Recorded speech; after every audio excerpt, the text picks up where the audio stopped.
There are people who instinctively pull away from what they don't understand, and then there are others, rare, who lean in, not because they enjoy the risk, not because they lack fear, but because their mind is wired to treat unfamiliarity as an opportunity rather than a threat. Openness to new experiences is not about adrenaline or novelty addiction. It is about a foundational mental orientation toward complexity, a willingness to test internal frameworks. A cognitive impulse that says, "I don't know, and that excites me." It begins early, the child who asks strange questions, who disassembles the toy not to break it but to understand its insides, who is drawn not just to what's new but to what's confusing. This person never stops stretching their categories. They listen to foreign music and don't look for the beat, they look for the structure. They read an argument they disagree with and don't feel offended, they feel curious. They enter a conversation with a radically different person and do not retreat. They probe, they linger, they look for what they might be missing. The mechanism behind this trait is cognitive expansion. A brain that welcomes new experience must constantly revise its internal maps, not just adding facts but reshaping the schema that organizes those facts. This demands an unusual kind of flexibility. It means being wrong often and accepting that as a normal, even desirable outcome. It means discomfort, confusion, exposure to contradiction. And instead of escaping that tension, the open mind metabolizes it. It converts contradiction into possibility. The result is not certainty, but depth. Don't most people do this? Because humans are built for cognitive efficiency. Familiar patterns reduce effort, known environments conserve energy, and more importantly, certainty feels good. It makes the world seem controllable, predictable, less threatening. So the average person, once they've built a stable worldview, sticks to it. They build routines around it, friends who mirror it, media that reinforces it. They stop adding new categories. New experiences are interpreted through old lenses. Even when exposed to novelty, they reduce it to something they already know. This is how mental stagnation begins, not through stupidity but through repetition. The brain stops updating. It runs loops, and those loops become personality. Comfort becomes identity, and identity becomes a trap. But in the rare mind that remains open, something else happens. There's a continuous feedback loop between input and structure. Every encounter with the unknown is an experiment. Each new person is a data point. Each confusing idea is a crack in the wall, and they don't patch it, they widen it. Over time, this creates a kind of mental multidimensionality, the ability to hold contradictory perspectives, the ability to suspend judgment, the ability to recognize the limits of any single frame. This doesn't just aid learning, it multiplies creativity. Genius is often not about invention, it's about recombination, seeing links between domains others consider separate, drawing metaphors across unrelated fields, asking questions that no one else sees because they're standing in a conceptual space that others avoid. Openness makes that possible. It is the engine that drives synthesis. The moment a person exposes themselves deliberately and regularly to ideas that disrupt their model of reality, they begin building a mental terrain no one else occupies.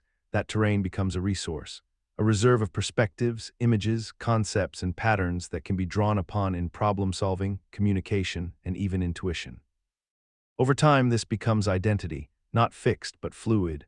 The person no longer needs to cling to a single narrative. They can move between them. They can code switch between mental languages.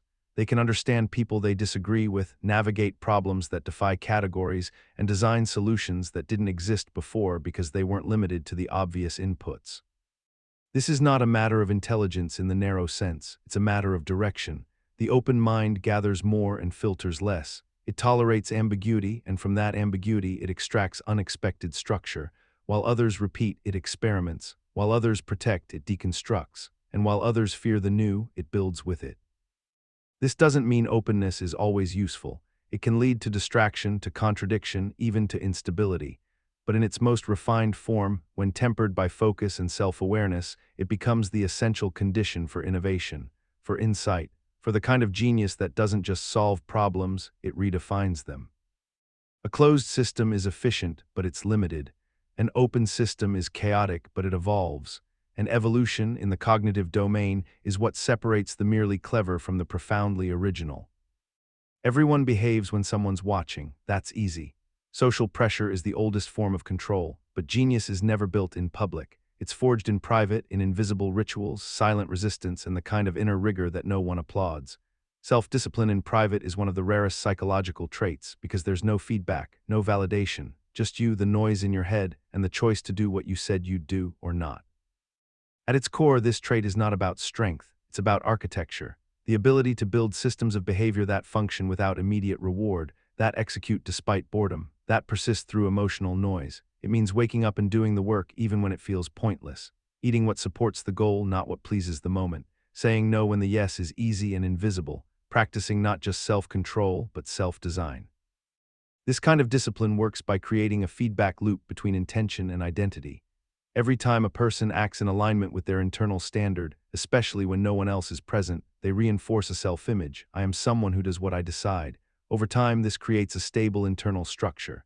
The person's behavior becomes predictable to themselves, and this self-predictability becomes power. They don't hope they'll follow through, they know they will. Why don't ordinary people live like this? Because privacy is where entropy takes over. When the eyes are gone, the standard drops. No one will notice becomes the default justification. The body takes over, the mind weakens, and the person who seemed disciplined in public reveals their actual system or lack of one. Without an audience, there is no fear. Without fear, there is no urgency. Without urgency, nothing moves.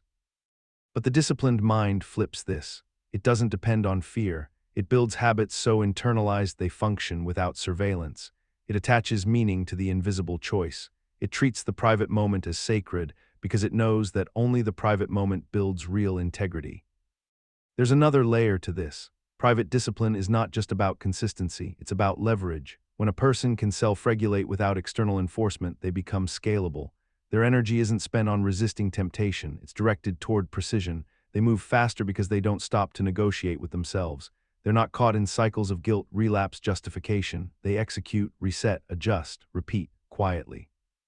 This is where genius begins to separate from talent. Talent may shine in bursts under lights, but genius works in shadows, in the dark morning, in the skipped indulgence. In the silent decision to build something no one sees yet, it stacks days, it compounds structure, and eventually it becomes unstoppable, not because it's extraordinary, but because it's automatic. What makes this so powerful is its invisibility. No one notices, no one celebrates, and that's the test. Can you persist without praise? Can you train when no one claps? Can you hold the standard when no one checks? If the answer is yes, then the person no longer depends on environment for strength. They generate it internally. They become self-feeding, self-correcting, self-sustaining. This kind of discipline cannot be copied. It must be built failure by failure, through the slow erosion of excuses, through the deliberate subtraction of weakness, through years of unglamorous repetition. And when it's built, it forms a mental infrastructure that supports everything else: creativity, clarity, stamina, even emotional balance. In a world obsessed with visibility, the person who trains in silence holds an asymmetric advantage. They don't burn out chasing approval. They don't crumble without applause. They don't fluctuate with external moods. They remain, not loud, not dramatic, just exact.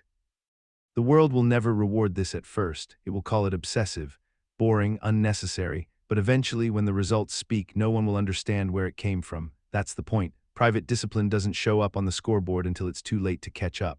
And by then, the person who practiced it isn't watching the scoreboard. They're already back to work, alone, unshaken, focused. Some people need spreadsheets, lists, flowcharts, long discussions, and second opinions before they act. Others just know, they don't rush, they don't guess, but they move with a quiet conviction that seems impossible to trace. These are not impulsive people, they are intuitive. The decision rises in them like a conclusion they didn't consciously calculate, and yet it works, over and over. Their choices seem premature on the surface, but in hindsight, they're almost always right. Intuitive decision-making is not magic, it's not irrational. It's a fast pattern recognition system built over years of layered perception. The mind collects fragments, expressions, tones, timings, body language, outcomes, and stores them, not as words, but as invisible templates. Then when a situation arises, the brain compares it unconsciously to that massive inner archive. If it matches a known shape, the decision is formed in an instant. You can't always explain it.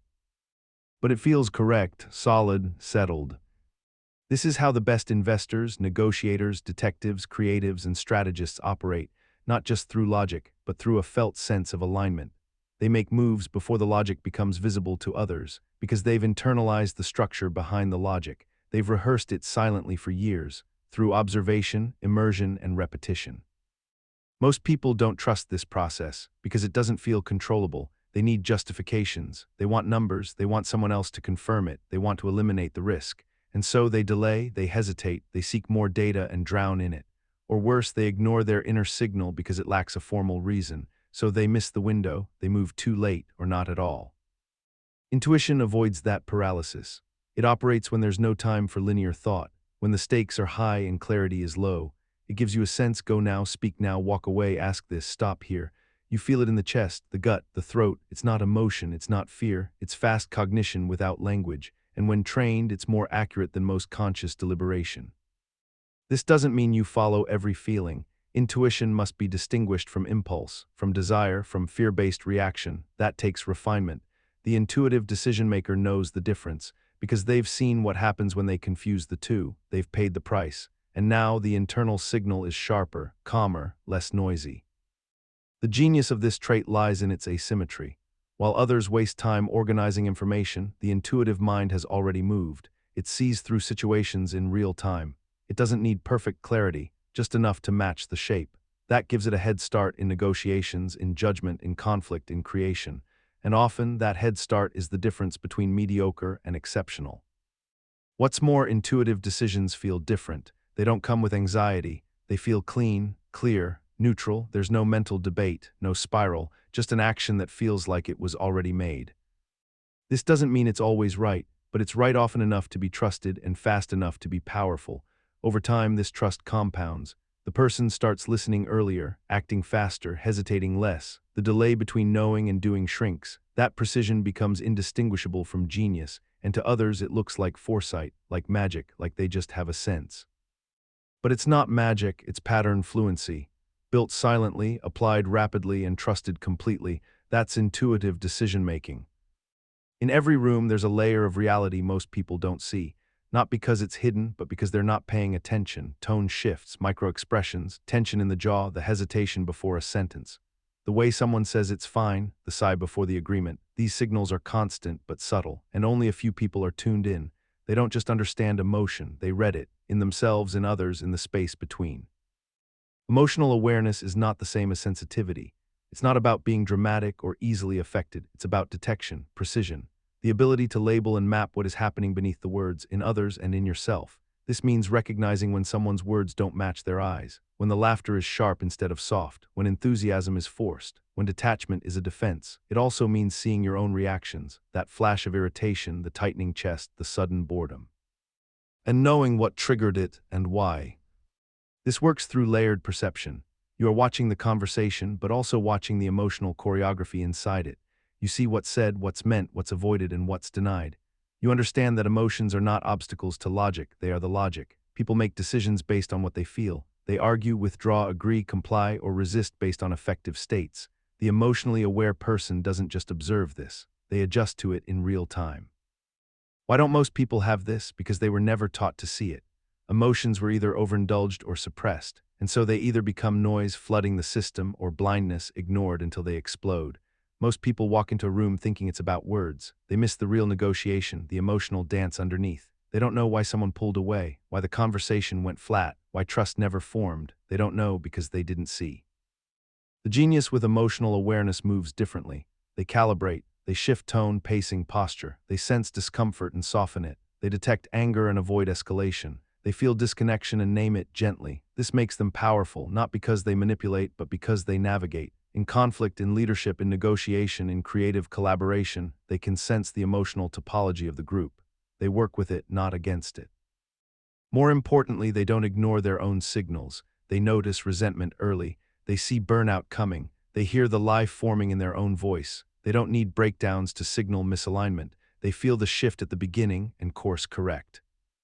This doesn't mean they're always calm or gentle. It means they're precise. They don't project, they don't confuse one feeling for another. They know when it's fear in disguise, when it's shame pretending to be anger, when it's envy wrapped in criticism. They can sit with that, name it, work with it. This internal mapping creates stability. When a person knows their emotional system, they are less reactive, less fragile. They don't fear feelings, they listen to them. And in others, this creates trust, because people feel seen, heard, understood at a level that is rarely verbalized. Over time, this becomes a social superpower. The emotionally aware person becomes the one others turn to, not because they're always right, but because they notice. They can hold space without judgment. They can say what no one wants to say and still be respected. and in moments of chaos they remain centered, because they're not shocked by emotion, they expected it, they tracked it, and they moved with it. This doesn't come from books, it comes from watching, feeling, reflecting, practicing, getting it wrong, owning it, trying again. It's slow to build, but once built, it transforms every interaction. Because now you're not just talking, you're tuning in. That's what makes this trait part of genius, not emotionality, not performance, but precision, to see what others miss, to hear what wasn't said, to name what floats between people. That awareness is not soft, it's strategic, and it works in silence. There are people who, when presented with a new idea, instantly sort it into one of two boxes: right or wrong, good or bad, true or false. And then there are others, fewer, quieter, who don't reach for the box. They pause, tilt their head, let the idea float for a moment, not to accept it, but to hold it without immediately attacking or defending. This is the beginning of cognitive flexibility, the ability to switch mental frames without breaking. Cognitive flexibility is not about having no beliefs. It's not indecision or vagueness. It's about the capacity to mentally rotate a concept, to see it from different angles, to entertain it under multiple lenses. It's the ability to move between logic systems, to adopt temporarily a different worldview so as to test its logic from within, not just critique it from outside. This is rare. Most people can't step out of their framework without feeling disoriented or betrayed by their own minds. This ability functions like a mental gearbox. Some problems require strict deduction. Others need metaphor, some call for abstraction, others demand concrete bottom-up modeling. A cognitively flexible person shifts effortlessly between these modes. They don't get stuck defending a single lens. They can exit their ideology mid-sentence, consider another, and then return wiser. They don't just analyze the situation, they analyze the way they're analyzing it. And they ask, is this the best lens for this moment? Most people don't do this because identity is fused with worldview. Changing how they think feels like changing who they are, so they resist, they stay rigid, they double down on the familiar method. Even when it fails, they use it harder, they don't adjust, they repeat. Because adjustment requires vulnerability. It admits, I may not be seeing this clearly. That's uncomfortable. So they flatten complexity to protect comfort. But the cognitively flexible person does the opposite. They seek dissonance. When two truths conflict, they don't pick sides, they get closer, they try to understand why both feel true. They move between this makes no sense and what if I'm missing a piece. They recognize when a frame no longer fits the data and drop it, not because it's invalid but because it's incomplete, and they don't mourn its loss, they keep building. This doesn't mean they're always changing opinions. In fact, they may hold deep convictions, but they hold them with an open hand, they test them, revisit them, let them evolve. This gives them a resilience that rigid thinkers lack. When the world shifts, they adapt. When assumptions collapse, they reframe. When new data emerges, they integrate it without collapse. In crisis, this is survival. In innovation, it's non-negotiable. The flexible thinker can entertain absurdity without losing structure. They can absorb contradiction without panic. They can learn from enemies, extract wisdom from fools, spot patterns where others see noise because they're not trapped in a single interpretive loop. Over time, this trait compounds. It builds intellectual humility, epistemic range, a toolkit of mental approaches, and most importantly, it builds confidence without rigidity. The confidence to say, I may not know, but I know how to find out. That's rare. And in a world where most people seek confirmation, the flexible thinker finds transformation. This is not softness, it's strength. A flexible mind bends, but it doesn't break. And in the long run, it builds a deeper kind of intelligence, one that adapts, evolves, and survives. Certainty is addictive, it soothes the nervous system, it gives the illusion of control, it lets the mind rest even if that rest is based on delusion. But the person who tolerates uncertainty, not as a temporary phase but as a permanent condition, holds a different kind of power. They don't seek false closure, they don't rush for answers, they remain in the question, calmly, unflinchingly. Tolerance for uncertainty is not detachment, it's not apathy. It's the psychological capacity to remain engaged with complexity even when no outcome is guaranteed, to continue thinking in the fog, to continue acting in the unknown. It's a kind of mental endurance, the ability to walk through incomplete maps without inventing dragons just to fill the space. This works through cognitive and emotional decoupling. Most people can't distinguish between I don't know and I'm not safe. They equate confusion with danger, and so they flee it. They latch onto the first story that feels coherent. They settle for premature conclusions. They wrap themselves in certainty, even if it's wrong, because the unknown is unbearable. But those who can sit with the unknown resist this urge. They hold provisional models. They say, here what we know so far and what we don't. They can plan, act, and revise without pretending. They don't demand guarantees. They move forward on probability, not faith, and they adjust course as new data appears. This makes them more fluid, more precise, and far less susceptible to manipulation. Why don't more people do this? Because uncertainty activates anxiety, and anxiety demands resolution. The brain evolved to prefer false certainty over prolonged doubt. It fills gaps with superstition, with myth, with projection. It invents causes, it simplifies, it rewrites, all to remove the discomfort of not knowing. But the genius learns to metabolize that discomfort, to transmute anxiety into attention, to use the unease as signal, not obstacle. They know that insight often lives just beyond the boundary of the known, and if you retreat too early, you miss it. They stay in the ambiguity long enough to discover the shape that others missed. This tolerance becomes their edge. In science, it means resisting premature hypotheses. In art, it means sitting in creative tension. In strategy, it means not overreacting to noise. In life, it means not needing to name every failing, every motive, every outcome. It allows them to observe more, absorb more, and leap when others hesitate. This doesn't mean they love chaos. It means they don't fake order. And that makes their thinking more accurate because it's less distorted by the need to feel right. Over time, this trait builds mental depth. It removes the ego's demand for finality. It allows models to remain open-ended, and it cultivates a kind of intellectual honesty that most people fear because it refuses to pretend. And in that refusal, genius begins, not with certainty, but with the quiet strength to remain inside the question. Some people reflect only when something breaks, a failure, a betrayal, a mistake, and then maybe they think, maybe, but others, far fewer, carry a mirror with them at all times, not to admire themselves, but to watch, quietly, constantly. Habitual introspection is not an event, it's a permanent background process, a low-frequency scan of thought, behavior, reaction, motive, not dramatic, not self-obsessed, just awake to the fact that the self is not stable and must be observed. This person checks in even when things go well, especially then. Why did that work? Was that reaction mine or a performance? Did I really listen or just wait to speak? They don't assume the best about themselves, but they don't hate themselves either. The point is not judgment, the point is data, watching the machine to understand its hidden gears. This process works like a feedback loop. Event happens, reaction follows, reflection begins, and instead of letting the story settle, they rewind, break it down. What did I feel when they said that? What did I want? What did I avoid? Why did I tell that story that way? Was it true? Was it necessary? These are not obsessive questions. They're diagnostic. The goal is clarity, not guilt. Most people never do this because looking inward can be painful. It's easy to analyze others, but to analyze the self consistently, neutrally, thoroughly requires ego death on loop. And most egos resist that, so people avoid mirrors, they distract, they justify, they deny. That's just how I am. I was tired, they made me. It's not a big deal. They outsource the explanation, they guard the story. But the introspective person doesn't. They assume partial blindness, they assume bias, they assume there's more and they want to find it because every pattern uncovered is a pattern that can be changed. They don't just reflect after failures, they reflect after successes, after small conversations, after silence, because that's where the subtle truths live, that's where the invisible mechanisms hide. This doesn't make them slow, it makes them precise. Over time, they begin to anticipate their reactions before they happen. They notice when their voice tightens, when their tone hardens, when their answers become automatic. And instead of pressing forward, they pause, zoom in, adjust. That microsecond of awareness can change an entire interaction, an entire outcome.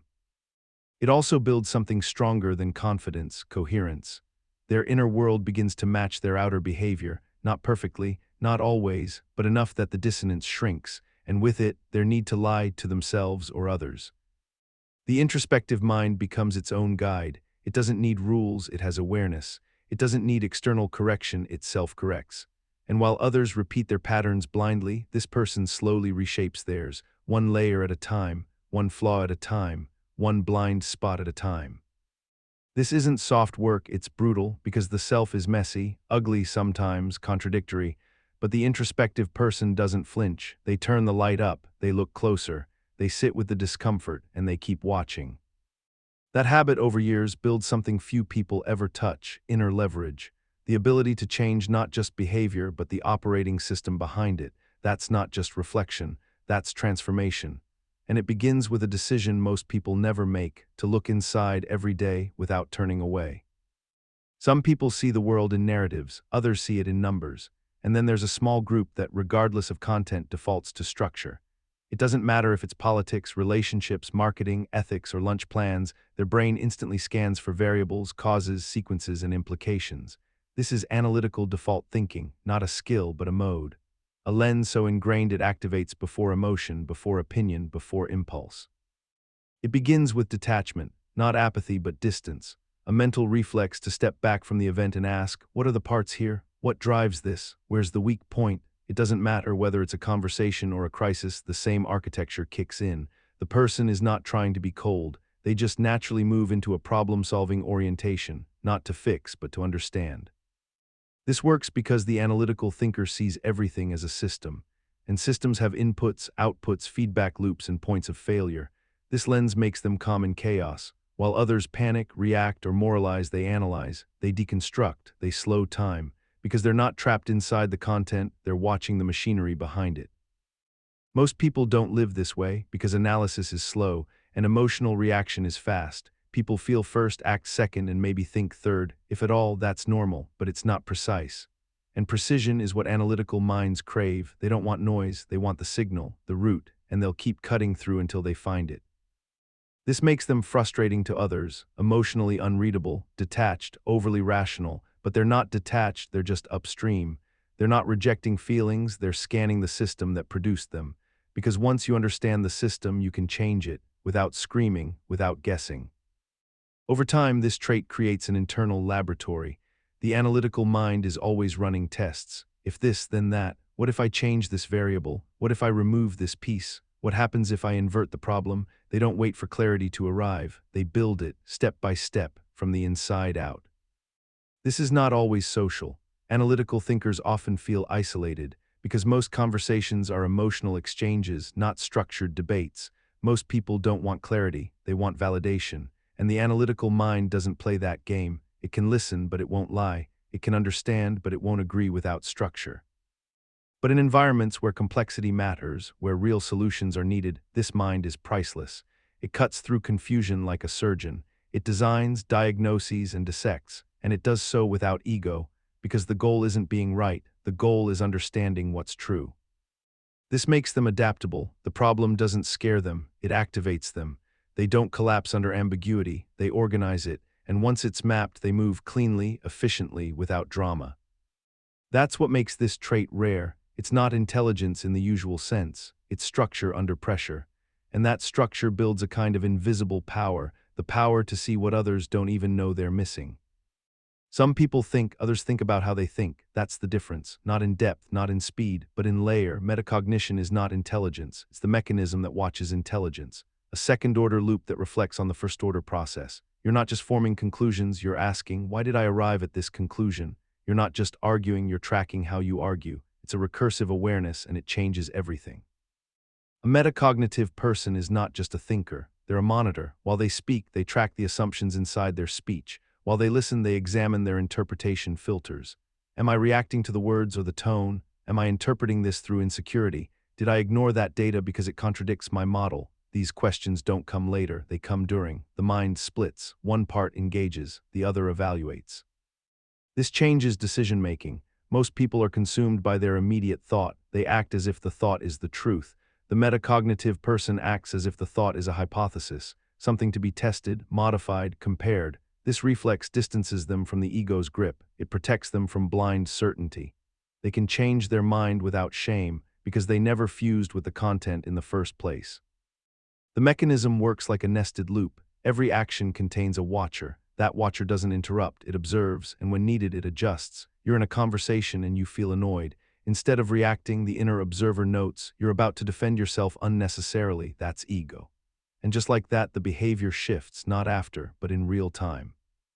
Most people don't do this because it requires discomfort, to see your own bias while speaking, to admit you're lying to yourself, to pause a winning argument and say, wait, I'm not being fair.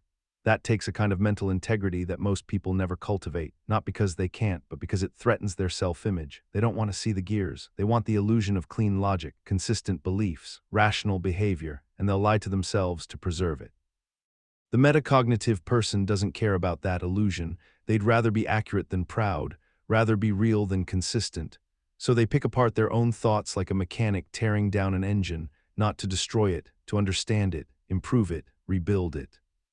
Over time, this process creates a different kind of intelligence, self-correcting, self-improving. The brain becomes a lab and every thought is a data point. The person begins to notice cognitive distortions before they fully form. That's a straw man. That's selection bias. That's a mental shortcut I learned from trauma. They don't just know psychology, they apply it to themselves. This builds control, not over others, over the self. The metacognitive person can exit their narrative mid-story. They can stop mid-reaction and ask, what am I protecting? They can see when they're pretending, when they're avoiding, when they're rationalizing. They become difficult to manipulate because they're already watching the manipulation unfold inside their own mind. This does not make them perfect. It makes them transparent to themselves, and that transparency creates power, because now the person doesn't depend on feedback from others to grow. They see the need for change before the consequences arrive. They learn before they're punished. That's the leverage. In every domain, leadership, strategy, creativity, learning, metacognition multiplies effectiveness. It removes wasted loops. It compresses learning cycles. It upgrades mental software continuously. The person who does this doesn't just become smarter. They become sharper, more agile, more refined, because their thinking is no longer just output. It's also input for the next round. This is the trait that makes genius sustainable, not just bursts of brilliance, but a system that polishes itself forever. Noise is normal, most people live in it, crave it, use it to distract, to regulate, to escape. But the rare mind that seeks silence not for comfort but for clarity operates differently.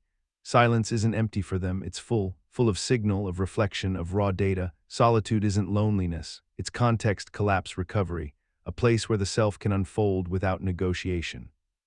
This preference is not antisocial, it's cognitive hygiene. The brain, flooded with input all day, needs space to reorder itself. The person who understands this doesn't fill the silence, they protect it. They retreat not because they're weak, but because they're building, thinking, cleaning internal architecture, updating internal code. In solitude, the brain stops reacting and starts integrating.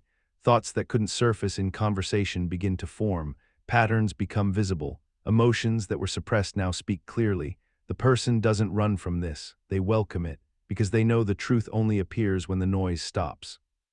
Most people avoid this space. Silence feels like absence. Solitude feels like rejection. They reach for their phone, the TV, the company, anything to avoid the unfiltered self, because they don't like what emerges, but what emerges is the signal, and the one who faces it regularly becomes sharper than the rest. This preference rewires attention. In solitude, the mind becomes less reactive. It becomes observational. It sees more because it's not busy performing. It listens to its own undercurrents. It feels the tension in a half-formed belief. It notices the gap between thought and action. This awareness stacks. The person becomes more precise in public because they've already cleaned up in private. Silence becomes a tool, not just for rest, but for alignment. When everyone else is bouncing from one input to the next, this person is processing, not the content, the structure. What was that conversation really about? What did that conflict reveal about your need to control? Why did that victory feel hollow? These are not questions that rise in noise. They rise in quiet. Over time, this quiet reshapes the nervous system.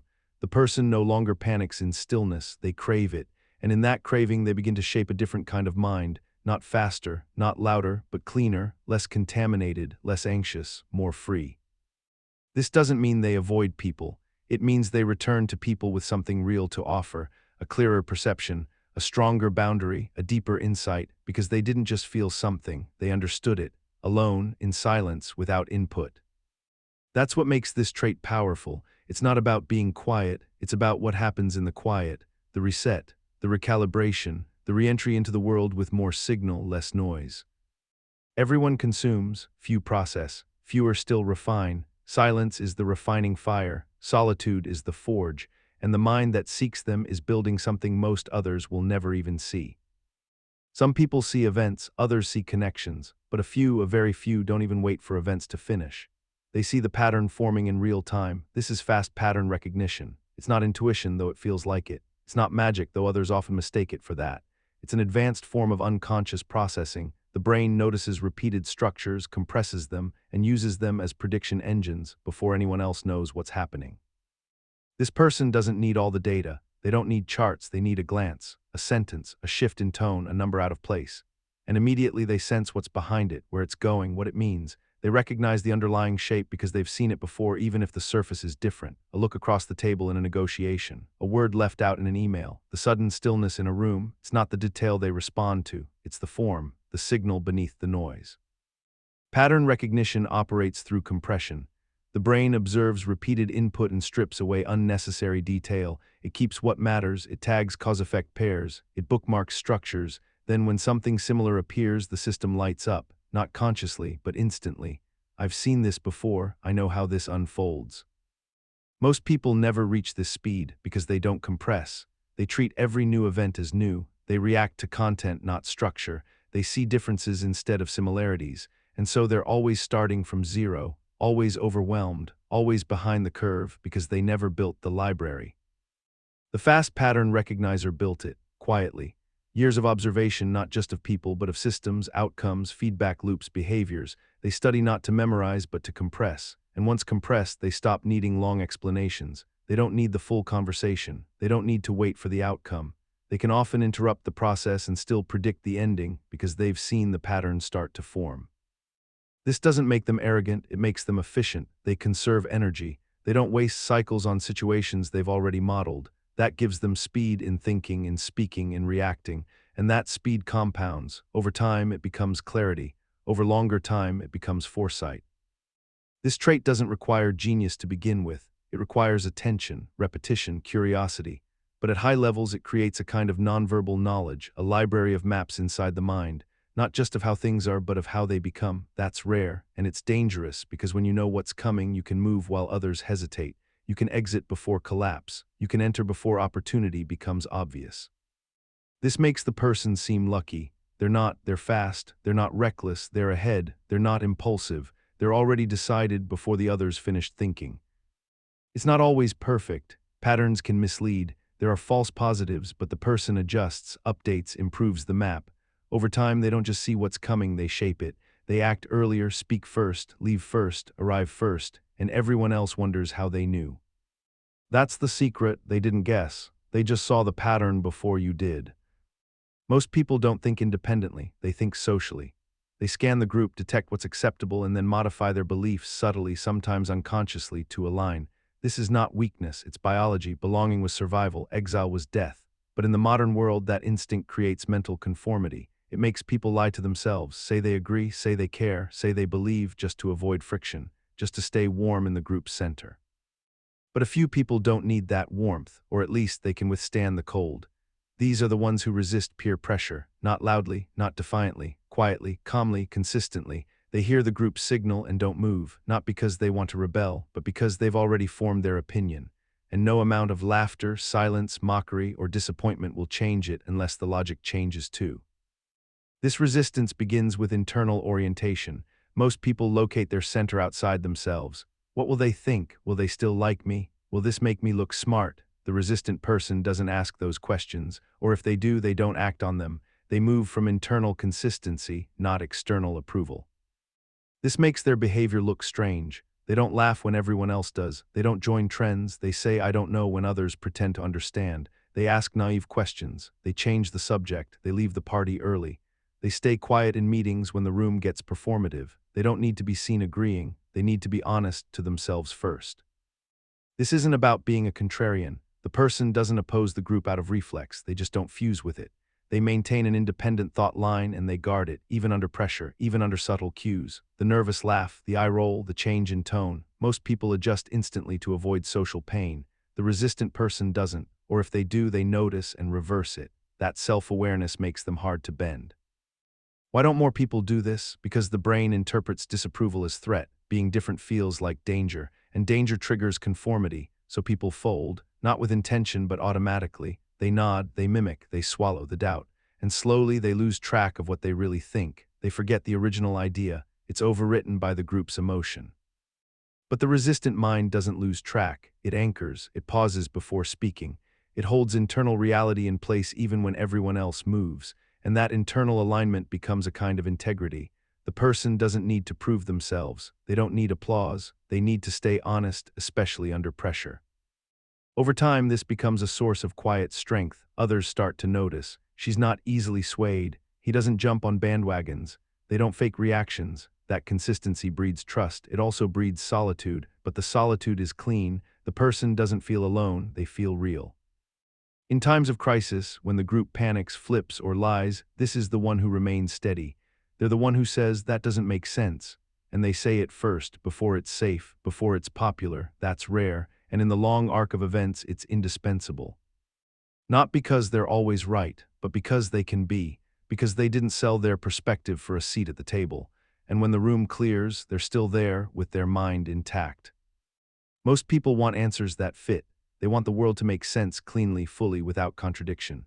So when two opposing truths appear, they panic, they deny one, they simplify, they flatten, because paradox feels like threat.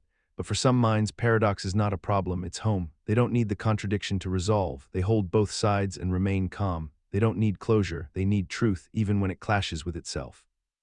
This person can believe in free will and still study determinism. They can care deeply about people and remain emotionally detached. They can be confident and full of doubt. They don't collapse when reality refuses to align with categories. They expand, they say, yes and also, true but incomplete, this and its opposite. Paradox is not failure of logic, it's the limit of language. Most ideas, when pressed far enough, bend back on themselves. Identity, time, justice, consciousness all eventually turn into paradox if examined deeply. Most people avoid that level because it breaks things, their religion, their politics, their relationships, their plans, but the paradox-comfortable mind doesn't fear the break, it studies it. This comfort is not detachment, it's precision. It knows that most real truths live in tension, between ideals and reality, between hope and cynicism, between structure and chaos. And it knows that premature certainty is more dangerous than prolonged contradiction. So it waits, not passively, but attentively, watching how the paradox moves, evolves, breathes. It looks not for resolution, but for pattern. Most people can't do this, they demand answers. The discomfort of cognitive dissonance drives them into simplistic narratives. Heroes and villains, right and wrong, this or that, but the world isn't binary, and when they force it to be, they distort it. They create fake clarity, and in doing so, they miss what's really happening. But the paradox-accepting mind doesn't miss it. It sees the tension between truths as a source of information. It doesn't try to erase the contradiction. It explores it, lives in it, uses it. That's how it designs better questions, more honest models, deeper insights. It stops trying to make the world fit the mind and instead expands the mind to hold the world. Over time, this creates a unique strength. In crisis, they don't flip-flop, they hold. In debate, they don't polarize, they layer. In learning, they don't demand certainty, they follow complexity. This makes them more accurate, more adaptable, and harder to manipulate because they don't fall for black and white stories. They ask, what's missing from both sides? This is not abstract philosophy, it's practical power. The world is full of contradictory signals, competing truths, broken systems. The person who demands coherence will always suffer. The person who accepts paradox learns to move within it, and eventually to navigate it better than anyone else. That's what makes this trait a sign of genius, not the love of contradiction for its own sake, but the ability to stay steady inside it, to keep thinking, to keep listening, to keep asking better questions, even when nothing lines up. Because sometimes, the ability to not resolve the paradox is the only way to understand it. In a world of instant everything, the person who can wait stands out, not because they enjoy suffering, not because they lack access, but because they see further. Delayed gratification is not about self-denial. It's not about willpower for its own sake. It's the capacity to defer impulse in service of strategy, to feel the pull of the easy win and walk past it, to recognize the cheap reward and decline it, not because it's bad, but because it's too small. This person is not ascetic. They're not joyless. They simply operate on a longer time axis. They see the short-term payoff and compare it to the long-term gain. They don't say no because of rules. They say no because they already said yes to something bigger, and that bigger vision gives them leverage. The temptation is not just resisted, it's rendered irrelevant. This works because the brain adapts to reward schedules. If it's trained on immediate gratification, it craves it more. The dopamine cycle shrinks, the patient's muscle atrophies, and life becomes reactive, every decision driven by the next available hit. But the delayed gratification mind reprograms this. It stretches the reward loop. It delays the chemical closure. It teaches the brain to find satisfaction in alignment, not just stimulation. Most people never get here because waiting is painful. The body wants sugar, comfort, escape. The mind wants applause, validation, certainty, and all of that is available now every second. A scroll, a snack, a message, a hit of relevance, so they take it again and again. And eventually they lose the ability to not take it. They can't imagine effort without reward, time without result, sacrifice without applause. But the delayed thinker is different. They see reward differently. They are not chasing highs. They are building systems. They are not chasing outcomes. They are shaping identity. They say, every time I delay, I strengthen the part of me that doesn't beg. That part grows, becomes the dominant process, and over time it creates behavioral independence. The person no longer reacts, they decide. This independence is rare because it's invisible. No one praises you for skipping the dopamine. No one claps for staying offline. No one celebrates the work you did alone when no one cared. But the person doing it doesn't need that. They're not delaying for the performance. They're delaying because they've seen what early gratification costs. It costs discipline, it costs trajectory, it costs clarity, because when you feed the impulse now, you can't build the engine that lasts. And the person who learns that early, who builds against the grain of culture, becomes unstoppable, not overnight, not with flair, but with compounding advantage. They don't skip the treat because it's wrong, they skip it because it's small. They don't scroll for comfort because they've trained their nervous system to sit in silence. They don't need applause because they've practiced without it. Delayed gratification is not suffering, it's strategy. It's choosing the long game so well, so consistently, that by the time others realize what you've done, you're already gone, past them, past doubt, past need, quiet, focused, and years ahead. Most people don't notice. They see the whole, the rough picture, the outline, but a few, the rare few, see everything. The way a single sentence shifts meaning when a comma moves, the way a shoe leaves a scuff that doesn't belong, the way a person pauses just before saying something rehearsed. Extreme attention to detail is not about obsession, it's about resolution, a higher pixel count, a deeper scan, a system of perception that does not tolerate blur. This person doesn't just hear the words, they hear the cadence, the subtext, the deviation from baseline. They don't just see the room, they see the dust on the shelf, the slant in the picture frame, the fact that the blinds are drawn even though the light is low. They absorb the anomalies not as trivia but as signal, because in most systems, the detail is where the truth hides. This kind of attention works like a filter. Nothing passes unexamined, not because they're trying, because they can't not see it. The email with the wrong date, the argument with the skipped premise, the product with the inconsistent packaging. Their brain zooms in automatically. The noise reduces, the pattern sharpens, the error glows. Most people never build this because detail requires slowness, precision, boredom resistance. The average mind moves fast looking for dopamine. It skips, it rounds, it approximates, and that's enough for most lives, but not for genius. Genius depends on resolution, on fidelity of perception, on what others miss. This doesn't mean pedantry. The detail-focused mind doesn't correct others for fun. It's not a grammar cop. It's a pattern hunter. It's searching for the thing that breaks the frame, the inconsistency that predicts failure, the subtle break that reveals the truth. It's not about being right, it's about seeing clearly. This trait makes the person exhausting to work with and indispensable, because they catch what others ignore, the flaw in the plan, the off-brand color, the sentence that doesn't land, the gesture that gives it away. They're the final defense, the quiet quality control, and without them things slip, not all at once, but gradually, and then all at once. Over time, this attention shapes everything. Their environment becomes more precise, their language becomes cleaner, their thinking becomes tighter, they trust less and verify more. They develop a kind of internal audit function, not just for others, for themselves. They spot the error in their own code. They rewind, reread, rethink. That internal loop makes them better every time they move. The cost is mental fatigue. Seeing everything is heavy. The mind doesn't rest, but the benefit is clarity, control, mastery. When the world feels chaotic, the detail-focused person still has grip, because the details never lie, they never vanish. They're always there for those who train to see them. And in high-stakes domains, surgery, design, espionage, philosophy, this trait is not optional. It's the difference between almost right and never wrong, between close enough and perfect, between failure and something unforgettable. Because in the end, the big things, they don't announce themselves, they hide in the small ones. There's a kind of awareness that's so sharp it cuts itself. A person sees who they are fully and still laughs, not with cruelty, with clarity. Ironic self-awareness is not insecurity, it's not shame, it's the ability to recognize your own absurdity and remain stable, to witness your own patterns, flaws, habits, contradictions, and instead of hiding, you nod, you say, "Yep, that's me." And then, let's continue. This person doesn't fake humility. They don't need to. They've already disarmed themselves. You can't humiliate someone who already knows the joke. They've already seen the hypocrisy in their ambition, the selfishness in their kindness, the ego in their humility. They're not shocked by their own shadow. They've been living next to it for years. This awareness creates freedom, because now they can act without pretending. They can take themselves seriously without solemnity. They can lead without superiority, fail without collapse, apologize without crumbling. They don't have to be perfect, they just have to be honest. This works because irony acts like an emotional pressure valve. When a person becomes too rigid in self-concept, they crack. The need to appear consistent, admirable, pure, it crushes them. But irony softens the edges. It lets them say, "I'm trying my best and also I'm kind of a mess."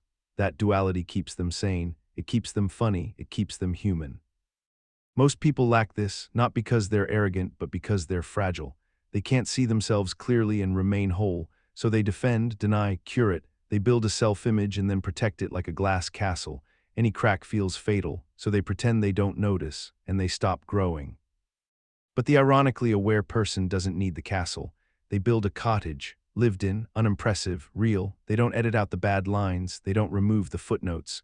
They let the flaws live, and in doing so, they become trustworthy, relatable, resilient. This doesn't mean self-deprecation. That's often a mask. This is deeper. It's the ability to look at your most absurd impulses, your envy, your pride, your self-importance, and say, of course, that's part of the deal. It's not cynicism, it's synthesis. They've stopped pretending they're above it, and that honesty makes them powerful.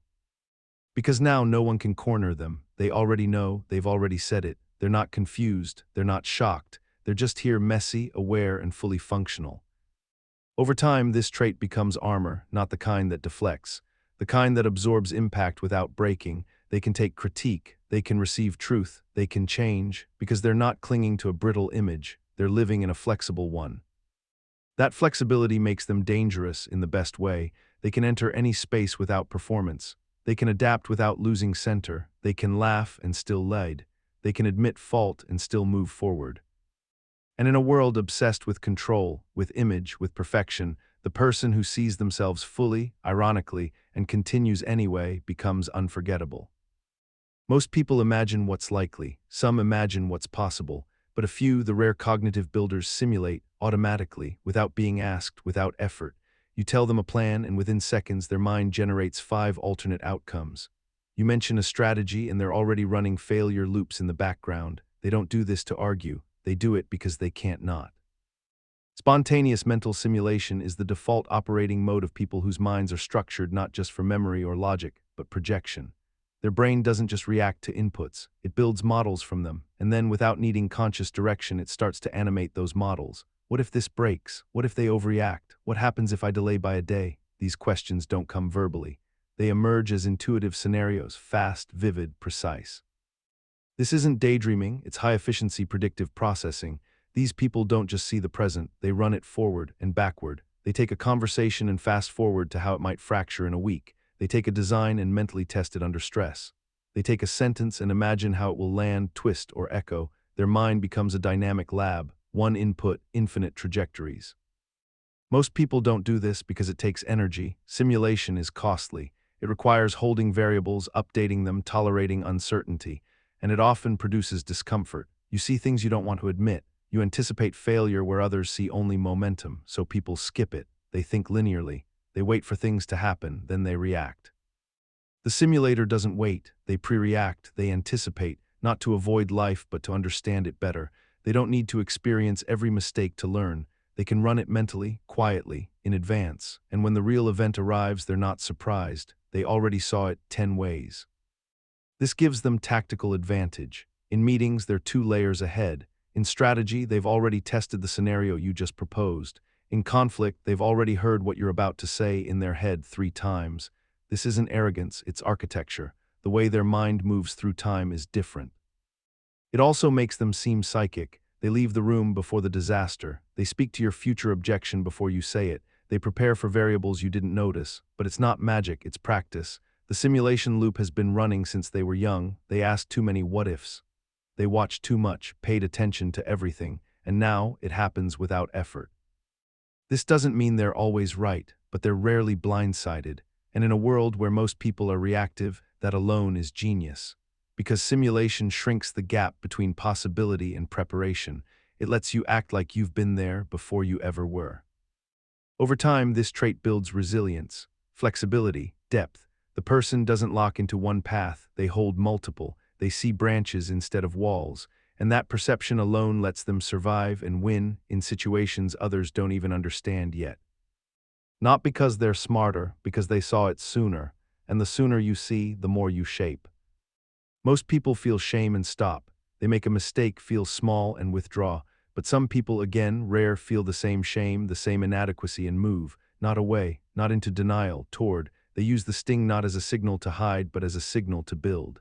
This is the psychology of transformation, feeling inadequate and instead of collapsing, activating. This doesn't mean masochism, it means repurposing. The emotion of not enough becomes the engine. The pain of inferiority becomes blueprint. The insult, the loss, the failure, all of it gets metabolized into motion. The person thinks, yes, that hurt, now watch me build.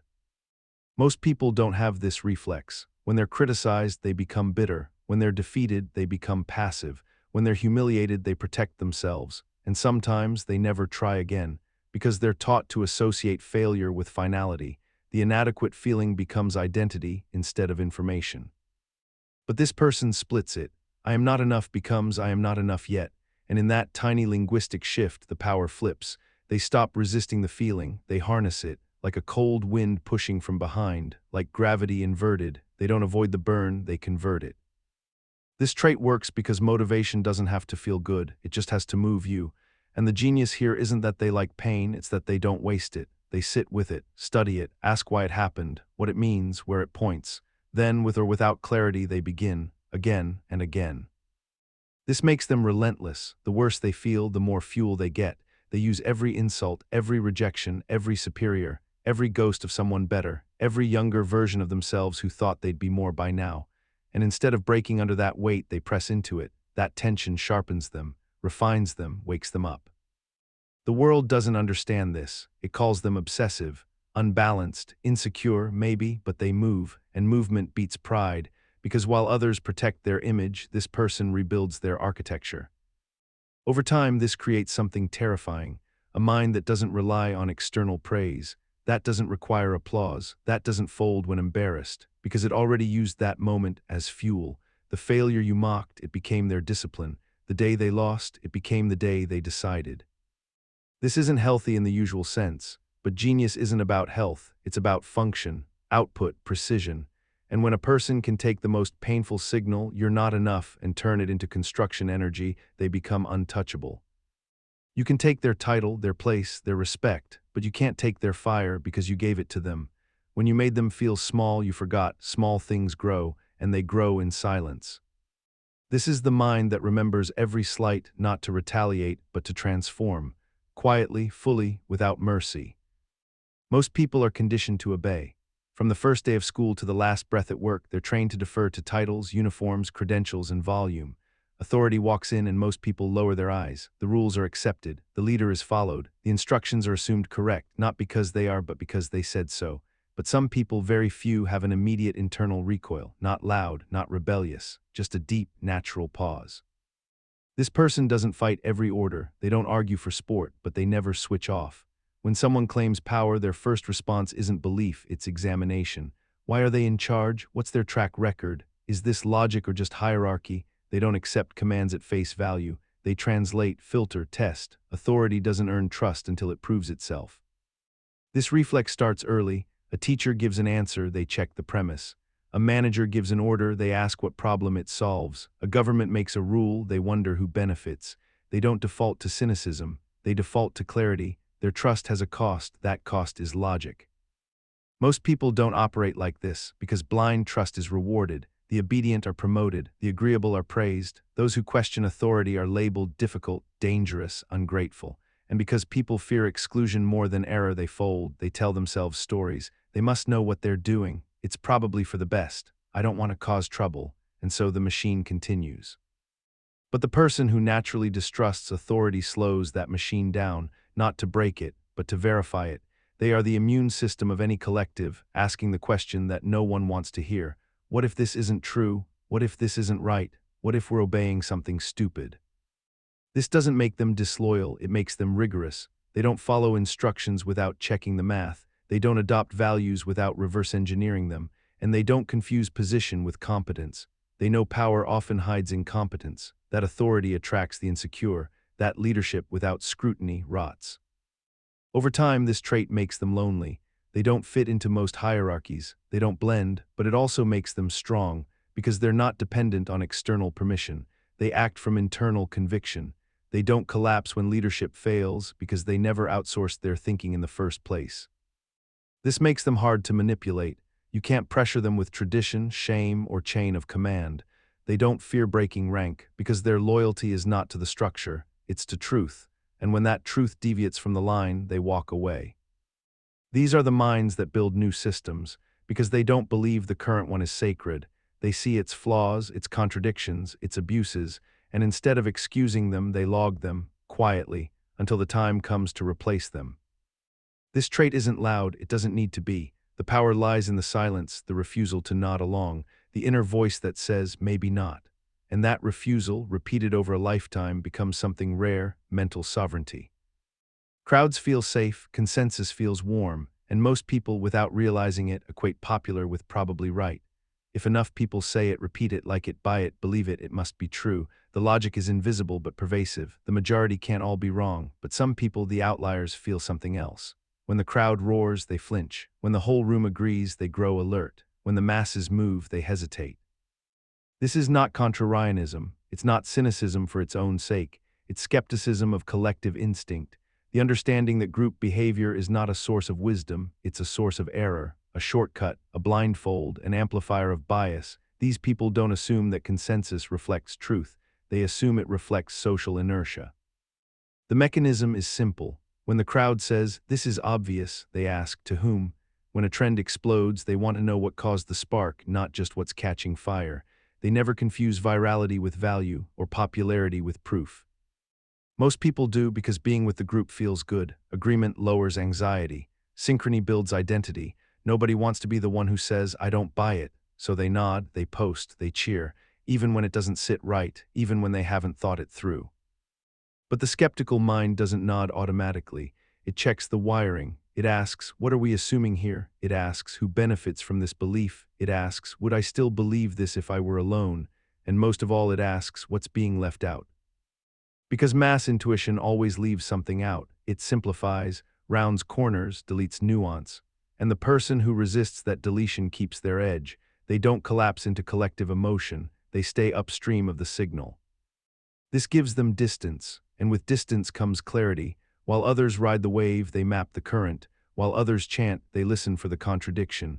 While others rush to align, they lean back and ask better questions. Over time, this makes them culturally strange. They don't follow the same trends, they miss the joke, they don't laugh on cue, but it also makes them valuable. Because when the crowd rushes off the cliff, they're still on solid ground. This doesn't mean they're always right, but it means they're more independent. And that independence, the ability to think separately from the emotional tide, is genius in action. Because in a world where everyone's scanning each other for what to believe, the person who doesn't scan, who thinks alone, slowly, clearly, becomes a lighthouse.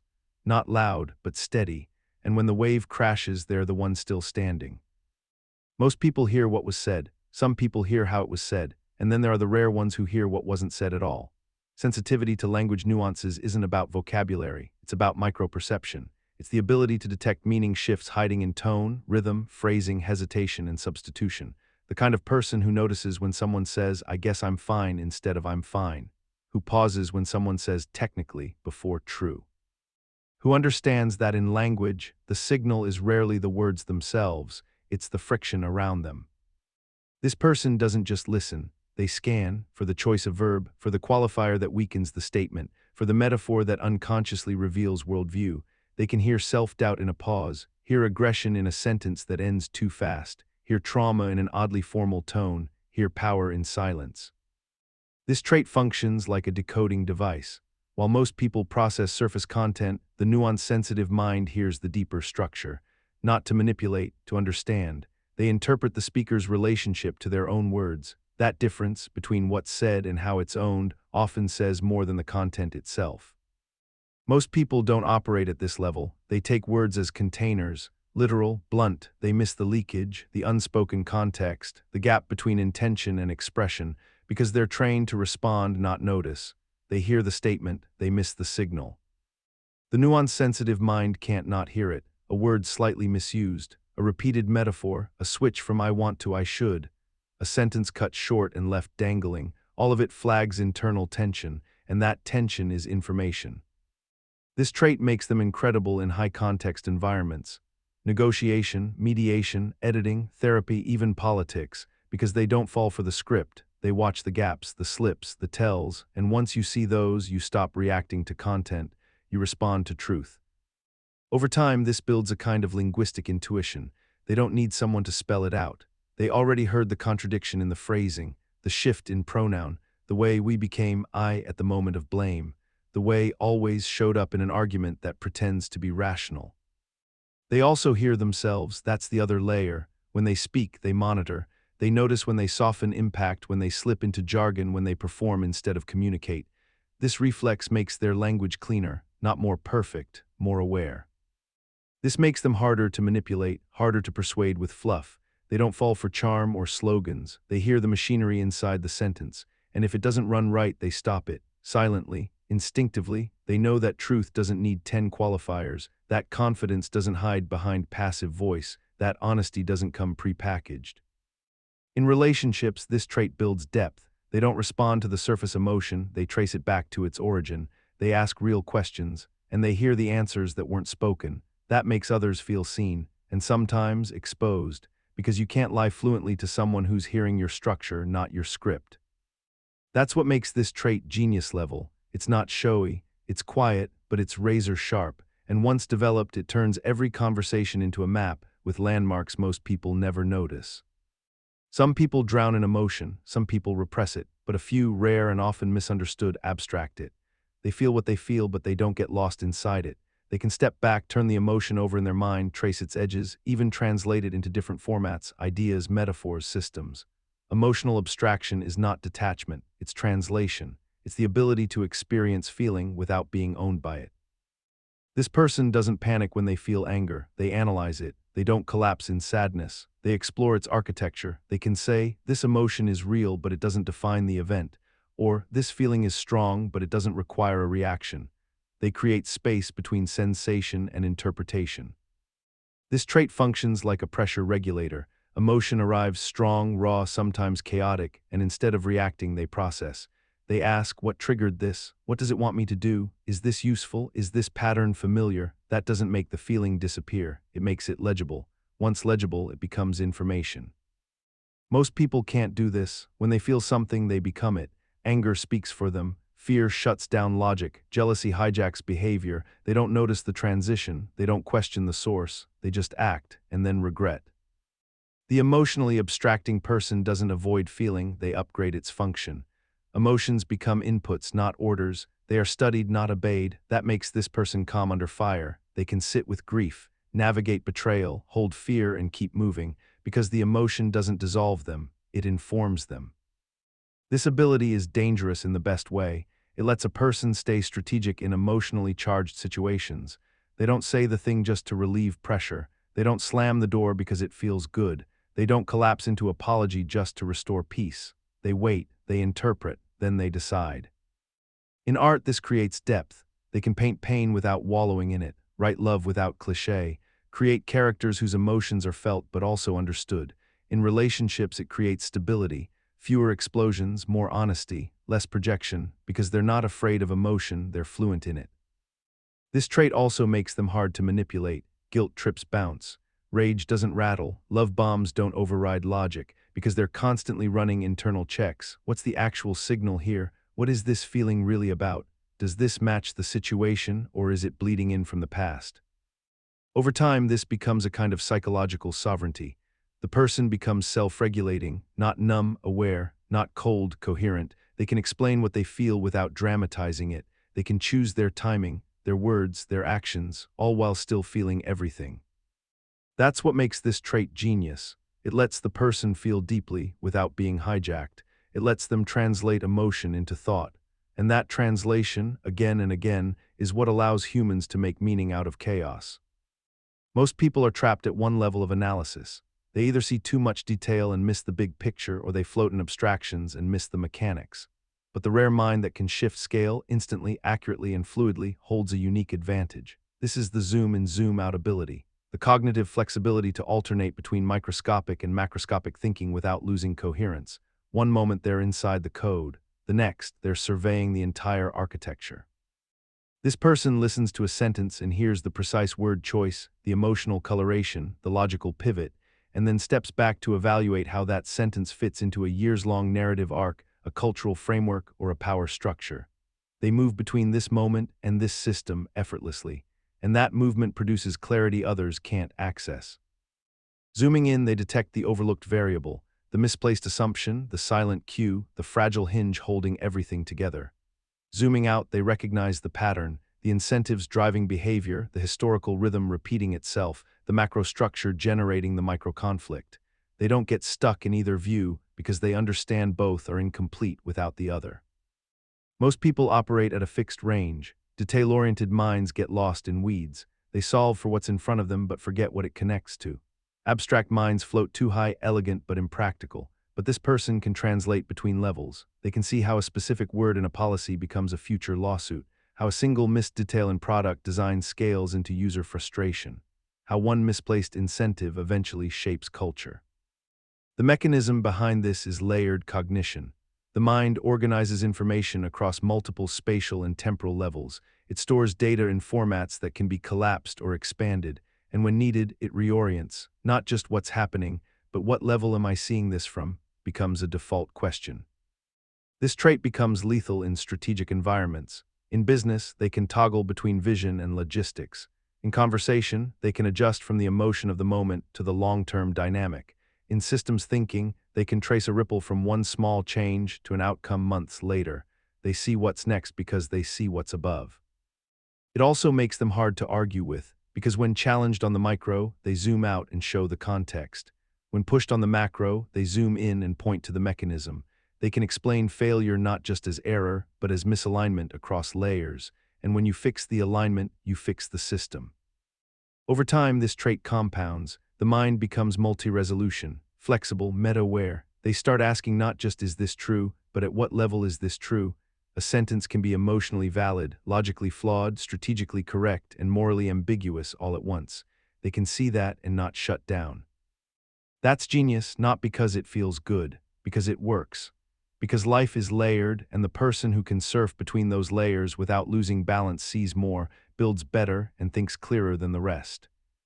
Most people can't think past the weekend. Some can plan a few months ahead, but only a few, the architects, the visionaries, the real builders, think in years, decades, lifetimes. This is long-term time horizon thinking, the ability to anchor behavior in the far future, to optimize for outcomes that won't pay off soon, or ever, to delay not just gratification but recognition, because the reward isn't applause, it's construction.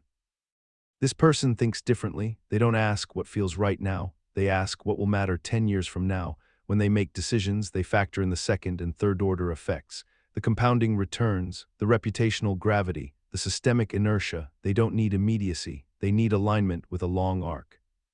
This changes everything. They don't pivot every quarter. They don't get excited by noise. They don't burn energy chasing short-term spikes.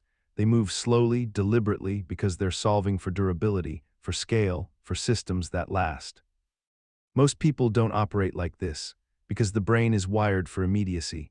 Survival, dopamine, validation, all short-loop feedback, so they optimize for the week, the post, the launch, the impression, and in doing so, they often trade away the future for the comfort of now. But the long-term thinker accepts discomfort. They understand that the future isn't free. It must be purchased with patience, with discipline, with repeated choices that no one sees or celebrates. They live in the tension of this matters but not yet, and they stay there for years. This trait rewires identity. The person begins to see themselves as a custodian of the future, not just a consumer of the present. They design habits that compound, relationships that deepen, projects that endure, and when tempted by distraction they ask, does this move the long game? It also changes how they handle setbacks. A failure today is just a data point. A delay isn't death, it's recalibration, because the horizon is still intact. They don't fold under pressure. They don't bail when metrics dip, because their metric is trajectory, not moment. This makes them strange. While others race for exposure, they go quiet and build. While others chase hype, they plant roots. While others shift brands, they refine craft. And when the future arrives, which it always does, they're ready, not because they guessed it, because they shaped it.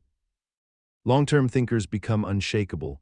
They stop reacting, start architecting. They compound trust, effort, credibility, knowledge, and those compounds over time become unstoppable force. Not because they moved fast, because they moved right and never stopped.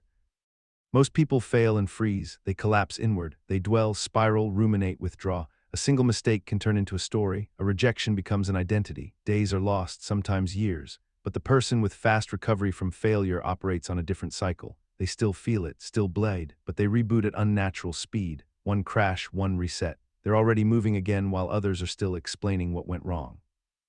This trait is not emotional numbness. It's not delusion. It's a high-speed psychological repair loop. The moment failure lands, the mind begins triage. What happened? What's salvageable? What's next? There's no long pause for self-blame, no drowning in what-ifs. The person doesn't argue with reality. They start negotiating with it. Okay, this version didn't work. Let's adapt. Most people need time. They say, I'm processing. I need closure. I can't believe this happened. And sometimes they're right, but often they're hiding, because failure, especially public, personal, humiliating failure, burns, and the average mind wants relief, not reconstruction, so it loops, it revisits, it slows down. Sometimes it never starts again. But the fast recovery mind has a different protocol. They expect failure. They know it's part of the game, not theoretically, viscerally. They don't see it as anomaly, they see it as signal. The moment it happens, they shift from identity to system. This didn't work, that's information. And because their identity isn't fused with success, they can detach quickly and move. This doesn't mean they never care. It means they don't stall. The post-mortem happens, but fast, clean, efficient. The emotion is felt but not worshipped. The damage is real, but it doesn't become a monument. They don't build shrines to their mistakes. They mine them. This trait is rooted in two things: internal stability and time abstraction. Internal stability means their self-worth isn't erased by external failure. They don't need things to go well to stay standing. Time abstraction means they zoom out fast. Will this matter in 5 years? Did this teach me something useful? Does this block the entire goal or just one path? The combination makes them unnervingly durable. While others hesitate to try again, they've already launched version 2. While others tell stories about what went wrong, they're testing new inputs. While others nurse the wound, they've turned it into muscle. This creates visible asymmetry. Over years, the fast-recovering person gains cycles. They try more, learn more, build more. They fail more too, but the impact of each failure is small because the downtime is short. And that's the hidden math most people miss. Success isn't about how hard you hit. It's about how fast you get back up. They also don't fear looking stupid because they've already done it, survived it, repeatedly. The shame cycle is broken, the sting is familiar, and that familiarity becomes freedom. Okay, I failed, what's next? That sentence, said sincerely, is a superpower. And when others see them move forward without drama, it creates quiet awe. How are they not fazed? How did they bounce back so fast? The answer is simple. They trained for this. The emotional muscles have been broken and rebuilt. The software is upgraded. And now, failure doesn't stop the system. It triggers it. That's the loop: fall, assess, move. Over and over. No ego, no indulgence, just momentum. Most people need to be seen, not occasionally, constantly. Every action seeks feedback. Every achievement reaches for applause. Even modest effort expects acknowledgement. Did you notice what I did? Was that good enough? Am I impressive? This is normal, human, social, and also exhausting because the person is never done. They live in a loop of output and reaction. But there are a few who move without that loop. Their actions don't chase visibility. Their effort isn't bait for affirmation. They work, think, build, and never ask you to clap. This is the lack of need for praise, a quiet, invisible trait, and one of the most potent indicators of internal sovereignty. This person doesn't avoid praise, they just don't require it. They don't adjust their behavior to maximize recognition. They don't measure progress by external validation. They move according to internal standards, and when no one notices, they keep going. This is rare because most people were trained to perform. In school, grades, at work, evaluations, online, likes, life becomes a game of being seen. So even when someone claims they don't care, they often do, deeply. And when they don't get it, resentment builds, motivation cracks. But the person without this need, they're immune, they don't crumble in obscurity, they don't self-edit to please, they don't wait for acknowledgement to justify effort. The reward is the work, the standard is the goal. They can go years without applause and grow stronger. This works because their identity isn't outsourced. They don't need the echo to know they said something real. They don't need the crowd to validate the direction. They've built an internal compass, and they trust it more than the volume of approval around them. It also makes them difficult to manipulate. Praise doesn't sway them. Flattery doesn't hook them. Absence of acknowledgement doesn't wound them. They don't perform better just because someone's watching, because they already were. Over time, this trait becomes a kind of superficiency. While others burn energy managing impressions, they stay in flow. While others wait for feedback before continuing, they've already finished the next step. While others calculate what will get the best reaction, they calculate what's true. This doesn't mean they don't care about others. It means they don't depend on others for internal signal. That creates emotional stability, intellectual freedom, creative honesty, and most of all, consistency. They show up every day, whether it's raining praise or silence. In a world addicted to visibility, the person who works in darkness, not for secrecy, but for focus, becomes a threat. They're not chasing metrics, they're chasing mastery, and mastery doesn't cheer, it demands. So they give quietly, repeatedly, without applause, without pause, because it was never about being admired, it was about being aligned. Most people equate perfectionism with loud control, the visibly obsessive, the micromanaging, the easily frustrated. But the most dangerous form is quiet, hidden, internalized. It doesn't shout, it refines. It doesn't panic, it rebuilds. Quiet perfectionism isn't about anxiety. It's about precision without drama. The person doesn't chase flawlessness for applause. They chase it because they can feel when something isn't right, and that feeling won't let go until they fix it. This kind of perfectionism isn't performed. You won't hear them complain, you won't see the meltdown, you'll just notice that their work is different, tighter, sharper, tuned, because while others settle, they revise, silently, obsessively, not because they want to, but because they have to. The mechanism is internal calibration. Their brain tracks invisible margins, the way a sentence doesn't quite land, the slight imbalance in a design, the timing that's 1 second too fast. These aren't mistakes, technically, but to them they feel off. And that feeling is intolerable, so they fix it without a deadline, without recognition, without external pressure, just the need for alignment. Most people don't operate this way. They finish when it's good enough.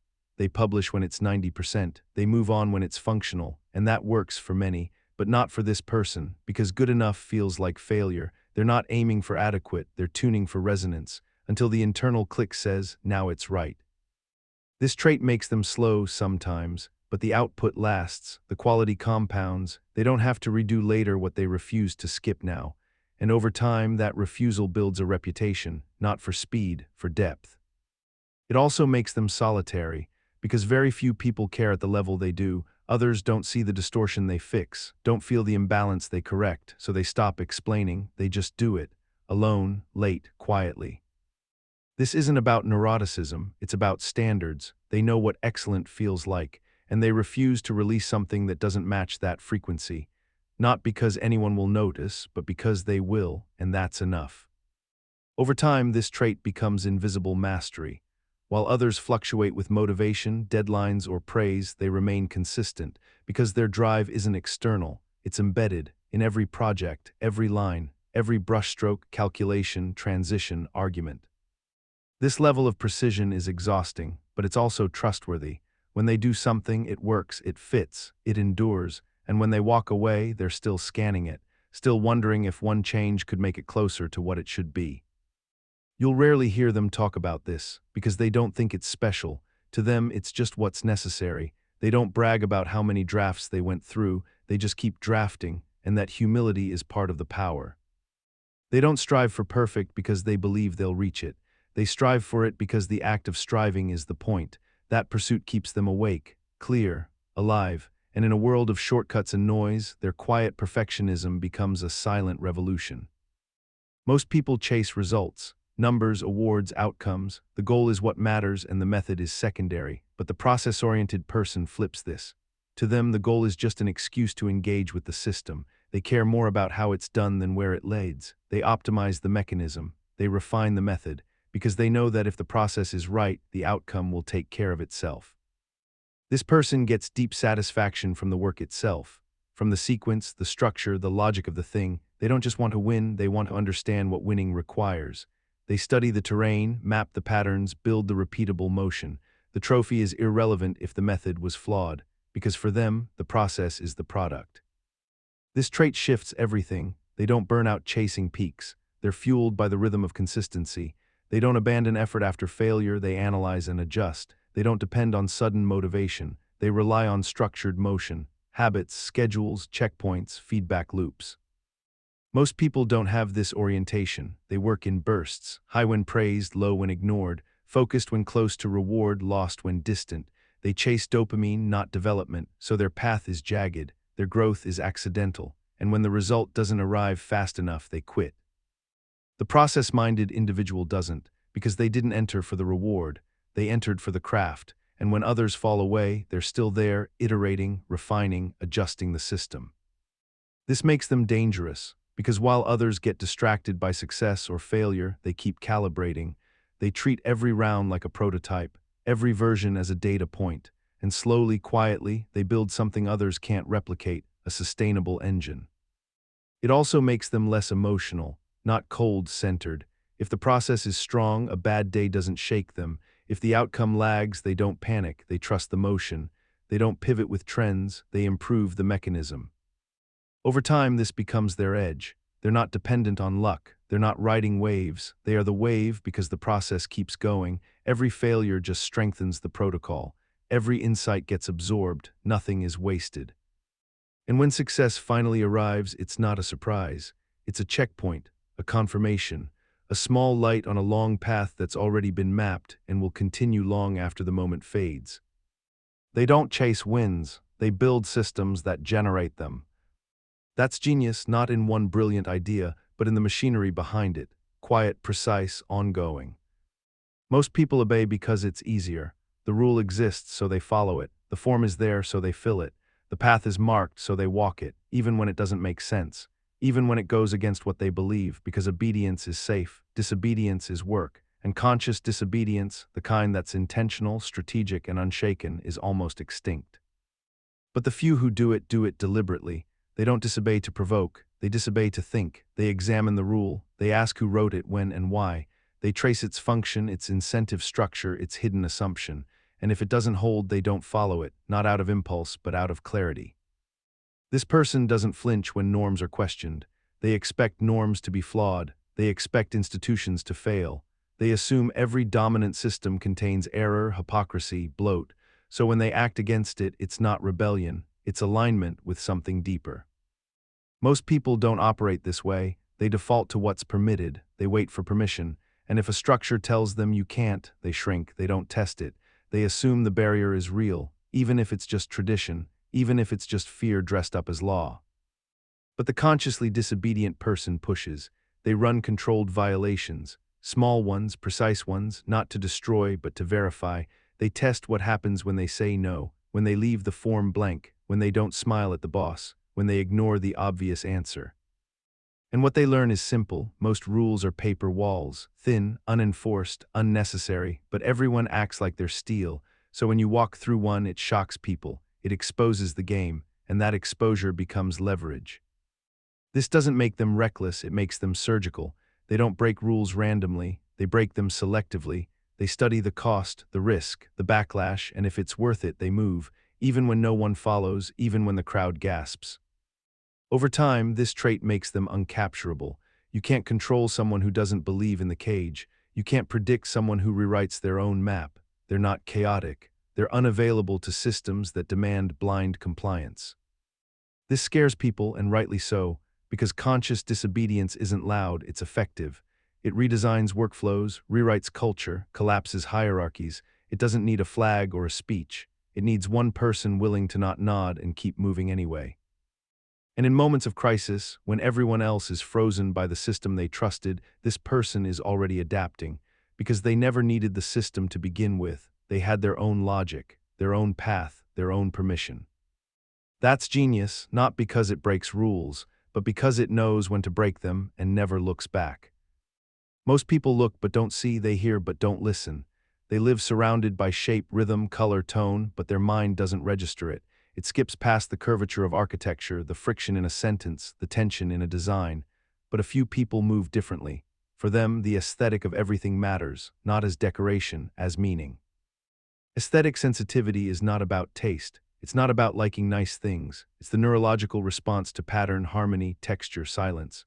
The person walks into a room and feels the lighting is wrong. They read a line of text and sense that one word doesn't belong. They hear a musical phrase and shiver, not because it's catchy, but because it resolves something unspoken.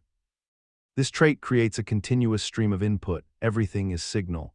The way someone dresses, the spacing of words, the cadence of a voice, the color mismatch on a website, it's not judgmental, it's attuned.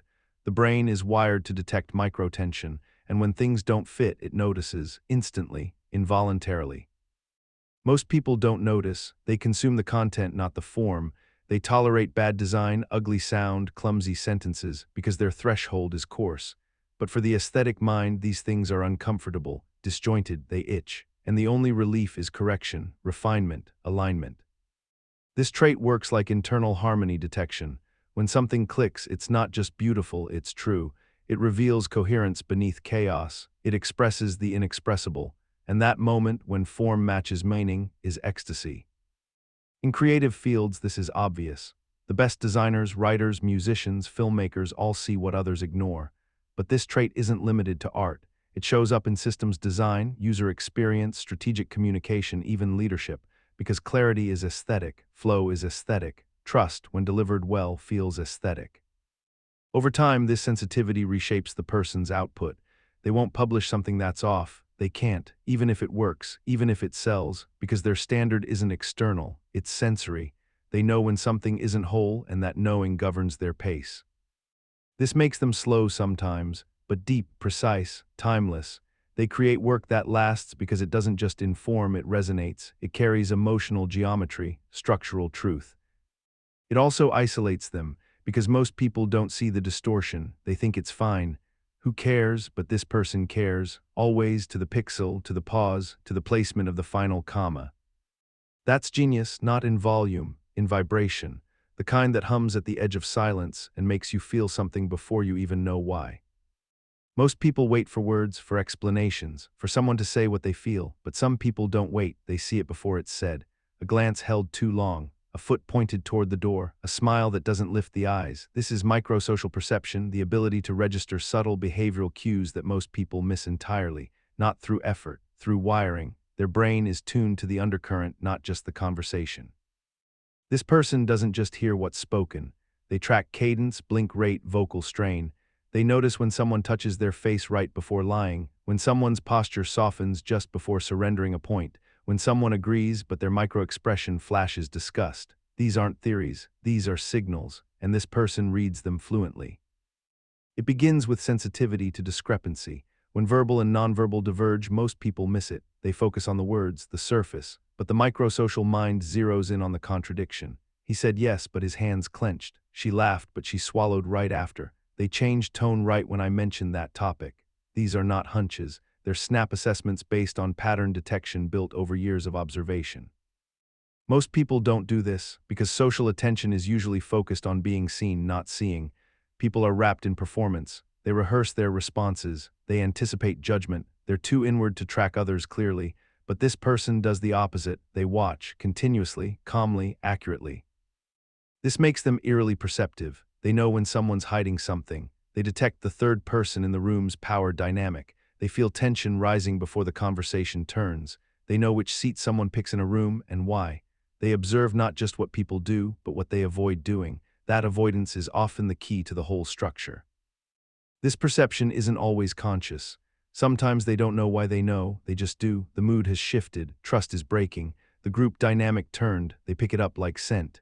And it lets them act early, redirect a conflict, close a deal, ask the right question, or simply leave before the mask drops. In negotiation, this is deadly. They know which moment to push, which to pause. They see when someone's bluffing because their eyes went still. In friendship, it builds trust. You always notice when I'm off. In leadership, it builds control. You read the room better than anyone.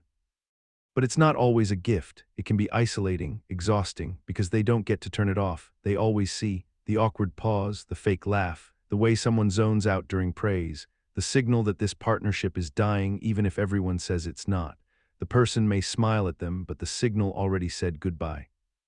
This trait demands silence, focus, a mind that can sit inside ambiguity and listen without interrupting. And over time, that listening becomes instinctive. They don't need anyone to tell them what's happening, they already know. That's genius in the social dimension, not in dominance, in perception, the kind of knowing that comes before the event. That lets you step one frame ahead and stay there. Most people want to feel consistent, their beliefs, actions, identity, all neat, aligned, intact. When a contradiction appears, they panic, they rationalize, they erase. They rewrite memory, bend logic, invent stories, anything to escape the discomfort of dissonance. But a few people do something else. They stay in it. They don't rush to resolve. They allow the contradiction to exist and keep thinking anyway. This is tolerance for cognitive dissonance, the rare ability to hold two opposing ideas in mind without needing to kill one, to believe in freedom and see the need for structure, to love someone and admit they're harmful, to be confident and still know you could be wrong. This is not confusion, it's layered clarity. This person understands that truth is rarely clean, that humans are contradictory, that systems fail, that logic collides with emotion, and instead of simplifying they expand. They say, yes, both are true, yes, I disagree with myself, yes, this idea hurts, but I still need to explore it. Most people can't do this. The moment their worldview is threatened, they attack or retreat. They need to feel right, even if it means being less accurate. Dissonance is treated as danger and resolved at all costs, but that resolution often costs truth. The dissonant tolerant person waits. They observe the tension without collapsing into certainty. They don't pick the comfortable side, they map both. They ask, what does this contradiction teach me about the frame I'm using? That question alone puts them ahead of 99% of thinkers.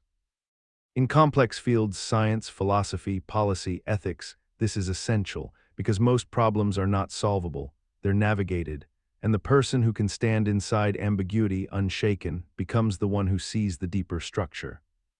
It also builds psychological resilience. They don't fold when they realize they were wrong, they adapt, they update, they move without ego rupture, because their identity isn't fused to a single answer, it's fused to the process of inquiry.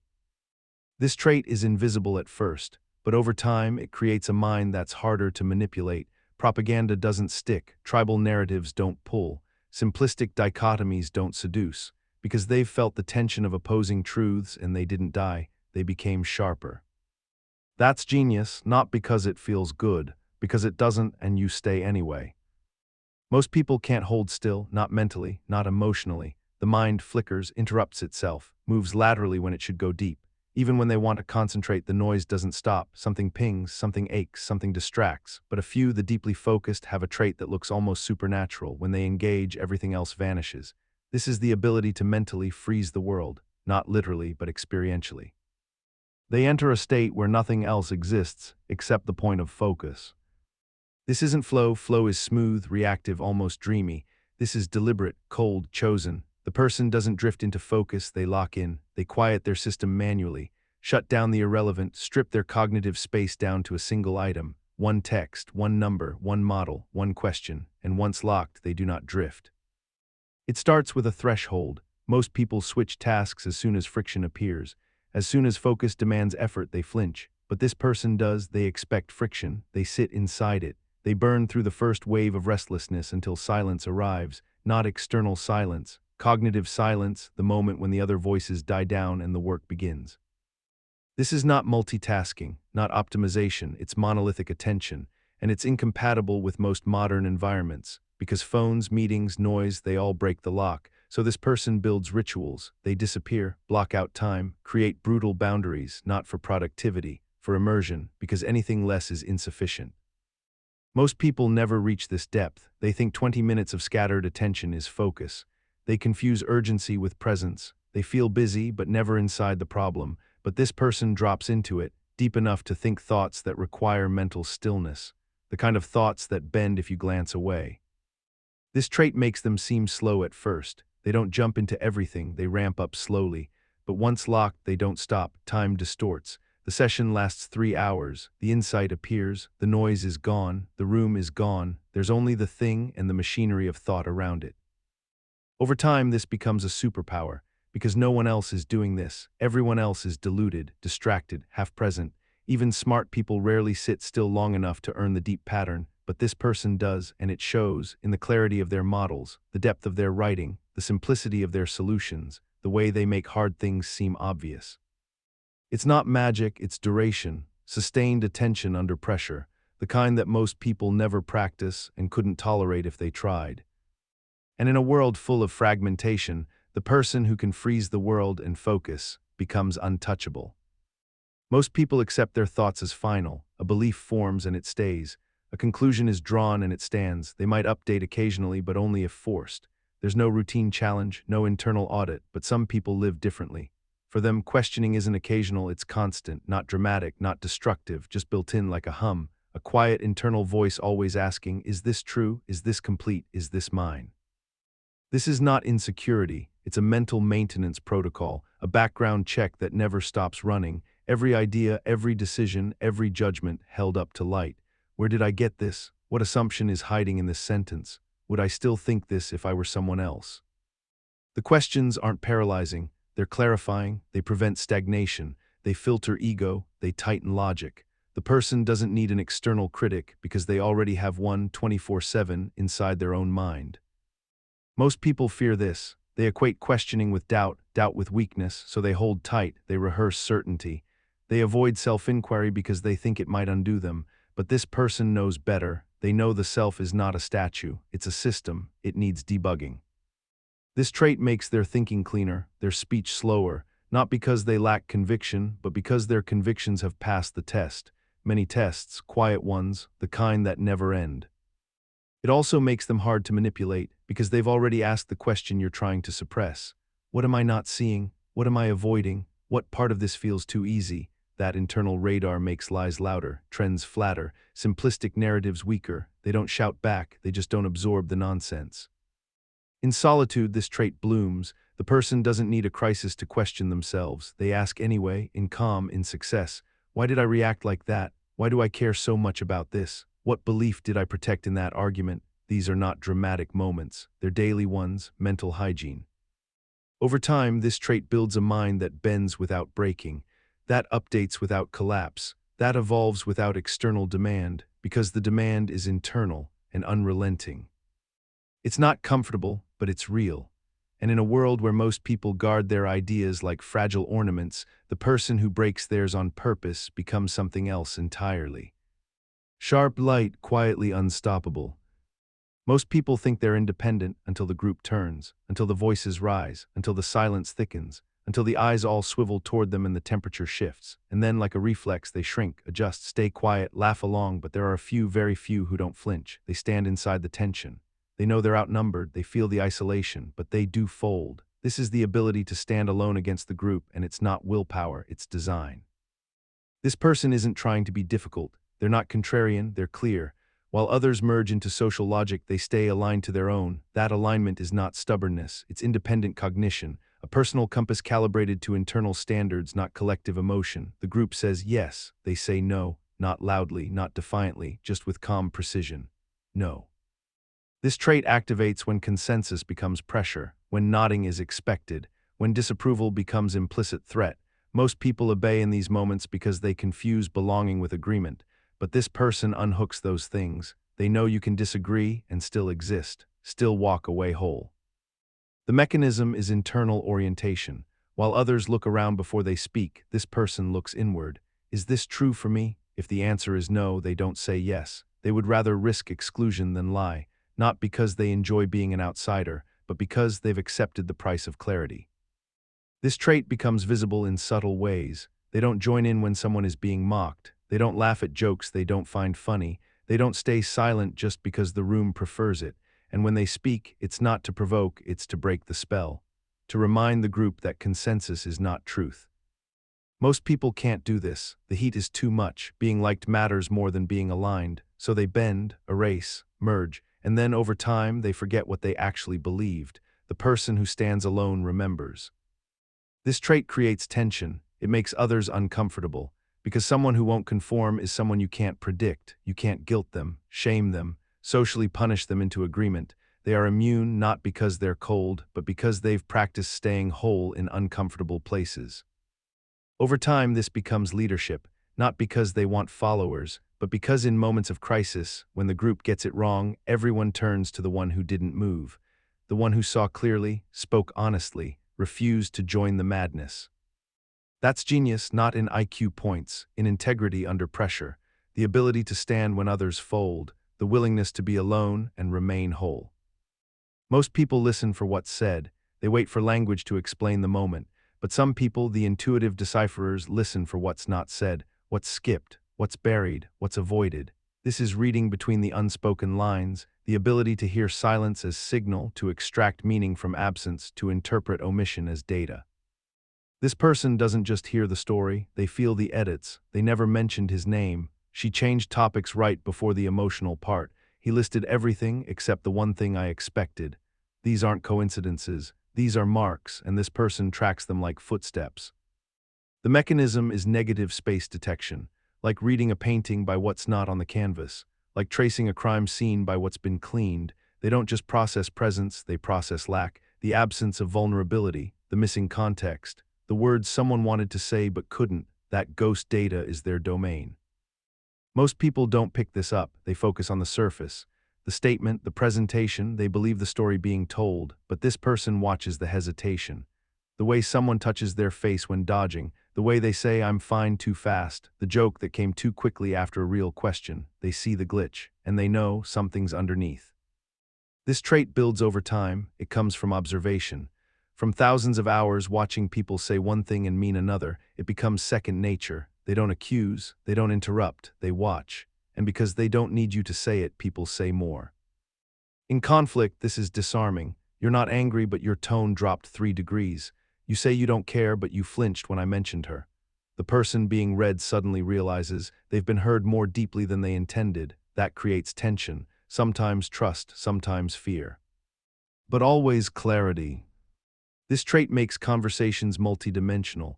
Every line has context, every absence has weight. The person doesn't just respond, they decode, and that decoding gives them power. The power to know when someone's hiding pain, when someone's withdrawing, when someone wants to connect but doesn't know how. It also makes them precise communicators, because they hate being misunderstood. They know what it feels like to speak without saying, so when they speak, they aim for transparency. And when others speak, they hear what's unsaid with the same accuracy as what is. That's genius not in loud moments, in quiet ones, the pause before truth, the breath before confession, the gap in the timeline, the missing detail in the perfect story. Where others hear nothing, they hear everything. Most people want closure, they like conclusions. They prefer questions that can be answered definitively, neatly, finally.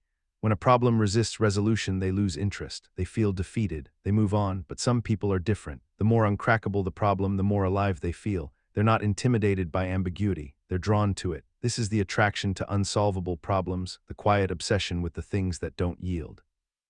This kind of person doesn't seek victory, they seek depth.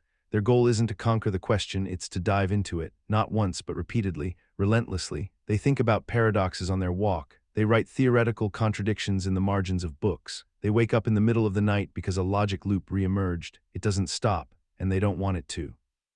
The mechanism isn't masochism, it's mental hunger. Unsolvable problems offer infinite terrain. You can test every assumption, you can shift perspectives, you can model from one angle then the next, and no matter how far you go, there's still more. That endlessness which frustrates others fuels them, because the terrain is rich, and truth lives at the edges. Most people avoid this, it's cognitively expensive. It requires sitting with contradiction, accepting partial understanding, tolerating a question that echoes for years, but this person doesn't need a bow on top. They know that I don't know is not a failure, it's a frontier. They're the kind who rereads a philosophical argument not to agree or disagree, but to test its frame. The kind who prefers complexity over comfort, who doesn't panic when there's no right answer, who spends a decade on one idea and still calls it interesting. This kind of mental stamina creates breakthroughs, not because they force solutions, but because they generate better questions. They refine the language, they notice invisible assumptions, they map out the logic tree far past where most people stop. they expand the boundary of the conversation. And they don't do it for recognition. In fact, often no one notices. The problem wasn't popular, the topic was obscure. The question wasn't sexy, but they needed to explore it, not for others, for themselves. Over time, this shapes a very rare mind, one that doesn't rush to conclusions, one that distrusts easy answers, one that holds space for mystery without turning away. And in a world obsessed with speed and certainty, that kind of mind sees what others cannot. Not because they're smarter, because they stay longer. Most people need payoff, a goal, a grade, a well done. Their motivation hinges on something coming back, and when it doesn't, they stop. The task becomes meaningless. The energy dries up, but some people aren't built that way. They can sit in deep, effortful concentration without any reward, no external signal, no praise, no result, just the work, the mind, the process. This is not discipline, it's not hustle, it's a preference for mental immersion. This person likes the burn of sustained focus. They like being in a space where nothing else matters, no phone, no noise, no tracking, just them and the structure they're building, a code base, a logic chain, a mathematical proof, a design system, a philosophical framework, a sentence.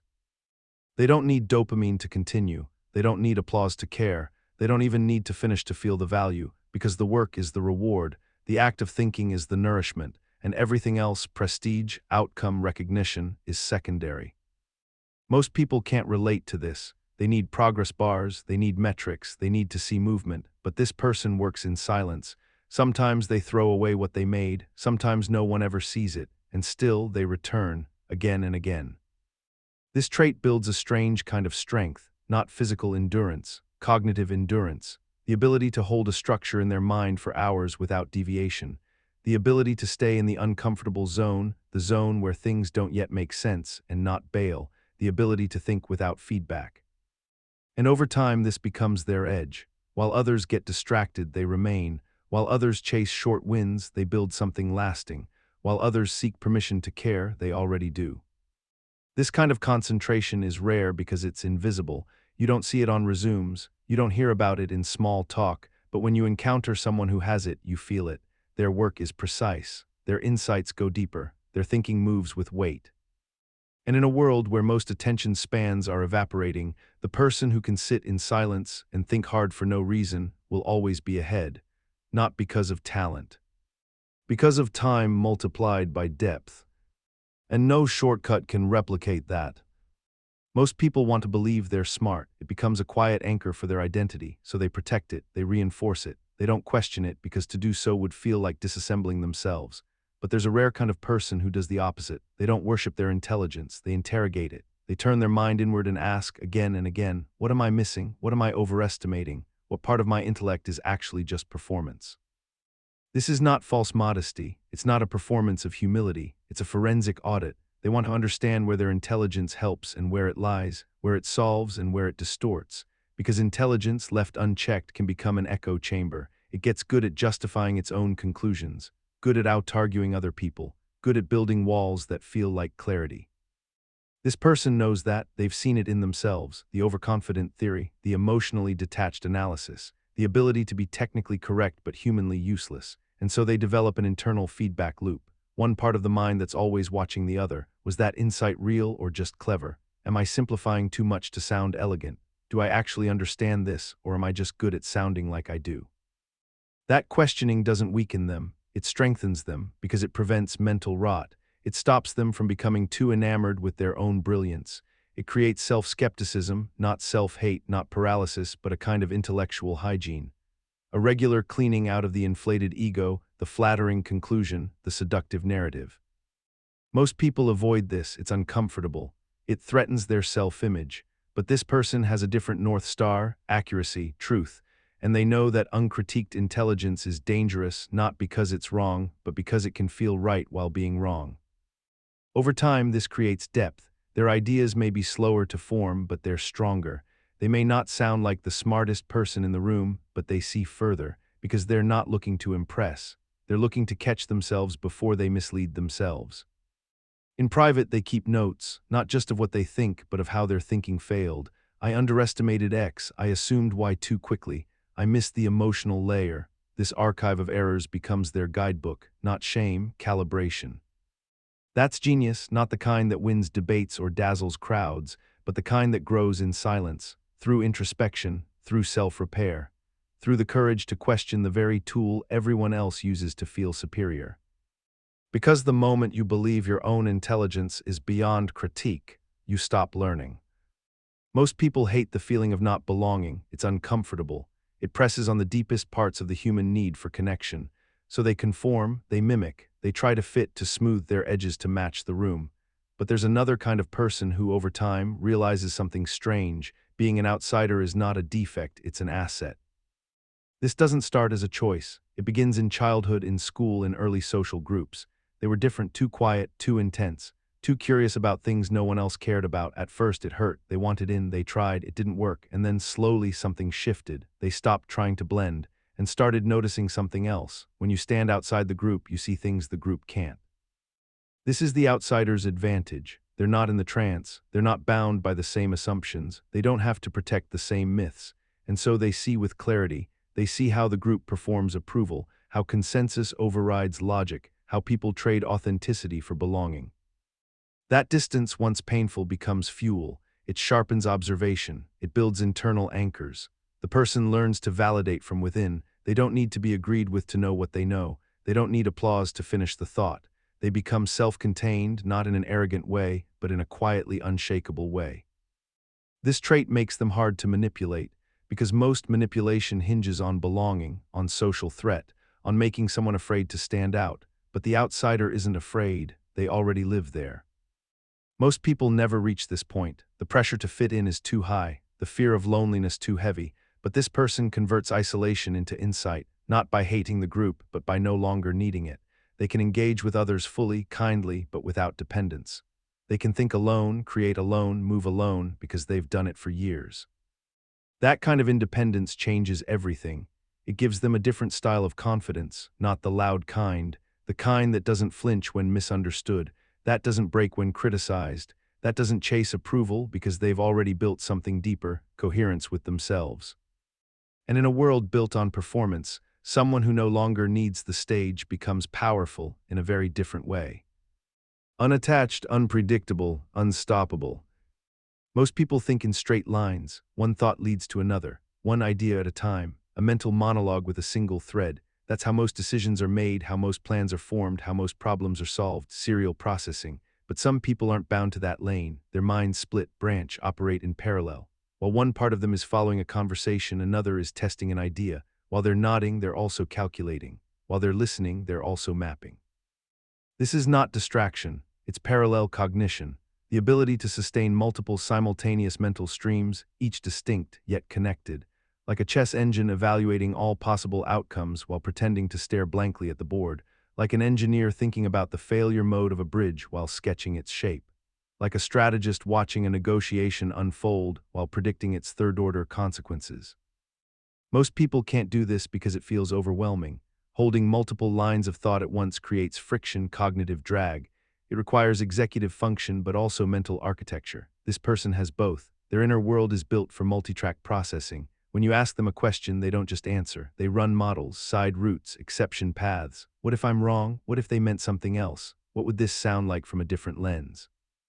It's not chaos, it's orchestration, internally quiet but rich with motion. They can process a philosophical idea, evaluate a psychological motive, and mentally simulate a counterexample, all while giving you a perfectly composed answer. This makes them slow to speak sometimes, not because they're unsure, but because they're checking the parallel lines. Has every branch converged? Has each angle been tested? Are the contradictions reconciled? When they do speak, it's with unusual precision, not because they rehearsed, but because the answer had to survive multiple tracks. It had to pass through mental friction. What remains is not just correct, it's robust. Over time, this shapes their creativity too. They can connect fields that don't touch, notice links others miss, think laterally while others go linear, and solve problems that resist straight-line thinking. Most people need quiet to think. This person can think inside noise, inside movement, because their mind doesn't depend on one dominant channel. It's distributed, redundant, elastic.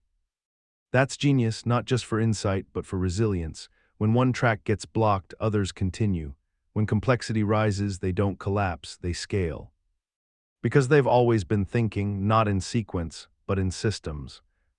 Most people run from boredom. The moment a task feels dull, the mind starts fidgeting.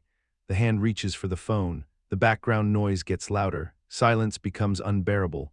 Boredom is treated like a failure state, something to escape. But some people do the opposite. They enter boredom, stay inside it, mine it. This isn't masochism, it's mental discipline turned creative. These people have learned that boredom isn't emptiness, it's signal. A signal that the mind has room to move, that the noise has cleared, that something underneath is ready to emerge. The mechanism is strange. At first they feel it too, the restlessness, the urge to flee, but instead of reaching for distraction, they watch it. What happens if I don't escape? The first few minutes are uncomfortable, but then something breaks open, a memory resurfaces, a question bubbles up, a new idea forms, not because they forced it, but because the space allowed it. This becomes a kind of ritual. They sit in silence, on purpose, not meditating, not goal-setting, just not leaving. 10 minutes, 30, 2 hours, no input, no stimulation, just stillness. And in that stillness, the subconscious stirs, connections light up, and by the time they return to the world, they've built something that didn't exist before. Most people never do this. Boredom feels like death, it triggers anxiety, it feels unproductive, but that's the illusion. Boredom is not the absence of value, it's the clearing of clutter, a mental vacuum that invites something deeper. This person knows that, so they cultivate it. They treat boredom like a muscle. The more time they spend in it, the stronger their creative reflex becomes. They start to recognize patterns. This kind of boredom precedes an insight. This kind is just fatigue. They learn to navigate it like a landscape. And this changes their output. While others copy trends, they invent new patterns. While others react to noise, they respond from stillness. While others are driven by external prompts, they generate internal momentum. That's genius, not because they outwork everyone, but because they outweight them. They're not afraid of the empty page, they trust it. They sit there until the page speaks back. Because they know boredom isn't the absence of stimulation, it's the threshold of originality. And most people never cross it. Most people confuse irony with bitterness. They think to see contradictions is to hate them. To point out absurdity is to mock it. To understand how fragile language and meaning can be is to reject them altogether. But there's a different kind of mind, one that sees the irony, feels the absurdity, notices the cracks in logic, and instead of turning cold, turns alive. This is the ability to hold irony without sinking into cynicism, to stay open in the face of contradiction, to laugh not to destroy but to illuminate. It's a rare stance. Because most people, once they see how strange the world is, retreat. They build defenses. They armor themselves with sarcasm or nihilism or apathy. It's all fake, they say. Nothing matters. They become emotionally anesthetized. But the person who can embrace irony without losing warmth, they're different. They smile at the contradictions, not because they're amused, but because they understand.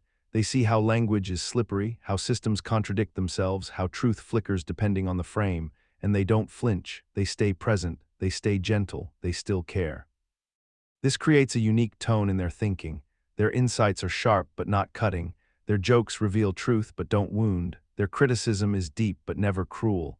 Because beneath their mental agility is something else, emotional permission, the permission to see the game and still love the players. That balance is rare and powerful. It allows them to hold complex positions, to speak with clarity while honoring ambiguity, to disagree without condescension, to be skeptical without being small. Most people don't do this. Once they see how broken things are, they give up on depth. They live in the surface, either blind optimism or ironic detachment. But this person goes further. They keep their empathy alive even after they see the system. They hold space for contradiction without collapsing into despair. And that makes their voice resonate, not because it's loud, but because it's anchored in both truth and care. They can write satire that heals, speak critiques that uplift, make observations that don't flatten the world but reveal its strange humanity. In an era where irony is weaponized and cynicism is chic, this kind of intelligence stands apart, because it doesn't retreat, it builds. It uses irony not to escape but to invite. It points out the cracks and then gently shows what might grow there.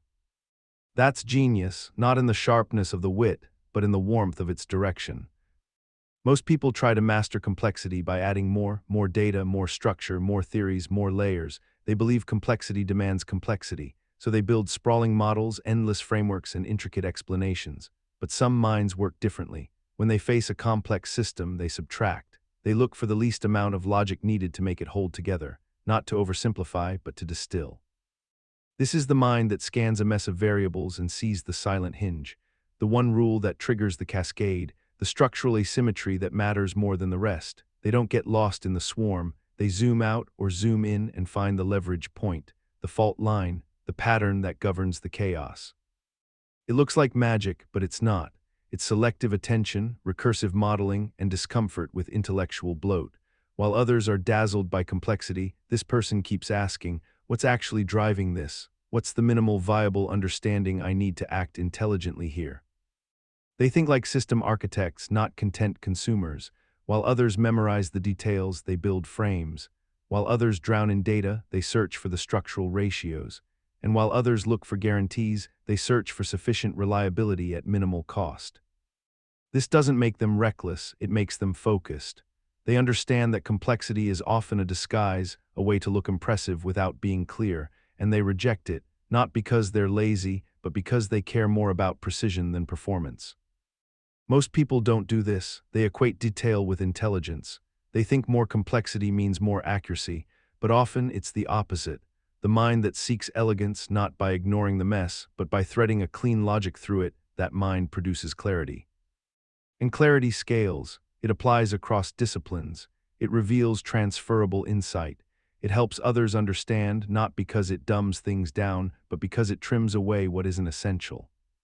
That's genius, not in the density of the thought, but in the density of insight per word. The person who can build clarity in complexity doesn't just solve problems, they build maps. And in a noisy world, maps are power. Most people overlook the small, a phrase, a gesture, a strange coincidence they pass by without pause, because in a world obsessed with productivity, detail is disposable. Trivial things are treated like background noise, but some people pay attention, not because they're anxious or obsessive, but because they know that meaning hides in what most people ignore.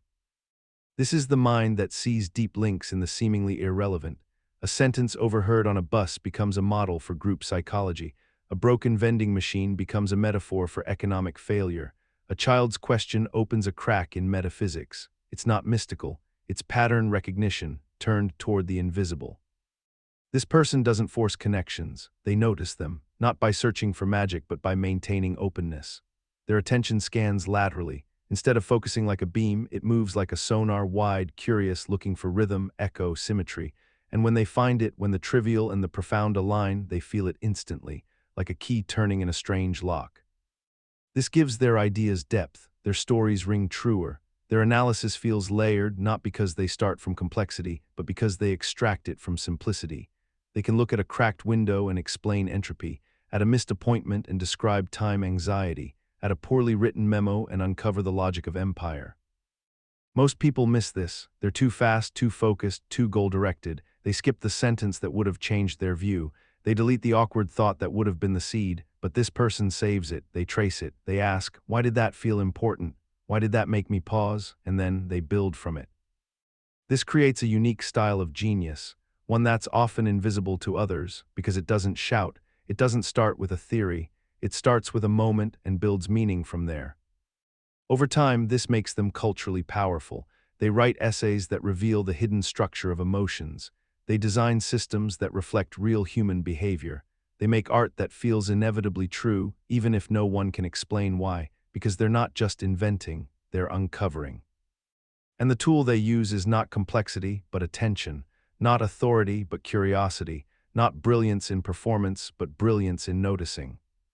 That's genius, the kind that sees God in a grain of sand, and the future in a poorly worded headline. Most people protect their beliefs, they build identities around them, they avoid questions that threaten them, and when challenged, they defend not because they've thought deeply, but because they've attached. Beliefs become shelter, stability, self. But some people operate differently. They don't just hold beliefs, they test them. Regularly, coldly, not just when forced, but by habit. This is the belief audit, the intentional practice of reevaluating one's assumptions, conclusions, and frameworks, not once, not reactively, but as a mental hygiene routine. It's uncomfortable, that's the point. They ask themselves, what do I believe today that might be false tomorrow? Where am I defending instead of updating? Which of my ideas feel too safe, too unexamined? They're not seeking chaos, they're seeking integrity. This habit changes everything. It prevents intellectual fossilization. It builds flexibility. It creates a moving self, not a rigid one. They don't just add new information, they refactor their mental code base. This belief worked 5 years ago, but does it still serve? Does it still fit reality as I now understand it? Most people can't do this because beliefs are emotional.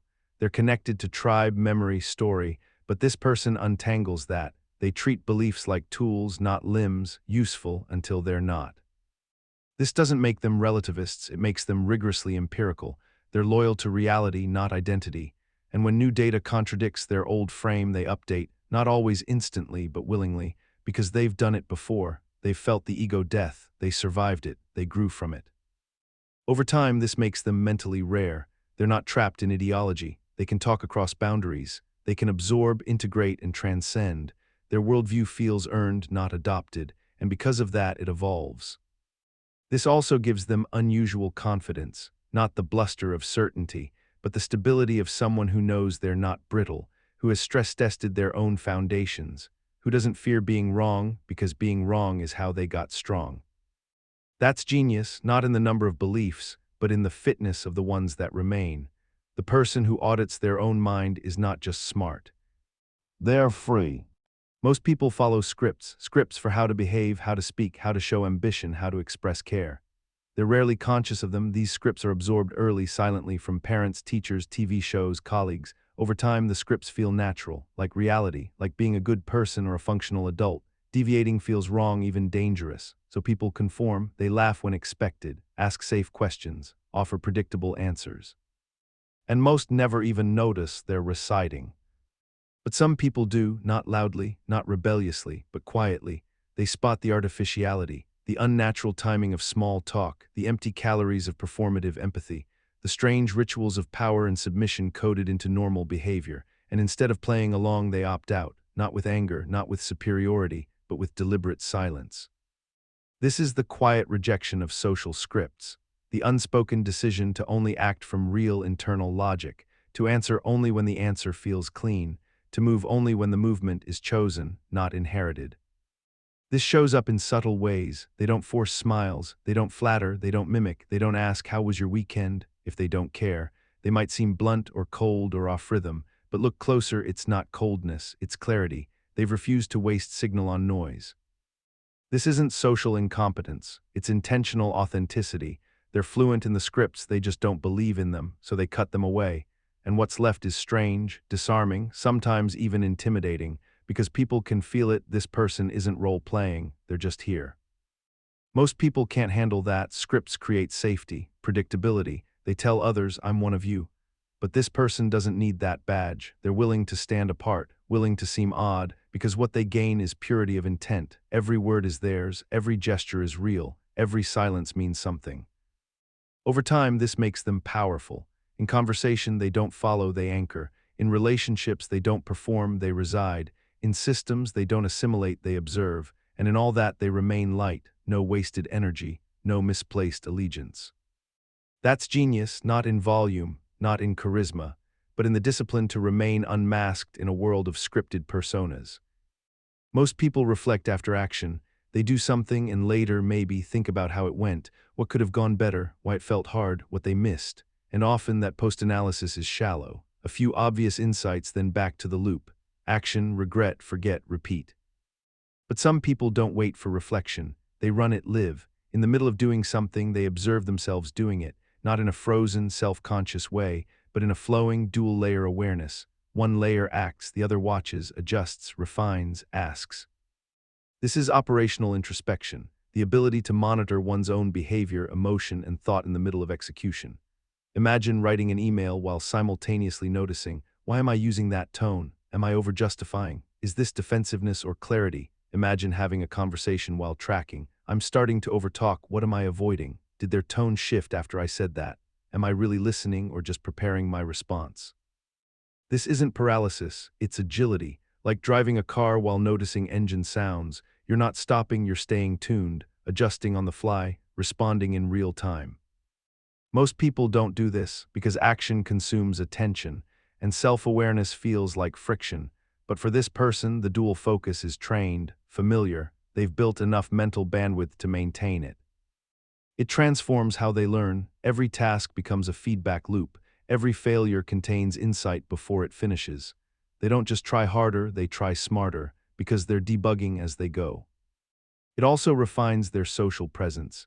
They can notice when they're escalating unnecessarily, when they're seeking approval, when their tone is drifting into sarcasm. They course correct live, which makes their interactions unusually clean, precise, low in distortion. Over time, this produces excellence, not because they never err, but because they catch errors at the root, before they grow, before they calcify. While others optimize by accident, this person optimizes by watching themselves work. That's genius, not as a trait, but as a mode. A live loop of action and reflection where the mind becomes its own calibration system. They don't just do things, they learn while doing. And in a world obsessed with performance, they've mastered something quieter. Self-alignment in motion. Most people seek certainty. They crave it like food in relationships, in identity, in career, in opinions. Not knowing creates discomfort, and discomfort triggers a frantic need to resolve. Fill the gap, close the question, pick a side. So they reach for answers not because they're true, but because they're available. Certainty becomes anesthesia. But some people experience something different. When they don't know, they stay, they don't panic, they don't fill, they look. They feel the edges of the unknown and smile, because for them, not knowing isn't a threat, it's a signal, an invitation, a sign they're near something real. This isn't indifference, it's active wonder. They sit with unresolved thoughts the way one might sit by a foggy window just watching. They don't label too early, they don't force clarity, they let contradictions breathe, they let hypotheses remain suspended, because they know truth isn't always immediate, and thinking fast can be the death of insight. This makes them slow in ways that matter. They ask better questions, they postpone conclusions, they say I don't know not as defeat but as precision, and when they do arrive at an answer, it's theirs, hard-won, deep-rooted, free from the noise of urgency. Most people can't stand this space. The ambiguity, the tension, the lack of narrative, they rush to resolve, to explain, to finalize. But this person trains the opposite reflex, to stay open longer than comfort allows. They treat confusion as a tool, not an error. Over time, this rewires how they interact with the world. They notice what others skip. They change direction faster. They evolve ideas more fluidly. Because they're not clinging, they're listening. Even their identity becomes lighter. They don't need to be the expert, the rationalist, the skeptic. They just need to be in motion or in stillness, but always in contact with the question. And this paradoxically gives them unusual authority, not from volume but from depth. People trust them not because they sound sure, but because their uncertainty is intelligent. Their presence signals care, integrity, spaciousness. That's genius, not in the amount of knowledge, but in the relationship to the unknown. This person doesn't just tolerate mystery. They enjoy it, and in that enjoyment, they learn things others never glimpse. Most people seek outer alignment. Do others agree with me? Does this sound smart? Will this get approval? And if it checks those boxes, they adopt it. A belief, a behavior, a persona. But some people live by another axis entirely, inner alignment. Not just do I believe this, but does this belief align with the rest of me? This is the constant testing of inner consistency. A quiet, relentless habit of comparing thought against thought, emotion against action, idea against identity, not to stay rigid, but to stay coherent. They don't just want to be right, they want to be whole. It's exhausting sometimes, because nothing is ever taken for granted. A casual comment from a friend might spark hours of internal audit. A reaction in a meeting might trigger a full schema check. Wait, if I believe X, why did I feel Y? If I value Z, why did I behave like this? This isn't self-criticism, it's system integrity maintenance, like patching code, like tuning an instrument. They want their thoughts to fit together, not in a dogmatic way, but like parts of a machine designed to move as one. Most people avoid this, it's too much work. It's easier to compartmentalize, to have beliefs that don't talk to each other, to act in ways that feel good even if they contradict your values. But this person can't stand that. Inconsistency creates mental friction. It slows them down, so they clean it up. Over time, this creates an unusual clarity. They don't have to memorize positions. Their ideas reinforce each other. Their values generate their decisions. Their presence feels centered, not because they never change, but because they align from the inside. It also creates trust. You might disagree with them, but you know they're not pretending. Their thoughts come from somewhere stable. When they change their mind, it's visible. When they admit fault, it's integrated. No hidden contradictions, no casual lies. That's genius, not in brilliance of thought, but in honesty of structure. The kind of mind that turns inward like a prism, always checking the angles, always refining the frame, always trying to make the light pass through without distortion. In a world that prizes performance, this person chooses something harder. Integrity.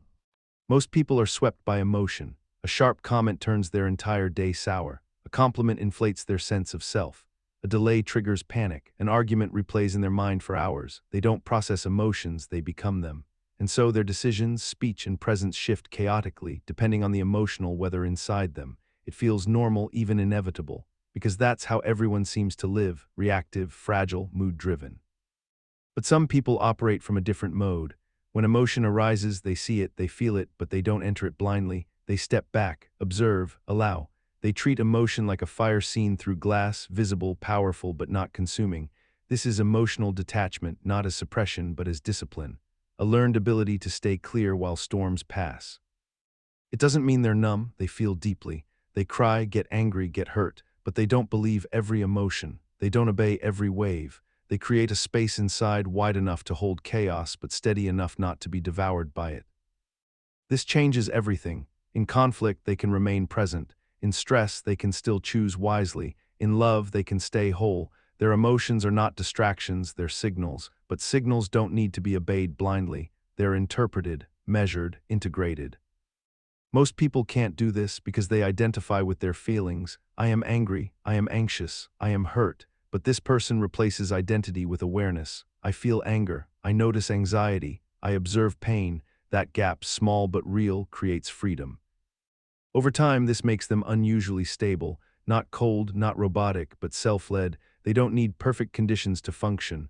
They're not hostages to their hormones. They walk into chaos and stay intact. People sense it. They seem unshaken, grounded, trustworthy. And that trust isn't fake. It's earned through hundreds of internal choices to feel fully without being hijacked, through years of watching emotions come and go without letting them redefine what matters. That's genius, not in intellect but in emotional architecture. They've built an inner space large enough to hold storms without capsizing. They're not above feelings. They're simply not enslaved by them.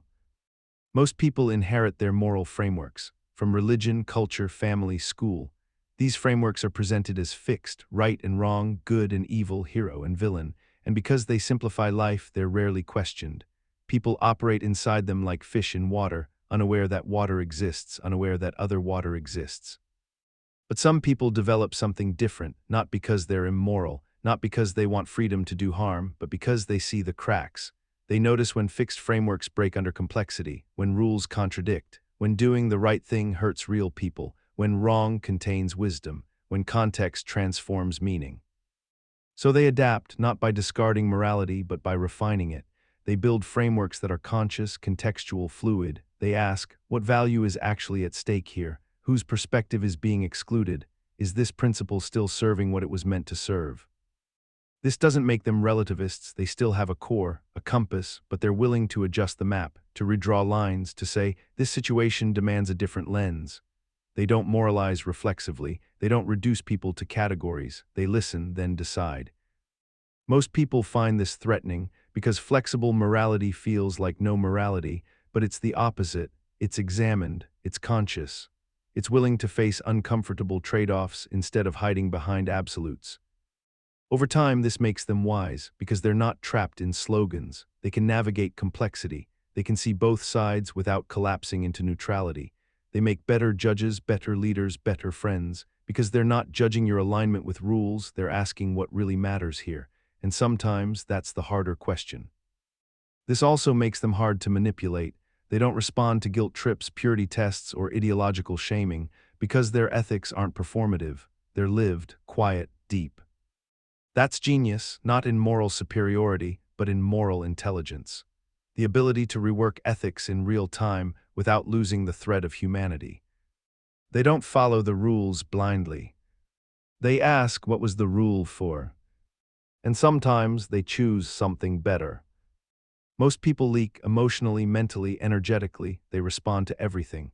A rude comment pulls them in. A minor slight drains their peace. A stranger's disapproval can ruin their day. They give parts of themselves to people who didn't earn it, to conflicts that don't matter, to ideas that don't serve them. And by the end of the day, they're scattered, drained by 1,000 small frictions they never chose. But some people function differently. They don't react less because they care less. They react less because they choose what gets their emotional bandwidth. They understand something most people don't. Attention is an investment, emotional attention especially. They invest it selectively, thoughtfully, strategically. If a problem doesn't meet a certain threshold, they let it pass. If a person is chronically disrespectful, they disconnect. If a moment is emotionally chaotic but not meaningful, they observe without attaching. It's not indifference, it's self-respect. They don't give their anger to bait. They don't give their sadness to performative pain. They don't give their joy to shallow validation. Every emotion costs something, so they spend it where the return is real. Most people can't do this because they confuse reactivity with aliveness. If they don't get angry, they think they're being weak. If they don't explain themselves, they think they're being passive. If they don't validate others constantly, they think they're being cold. But this person understands the deeper math. Not all interactions deserve your full presence. Not all moments deserve your soul. This gives them power, because when they do invest, it's felt fully, cleanly. Their presence is never diluted. Their empathy is never forced. Their support is never performative. They are there or they are not. There's no middle ground. Over time, this makes them efficient in the emotional dimension. Their relationships are clearer. Their identity is stronger. Their mood is less hijacked because they are not open circuits. They are gated, not to keep people out, but to keep themselves intact. That's genius, not in intellect but in emotional allocation. The awareness that you are not infinite, that your inner world deserves protection. And that being kind does not mean being available to everything. The average mind is overwhelmed by noise. 100 pieces of conflicting information, unpredictable behavior, and contradictory events produce confusion. Most people either ignore it or default to the simplest story, even if it's wrong. They reduce, they flatten, they need order, so they manufacture it prematurely. But some people do something else. They step into the chaos and see, not a clean story, not false certainty, but underlying structure, the loops, the echoes, the hidden repetition under the surface. This is the ability to see patterns where others see mess. They notice the way someone's third argument circles back to the first, the way unrelated market signals share a rhythm, the way history rhymes, not just repeats, the way emotional patterns play out in disguise. It's not prediction, it's perception. They see structure emerge from noise. And because they do, they can operate calmly where others panic. When situations seem unpredictable, they lean in. Their minds don't crave immediate closure. They let things form, they compare, wait, reflect, and then act from a deeper intuition. Most people don't get here because pattern recognition requires exposure, attention, and detachment. You can't see the whole if you're fused with a part. You can't observe if you're panicking. You can't discern if you're reacting. But this person has cultivated distance without disengagement, presence without projection.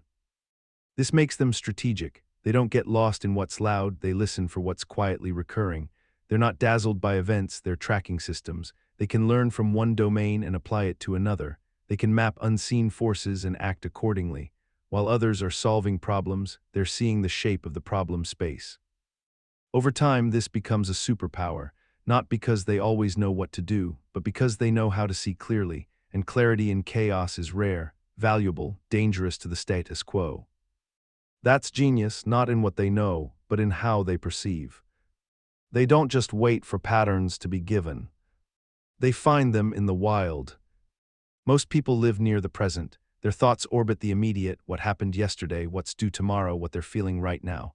The past is a blur of emotion and memory fragments. The future is vague or simply feared. They remember poorly. They plan vaguely.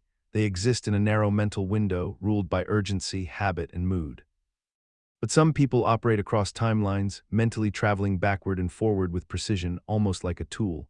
They don't just recall the past, they reconstruct it. Decisions made, thoughts felt, the emotional state of 5 years ago, the logic of a previous self. not nostalgically, analytically, for insight, for extraction. They look back to understand mechanism, not just event. And forward, they simulate. They imagine not just outcomes, but paths. If I choose A, where does it likely lead? What obstacles arise? Who would I become? They don't daydream, they model. Like chess players, they run scenarios through mental space, test variables, stretch identity into hypothetical futures, then return to now, armed with direction. This creates a strategic depth that's almost invisible, because in conversation they seem calm, present, even minimalist. But under that stillness is a mind that's always projecting, backwards into source, forward into trajectory, every belief tested by past evidence, every action filtered through long-term implication. Most people can't sustain this because mental time travel is expensive. It requires energy, reflection, and detachment from the emotional noise of now. People avoid looking back too closely because it might hurt. They avoid thinking ahead because it might disappoint. But this person faces both directions, not because they enjoy discomfort, but because they demand coherence. This changes how they learn. The past becomes not just memory, but a library. The future becomes not anxiety, but a canvas. They don't repeat mistakes. They don't get trapped in short-termism. They build lives the way an architect builds blueprints across dimensions with vision that stretches beyond the moment. That's genius, not in knowledge, but in temporal architecture. The ability to hold past, present, and future in the same mind space and use them to refine action. They don't just live in time. They navigate it. Most people tackle problems head-on. If X is the goal, they ask, how do I get X? If Y is the obstacle, they ask, how do I remove Y? The approach is direct, intuitive, and often limited, because reality isn't linear, and some problems only yield when approached sideways. This is where inversion begins. Instead of asking, how do I succeed? The question becomes, how do people fail? Instead of, how can I fix this? How can I make it worse? By inverting the lens, blind spots are revealed, hidden assumptions fall away, the shape of the problem shifts. Some people do this occasionally with effort, but a few do it automatically. It's a reflex, a trained bias toward flipping the frame, seeing the mirror image, and extracting truth from the negative space. They don't just chase outcomes, they debug contradictions. They notice when the obvious path hides deeper risk, when conventional logic collapses under inversion. They flip success into failure, confidence into doubt, goals into anti-goals, not because they're contrarian, but because they're systemic. Most people resist this. It's counterintuitive. It feels like slowing down, like questioning what everyone knows. But this person doesn't mind slowing down. They don't fear appearing strange, because they know reality rewards clarity, not speed. This instinct makes them ruthless thinkers. When handed a plan, they immediately ask, how does this break? When given an assumption, they test its reverse. When listening to a belief, they imagine its opposite also being true and work to resolve the tension. Over time, this produces rare insights. They spot flaws before they emerge. They avoid obvious traps. They find elegant solutions hidden behind inverse frames. Because while others are trying to win by moving forward, they're playing the other game, mastering the reverse path. That's genius, not in action, but in orientation. They don't just think harder, they think differently. And that difference protects them from the illusion of linear logic. They don't fight problems head-on. They turn them inside out. Most people realize they were manipulated after it happens, hours later, days later, when the pressure subsides and they finally replay the conversation. Then the red flags become clear.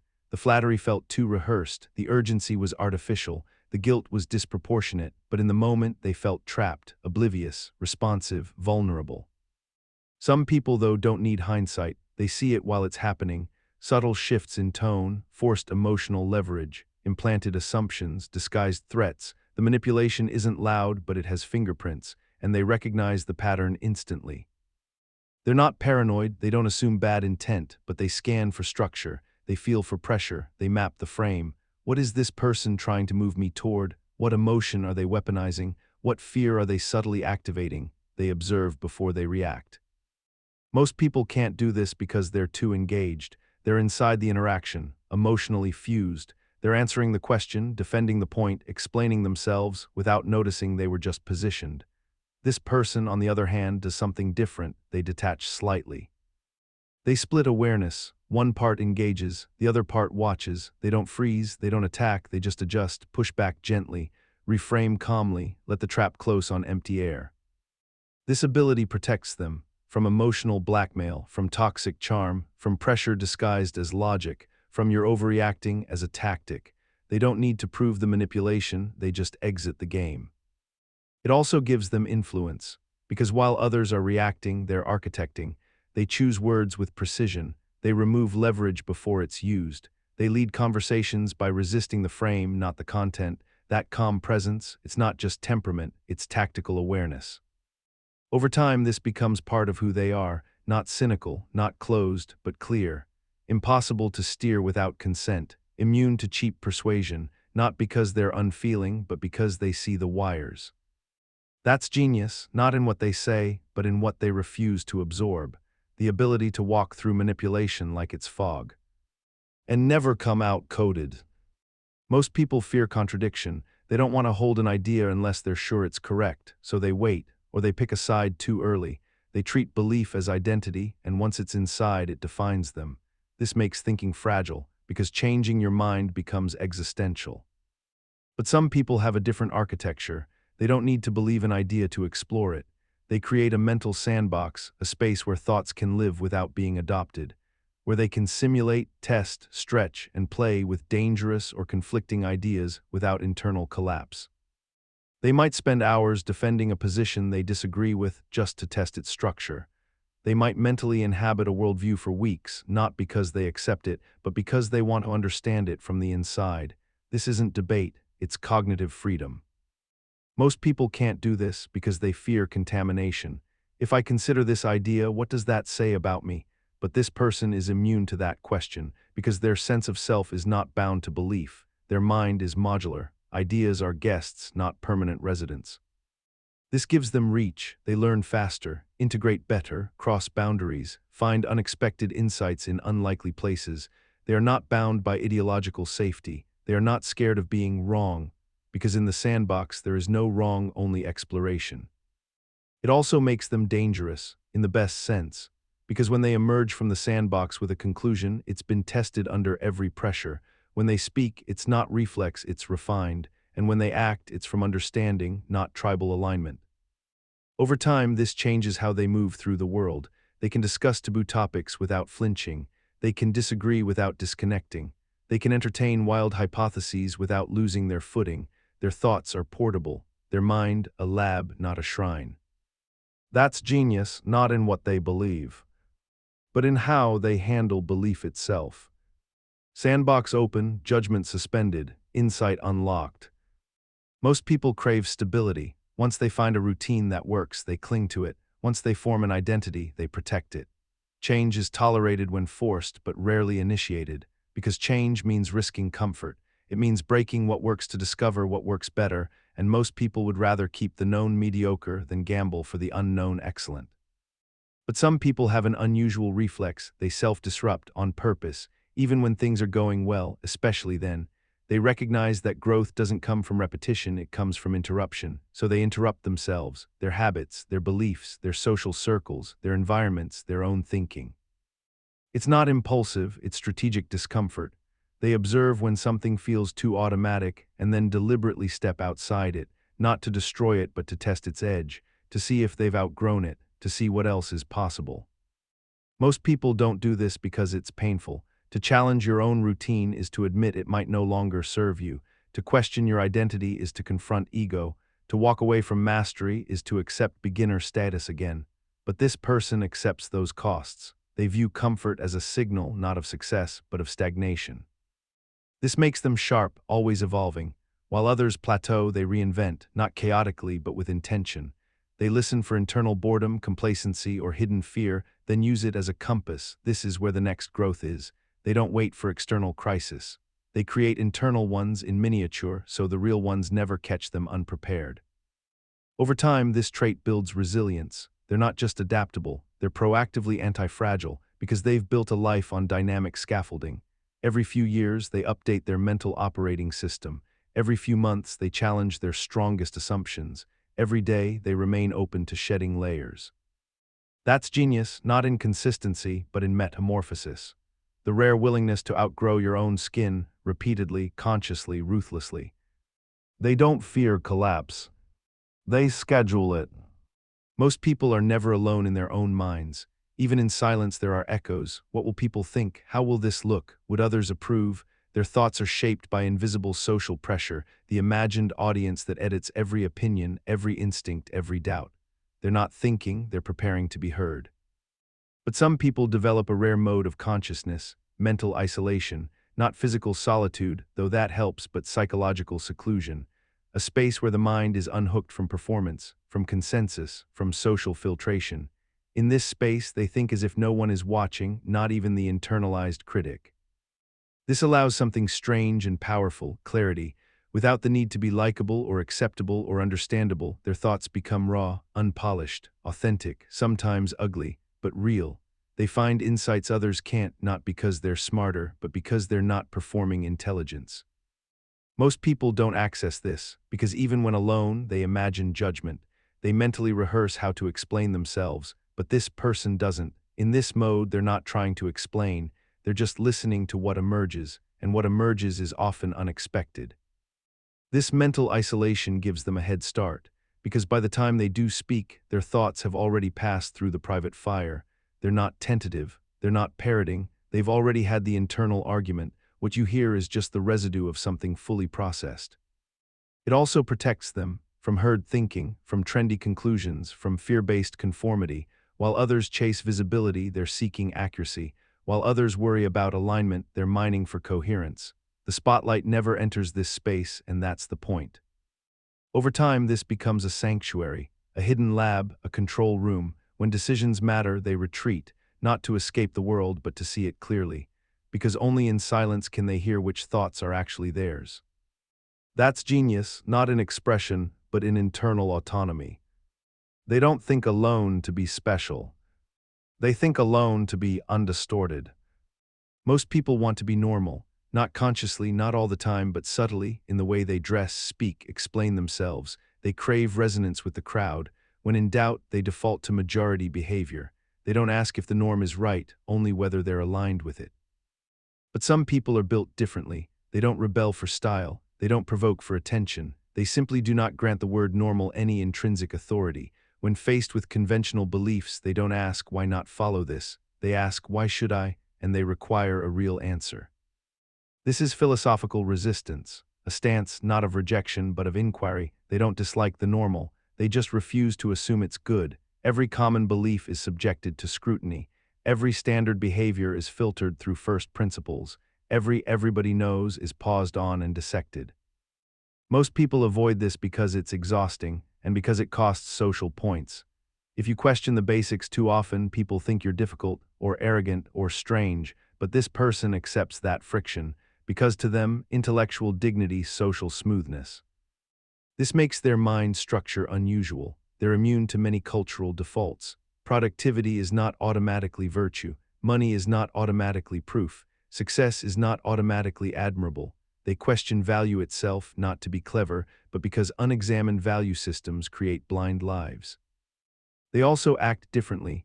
They make decisions that seem odd, quit jobs others chase, decline roles others covet, choose silence over celebration, choose principle over consensus. Their life doesn't look optimized unless you measure it on their scale, which most people don't understand, and they're fine with that. Over time, this makes them independent, not just in action but in soul. They're hard to impress, hard to sway, hard to manipulate, not because they're closed but because they're anchored elsewhere. Deep, slow questions guide them, not the crowd, not the algorithm, not the market. That's genius, not in eccentricity, but in moral sovereignty. They don't follow the map. They ask who drew it. Most people think in averages, in typical scenarios. What usually happens? What do most people do? What's the normal reaction? This keeps thought efficient but shallow, because reality isn't built around the average. It's shaped by exceptions, outliers, extremes. This person thinks at the edges, not because they're pessimistic or extreme, but because they know the edges define the system. They test ideas not just by how they work in comfort, but how they behave under pressure. What happens to this belief when things fall apart? How does this idea hold up at the limit? They're the ones who, when told a rule, ask, what if X, some strange, rare, inconvenient scenario, an exception that breaks the model? They do this not to be difficult, but because they see that truth lives in the constraints. If a concept collapses under edge pressure, it wasn't strong to begin with. Most people don't think this way because it feels impractical. Who cares about rare events? But rare events often drive change. One black swan resets markets. One paradox reshapes philosophy. One extreme case reveals the flaw in the code, and this person lives there in the uncomfortable corners where ideas crack.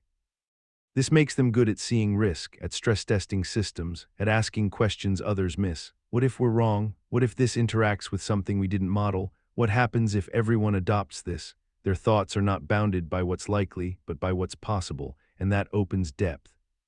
They also notice something else. Edge cases reveal values. Who gets harmed at the margin? Who gets excluded from the rule? Which logic survives the hardest test? This turns their mind ethical, not just abstract. They don't just think smarter, they think more responsibly.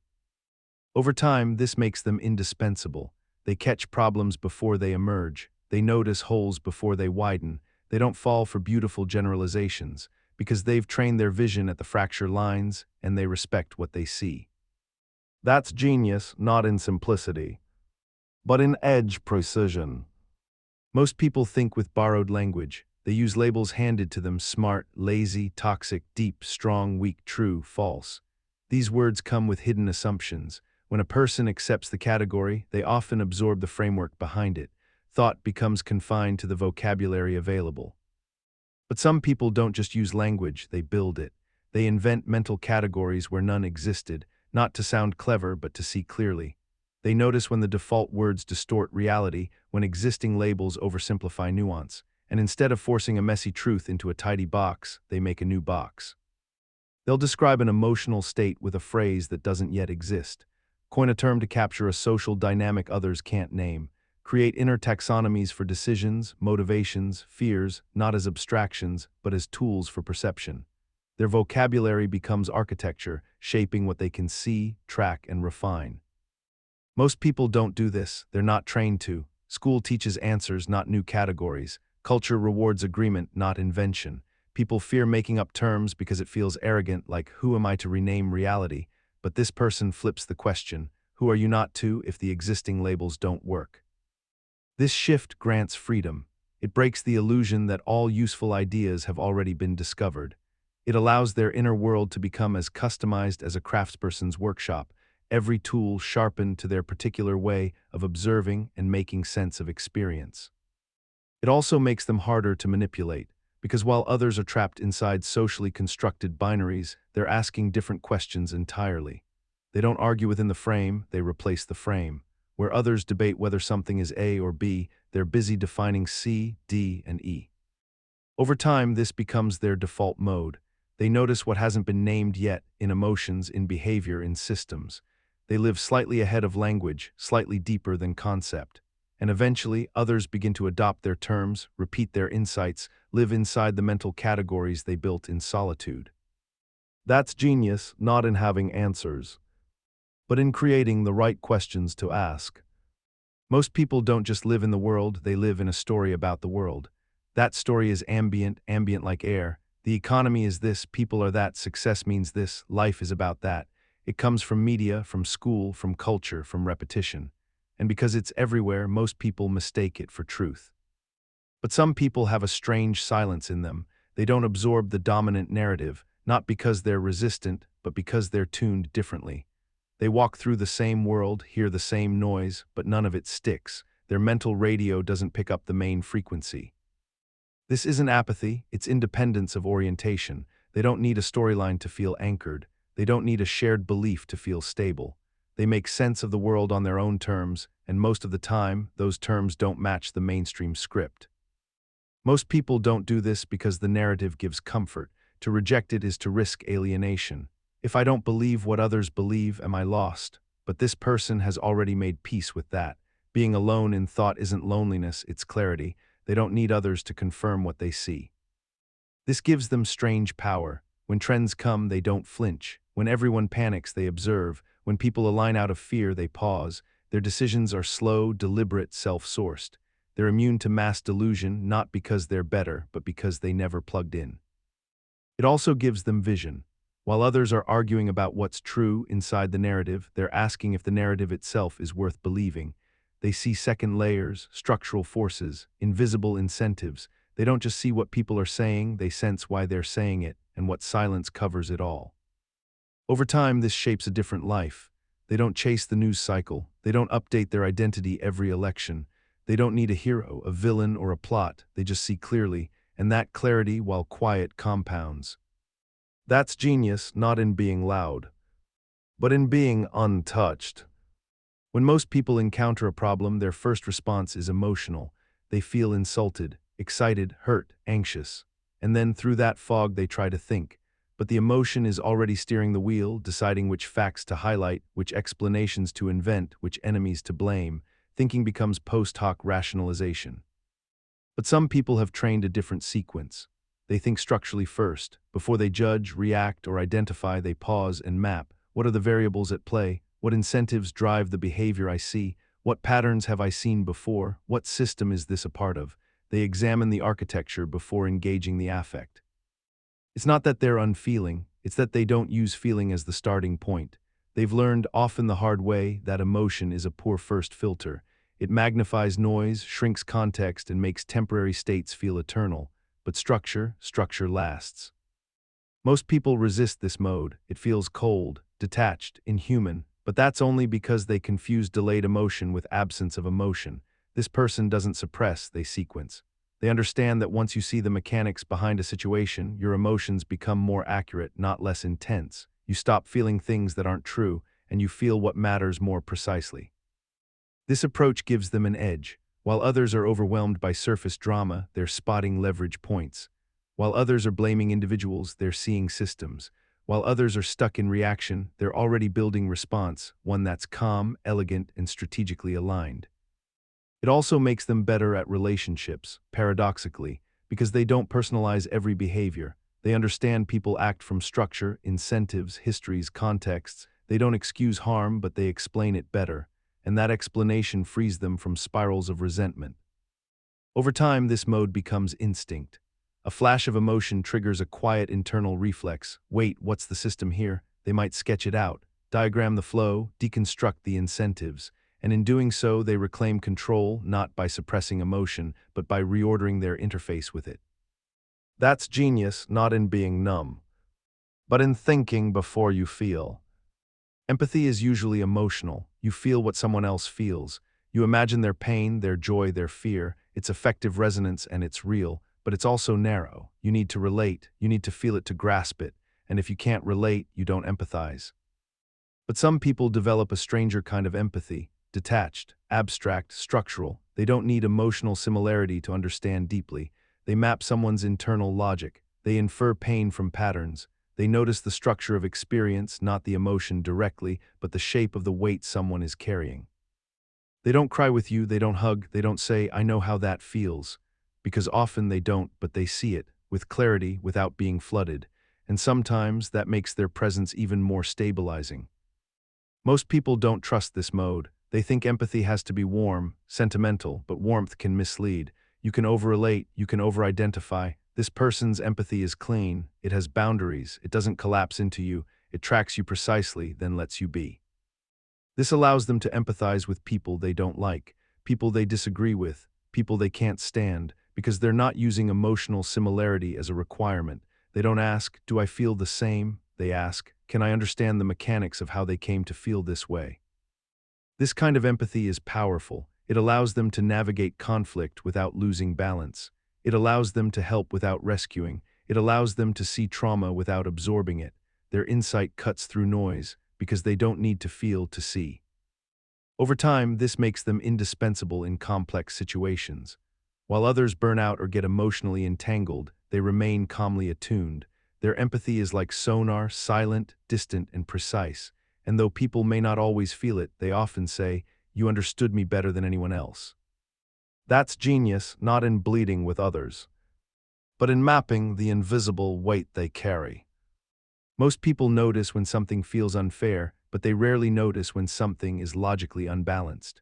They follow the shape of a statement, the tone of an argument, or the emotional weight behind a position, but they don't stop to ask whether the structure of reasoning is internally symmetrical. They hear what sounds persuasive, not what holds up on both sides.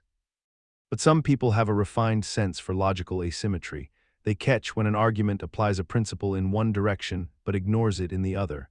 They notice when someone demands rigor for one claim but uses vagueness to protect their own.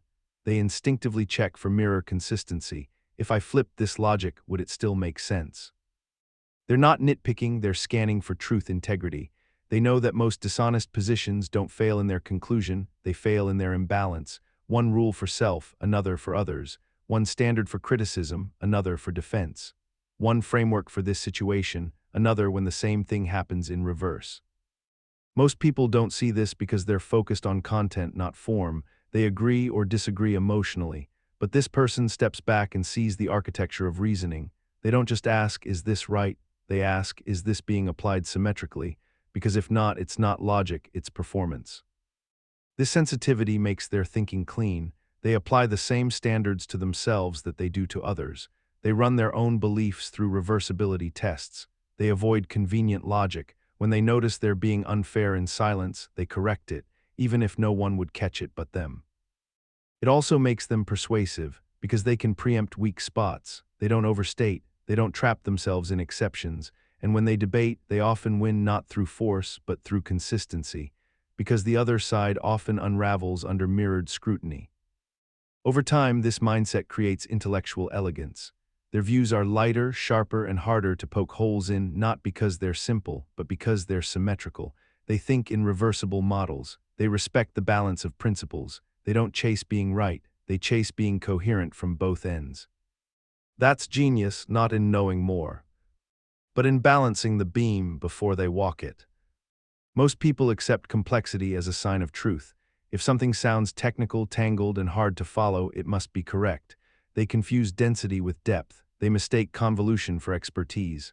And so, they adopt explanations that are bloated, redundant, or full of mental friction. But some people are allergic to that. They seek elegance, not simplicity but compact precision. A truly elegant explanation makes complex things click. It reduces entropy. It makes multiple pieces of reality snap into alignment, using fewer assumptions, clearer logic, cleaner frames. They don't fall for fancy words or thick jargon. They test ideas by their explanatory power. How much does this clarify? How many scattered truths does this unify? How much noise does this eliminate? If an idea doesn't bring intellectual relief, they suspect it's hiding confusion. Most people don't value this. They prefer the illusion of mastery over the effort of clarity. But this person invests in thinking until it feels clean. They rewrite, refine, reorganize, not until it's dumber, but until it's sharper. And they won't explain things until they've earned that clarity themselves. This gives their mind unusual smoothness. While others are tangled in contradiction and jargon, they walk through thought like it's geometry. Their models are minimal, modular, elegant. They prefer 10 sharp principles over 100 muddy facts. They'd rather admit, I don't know, than fake coherence with noise. It also makes them teachers, even if they don't mean to be, because people remember how they explain things. They make others see, not by dumbing it down, but by removing the clutter. They say something once and it echoes for months, not because it's flashy, but because it fit.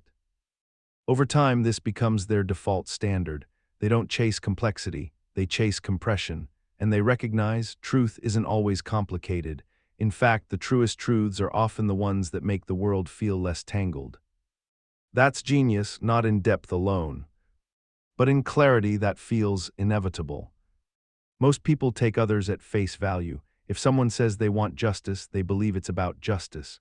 If someone argues for safety, they assume it's really about safety. They listen to content, tone, and body language, but rarely stop to ask, what's really driving this? Motives are assumed to be surface level. But some people operate on a deeper layer. They don't just hear what you're saying, they listen for the reason you need to say it. They track not only behavior, but the psychological gravity behind the behavior. They're not interested in the declared motive. They're attuned to the metamotive, the thing behind the thing. For example, someone debates a topic aggressively. Most people see passion. This person sees insecurity, or dominance seeking, or identity reinforcement, or an unconscious replay of childhood dynamics. They're not judging, they're reading, not in a paranoid way, but in a pattern-calibrated way. They see beneath the presentation layer. This makes their perception richer. They catch social power moves others miss. They hear signals in what goes unsaid. They know when someone's flattery is transactional, when someone's outrage is strategic, when someone's confusion is performative. They don't just observe behavior, they decode the internal architecture. Most people don't do this because it requires uncomfortable detachment.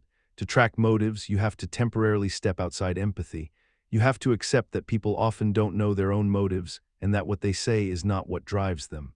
This person has done that work. They know how to move between understanding and analysis, compassion and pattern detection. This makes them resistant to manipulation. When someone tries to guilt-trip them, they don't respond, they analyze the need behind the guilt. When someone love bombs them, they trace the instability behind the affection. They are slow to mirror because they know when a mirror is being used as bait. Over time, this skill turns into a kind of social X-ray. They don't fall for charisma, they don't overtrust credentials, they don't confuse urgency with importance.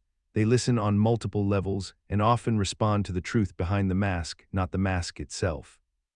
That's genius, not in reading minds, but in seeing the hidden scripts they don't know they're following. Most people are comforted by consensus. If everyone knows something, it must be true. If a belief is repeated enough, it must be safe. Of course hard work pays off. Of course love conquers all. Of course the market rewards value. These feel like self-evident truths, and most people rest inside them. But some people flinch at the obvious, not out of contrarianism, but out of structural skepticism. They've learned that what's obvious is often lazy, or worse, strategic. Obvious truths are rarely examined, they're used, and this person's mind doesn't allow that kind of shortcut to pass unchallenged. When they hear everyone knows X, their first impulse isn't agreement, it's investigation. Who benefits from this belief being widespread? What exceptions are being suppressed? What historical conditions made this idea seem natural?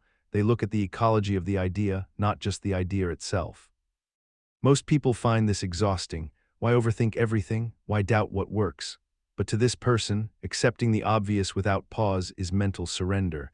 They'd rather look paranoid than be manipulated by a belief that's been normalized beyond criticism. This habit gives them rare clarity. They see cultural myths as myths. They catch manipulation dressed up as common sense. They know when truth is just a narrative with good PR, and they refuse to be lulled by the smooth rhythm of popular slogans. Their attention spikes at the moment everyone else relaxes. It also gives them philosophical strength. They ask things others don't ask anymore. They revisit assumptions that were settled too quickly, and in doing so, they sometimes stumble upon forgotten truths or build new ones, because they don't live under the tyranny of the unquestioned. Over time, this makes their worldview less stable, but more earned. They don't have many beliefs, but the ones they do have survived interrogation. And that makes them powerful, not because they know more, but because they trust less and therefore see more. That's genius, not in disbelief, but in refusing to rent their mind to the default truths of the age. Most people don't just think, decide, or act, they wait to feel okay about it. Emotional validation becomes the gatekeeper for motion. If a decision feels good, they move. If it feels wrong, they stall. This isn't necessarily bad. Emotions contain data. But when emotion becomes the approval system, it also becomes a limiter. But some people don't ask for permission from their own feelings. They operate regardless of emotional approval. They've learned that doing the right thing, or the smart thing, or the necessary thing often feels wrong at first, or worse, it feels empty, but they move anyway. They understand that internal discomfort is not a stop sign, it's just a signal, and sometimes the signal is noise. Their decision system is structural, rational, and value-based. They act based on internal frameworks, not momentary validation, and so their life trajectory isn't curved by the mood of the moment. Most people can't do this because it feels inauthentic. If it doesn't feel aligned, it must be wrong. But this person knows alignment is a lagging indicator. It comes after action, not before. Waiting to feel aligned before moving is like waiting to get warm before stepping into the sun. This independence makes them formidable. They can walk through discomfort. They can uphold decisions even when their emotional state rebels. They can be loyal to long-term principles while short-term feelings scream for escape. It's not detachment, it's prioritization. It also makes them resilient, because they don't need to feel good to do good. They don't collapse when doubt arrives. They don't recalibrate their identity every time sadness visits. Their internal compass is calibrated to what's right, not what feels right, and that distinction separates average from extraordinary. Over time, this creates a life that looks unusually stable from the outside. People don't understand how they keep going, how they make hard calls, how they hold fast when others fall. The answer isn't superhuman strength, it's emotional bypass when needed. They don't wait for the weather, they build in the storm. That's genius, not in feeling more, but in acting even when the feeling isn't there. Most people wait for questions to appear. A teacher asks, a boss prompts, a book suggests, and only then does the mind engage. Curiosity for them is reactive. It arrives on demand, and when the stimulus ends, the questioning ends too.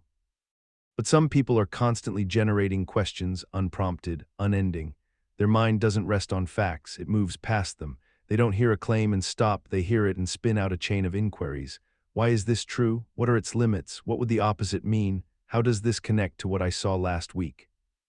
This doesn't mean they're confused. It means they're alive to unknowns. They see knowledge as terrain and questions are the flashlights. They don't climb toward answers, they build questions that reveal terrain. It's less about resolution, more about illumination. Most people don't sustain this because it's mentally expensive. Questioning feels like dissonance. It delays certainty. But this person has made peace with mental friction. They've realized the ability to generate clean, high-leverage questions is more powerful than the ability to recite answers. This habit makes them formidable thinkers. In conversations, they shift the frame. In learning, they dig 10 layers deeper. In strategy, they uncover second-order effects others missed. They don't just follow intellectual trails, they make new forks by asking things no one thought to ask. It also makes them powerful in teams. While others argue about which answer is best, they're quietly building the better question, and when they ask it, the conversation often resets. It's not showy, it's structural. One sentence, and suddenly the problem looks completely different. Over time, this becomes a way of being. They don't need a classroom, a debate, or a deadline to think. They think because the world is alive with implicit puzzles, and their joy isn't in solving them, it's in seeing the invisible outlines no one else noticed. That's genius, not in knowing what to say, but in knowing what to ask next. Most people crave clarity. If something is true, then its opposite must be false. If someone is right, then the other must be wrong. This binary instinct brings order, neat categories, clean judgments, simple emotions, but it also creates distortion. Life is rarely so symmetrical. Some minds are different. They don't rush to collapse contradiction. They hold multiple truths at once, even when they're messy, tense, or emotionally uncomfortable. They know that two people can tell opposite stories about the same event and both can be true, that someone can be brave and selfish, that a system can be broken and necessary, that a person can hurt you and love you simultaneously. They don't do this to be diplomatic or polite. They do it because reality demands it. The world is not a courtroom. It's a shifting field of perspectives, partial access, and imperfect language. This person's mind doesn't run from ambiguity, it builds structure inside it. Most people can't tolerate that structure. They want a verdict. They want the clean emotional reward of certainty. But this person lives inside the unresolved. They know that complex things do not need to be simplified to be understood. They need to be sat with, held open, examined slowly, viewed from contradictory angles without collapsing. This mindset is often mistaken for indecision, but it's not, it's deeper precision. They don't choose a side too early because they know that once you do, you stop learning. They delay closure to keep absorbing, and when they finally do act, it's from a place of deeper comprehension, not stronger emotion. It also changes how they listen. They're not waiting to agree or disagree. They're mapping, comparing frames, testing overlap. Even when they have a strong view, they leave space for its shadow. They leave room for I might be wrong, not as weakness, but as respect for complexity. Over time, this way of thinking creates unusual humility. They don't preach, even when they know. They don't flatten, even when it would be easier. They resist the gravity of simplicity because they understand truth rarely travels alone. It arrives entangled. That's genius, not in being neutral, but in carrying tension without breaking the thread. Most people don't really see themselves. They react, they justify, they adjust, but rarely do they observe. Their mind is consumed by the next task, the next worry, the next validation. If they reflect at all, it's usually reactive, after failure, after embarrassment, after pain. Introspection is crisis-triggered. But some people have turned self-observation into a system. They watch themselves regularly, precisely, and without flinching, not as ego policing or guilt, but as clarity cultivation. They notice patterns in how they think, how they speak, how they react. They build logs of internal behavior, what triggered what thought led to which outcome, what unconscious reflex just activated. They don't rely on memory or mood. They track, they write, they review, they build systems of self-audit, tiny loops of feedback between thought, action, and adjustment. And over time, this loop becomes faster than habit. It becomes instinct. Most people avoid this kind of scrutiny. It feels exhausting, even invasive, but that's because they confuse self-awareness with self-judgment. This person knows better. They don't observe to punish, they observe to understand. They know you can't upgrade a system you haven't mapped. This discipline gives them acceleration. While others repeat patterns for years before noticing, they catch micro-errors in days. While others wait for external consequences, they act on internal data. They correct before damage occurs. They learn from watching, not just from suffering. It also gives them distance. When emotion surges, they track the inner spike. When motivation fades, they ask what system just failed. They don't drown in mood. They treat the mind like an environment, not a master, and that shift changes everything. Over time, this produces inner evolution that looks invisible from the outside. Their surface habits improve, their thoughts get cleaner, their relationships stabilize, but no one sees the root, a quiet, continuous act of watching the watcher, gently, precisely, daily. That's genius, not in being better, but in noticing when they're not and knowing what to do about it. Most people don't check if their beliefs fit together. They might value freedom but call for control, preach honesty but practice performance, think they're rational while making emotional justifications. These contradictions don't bother them or even register because the mind protects itself from seeing too much at once. But some people live with a different standard. They pursue internal coherence, not perfection, not moral purity, but structural consistency.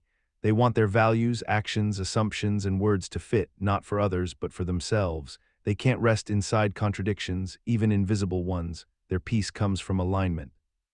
This pursuit means they constantly compare what they believe with how they act. They ask, does this make sense across time? Would I accept this logic if the roles were reversed? Is this conclusion really mine or inherited? They don't just think, they audit their thinking. Most people avoid this kind of inner friction. They choose comfort over coherence. But this person finds discomfort when coherence is broken. They notice tension where others feel normal. They can't say things they don't believe, even if it's useful. They can't hold two conflicting truths without feeling the mental heat of contradiction. This trait makes them unusually integrated. Their principles aren't decorations, they're load-bearing structures. Their decisions don't swing with emotion or context. And when they're challenged, they don't collapse because they've already stress-tested their logic in solitude. It also makes them immune to a kind of social chaos. In an age of noisy ideologies and fashionable contradictions, they don't chase trends. They ask what fits with what they already know. They don't need to be right all the time. They need to be true to the total structure of their mind. Over time, this builds something rare, internal elegance. Their beliefs get tighter, their voice gets clearer, their life has fewer fragments, fewer regrets, and though their circle might not see the architecture behind their words, it's there, silent, consistent, earned. That's genius, not in certainty, but in the quiet refusal to live with inner dissonance. Most people feel a pull to share what they think immediately. If they know the answer, they say it. If they disagree, they announce it. If they feel misunderstood, they explain. The voice becomes a reflex. Silence feels like absence. Opinion becomes identity. But some people resist that reflex, not because they're unsure, but because they're strategic. They choose when to speak and when to hold. They know that some truths gain power when delayed, that some opinions become sharper when withheld, that the world does not always deserve instant access to your mind. This is not shyness, it's a kind of cognitive discipline. They observe first, they let others fill the space, they let complexity unfold, they watch how people reveal themselves when they think no one smart is listening, and then, only then, they decide what to say and whether it's even worth saying. Most people don't do this because silence feels weak. If you don't say what you think, you lose space, you miss the moment. But this person knows timing is intelligence. Truth delivered too early is noise, delivered too late is irrelevant, but delivered at the exact right moment with restraint behind it is force. This habit gives them impact. Their words land harder because they're rare. Their disagreement feels sharper because it wasn't automatic. Their agreement feels deeper because it wasn't performative. When they finally speak, people listen because silence made their voice heavier. It also gives them freedom because they don't have to defend every thought. They don't exhaust themselves by debating every angle. They don't fall into the trap of being predictable. They reserve the right to process in private, and that privacy becomes power. Over time, this discipline forms a kind of intellectual aura, not mysterious, intentional. Their mind feels precise, not because they say more, but because they choose what matters. And in a world drowning in commentary, that choice becomes rare. That's genius, not in silence alone, but in knowing when silence speaks louder than anything you could say. Most people think in conclusions: is this true or false, good or bad, smart or stupid? They evaluate, they choose, they close the file. This gives a sense of control, but it also limits imagination, because once something is decided, the brain stops exploring it. But some people don't think to conclude, they think to test. Every idea is a simulation, every belief is a variable, every assumption is something to poke, flip, and stretch. Their mind is a laboratory, not a courtroom. Instead of asking, is this right, they ask, what happens if I think this way? They invent mental models like tools. What if I approach this like an engineer, a child, a rival? What if the opposite were true? What would change if I removed one element? They don't just think differently, they design their own thought conditions, and then they step inside as if running an experiment. Most people don't do this because they're outcome-oriented. They want answers. But this person is process-oriented. They don't fear being wrong. They fear thinking inside pre-built boxes. So they build new boxes, rearrange the walls, and see what happens when they do. This gives them strange insights. Because they're not asking the standard questions, they don't get the standard answers. They often see around corners others miss. They don't need permission to try strange angles. They manufacture angles until one of them opens something new. It also makes them better learners. They don't passively absorb knowledge. They interrogate it with simulations. What would this idea look like in a war zone, in a dream, in a computer? They generate counterfactuals not for fun, but to map intellectual terrain others don't even know exists. Over time, this makes their thinking oddly predictive. They're not clairvoyant. They're just trained to test futures before others even name them. And when reality bends in unexpected ways, they're already mentally acclimated because they've seen versions of it in their mental lab. That's genius, not in knowing the answer, but in designing the question so reality has to reveal itself. Most people get bored quickly. Once something is familiar, it feels empty. They want stimulation, newness, difference. Repetition is for routines, not minds. It's seen as stagnation, a sign that nothing interesting is happening. But some people treat repetition like a new terrain every time. They don't just repeat, they observe inside the repetition. What's different now? What thought interrupted the cycle? What micro-change occurred in mood, attention, outcome? For them, sameness is never actually same. It's a lens for precision. They watch themselves doing the same thing over and over, but they don't zone out. They zoom in. They track small variables. They find gaps in habit. They treat boredom as a signal not to escape, but to look harder. This person knows repetition is not absence of change. It's a mirror clean enough to notice change. Most people avoid this because it feels dull, but this person sees dullness as hidden structure. Every repeated pattern is a chance to explore nuance. Every daily ritual is a loop that can reveal friction, and every task, done 100 times, becomes a platform for mental refinement. This makes them incredibly observant. They notice tiny improvements others miss. They don't need new material to grow, they evolve through attention to micro-shifts. Where others chase novelty, they find depth. They improve quietly, not by consuming more, but by perceiving better. It also makes them hard to distract, because their source of insight isn't external. They don't need new books, new courses, new trends. They're not addicted to intellectual tourism. They can sit inside a single sentence, a single practice, a single problem, and keep unfolding layers no one else has the patience to find. Over time, this becomes a secret advantage. While others burn out from stimulation fatigue, they're just beginning. While others skim across 10 things, they've gone 10 levels deeper into one, and what they extract looks effortless, but it came from seeing the old as new. That's genius, not in what they do, but in how they stay inside it long enough for magic to emerge. Most people see people, faces, roles, emotions, stories. When they talk to someone, they engage at the surface, what's being said, what's being felt, what's being implied. It's human, intimate, intuitive, but it's also limited because people are not just individuals, they are vessels of forces. Some minds see through that. They don't just hear the words, they detect what's moving underneath. A man arguing at work becomes the embodiment of status anxiety. A woman oversharing becomes an instance of power imbalance seeking intimacy. A politician's voice becomes not just persuasion, but a reflection of institutional self-preservation mechanisms. They're not dehumanizing, they're delayering. They recognize that people carry scripts, archetypes, histories, biases, and that every action is shaped by systems bigger than the person themselves. So instead of saying, he's angry, they ask, what structural pressure is he channeling? Instead of she's wrong, they think, what framework is shaping her lens? Most people can't do this because it feels cold, but this person doesn't detach from empathy, they expand it. They empathize not just with the individual, but with the constraints surrounding them. They don't excuse harm, but they contextualize behavior inside invisible architecture. This perspective lets them see things others miss. When someone speaks, they hear the force behind the voice, fear of irrelevance, learned helplessness, mimetic desire. When a group behaves erratically, they sense the abstract attractor that's pulling the crowd. It's like watching the wind by how the trees bend. It also protects them, because they don't take things personally. They know most conflict isn't about them, it's about pressure, history, systems colliding through human mouths. This doesn't make them passive, it makes them strategically aware. Over time, this makes their social intelligence unusually high, not in charm or charisma, but in depth of perception. They don't manipulate, they map.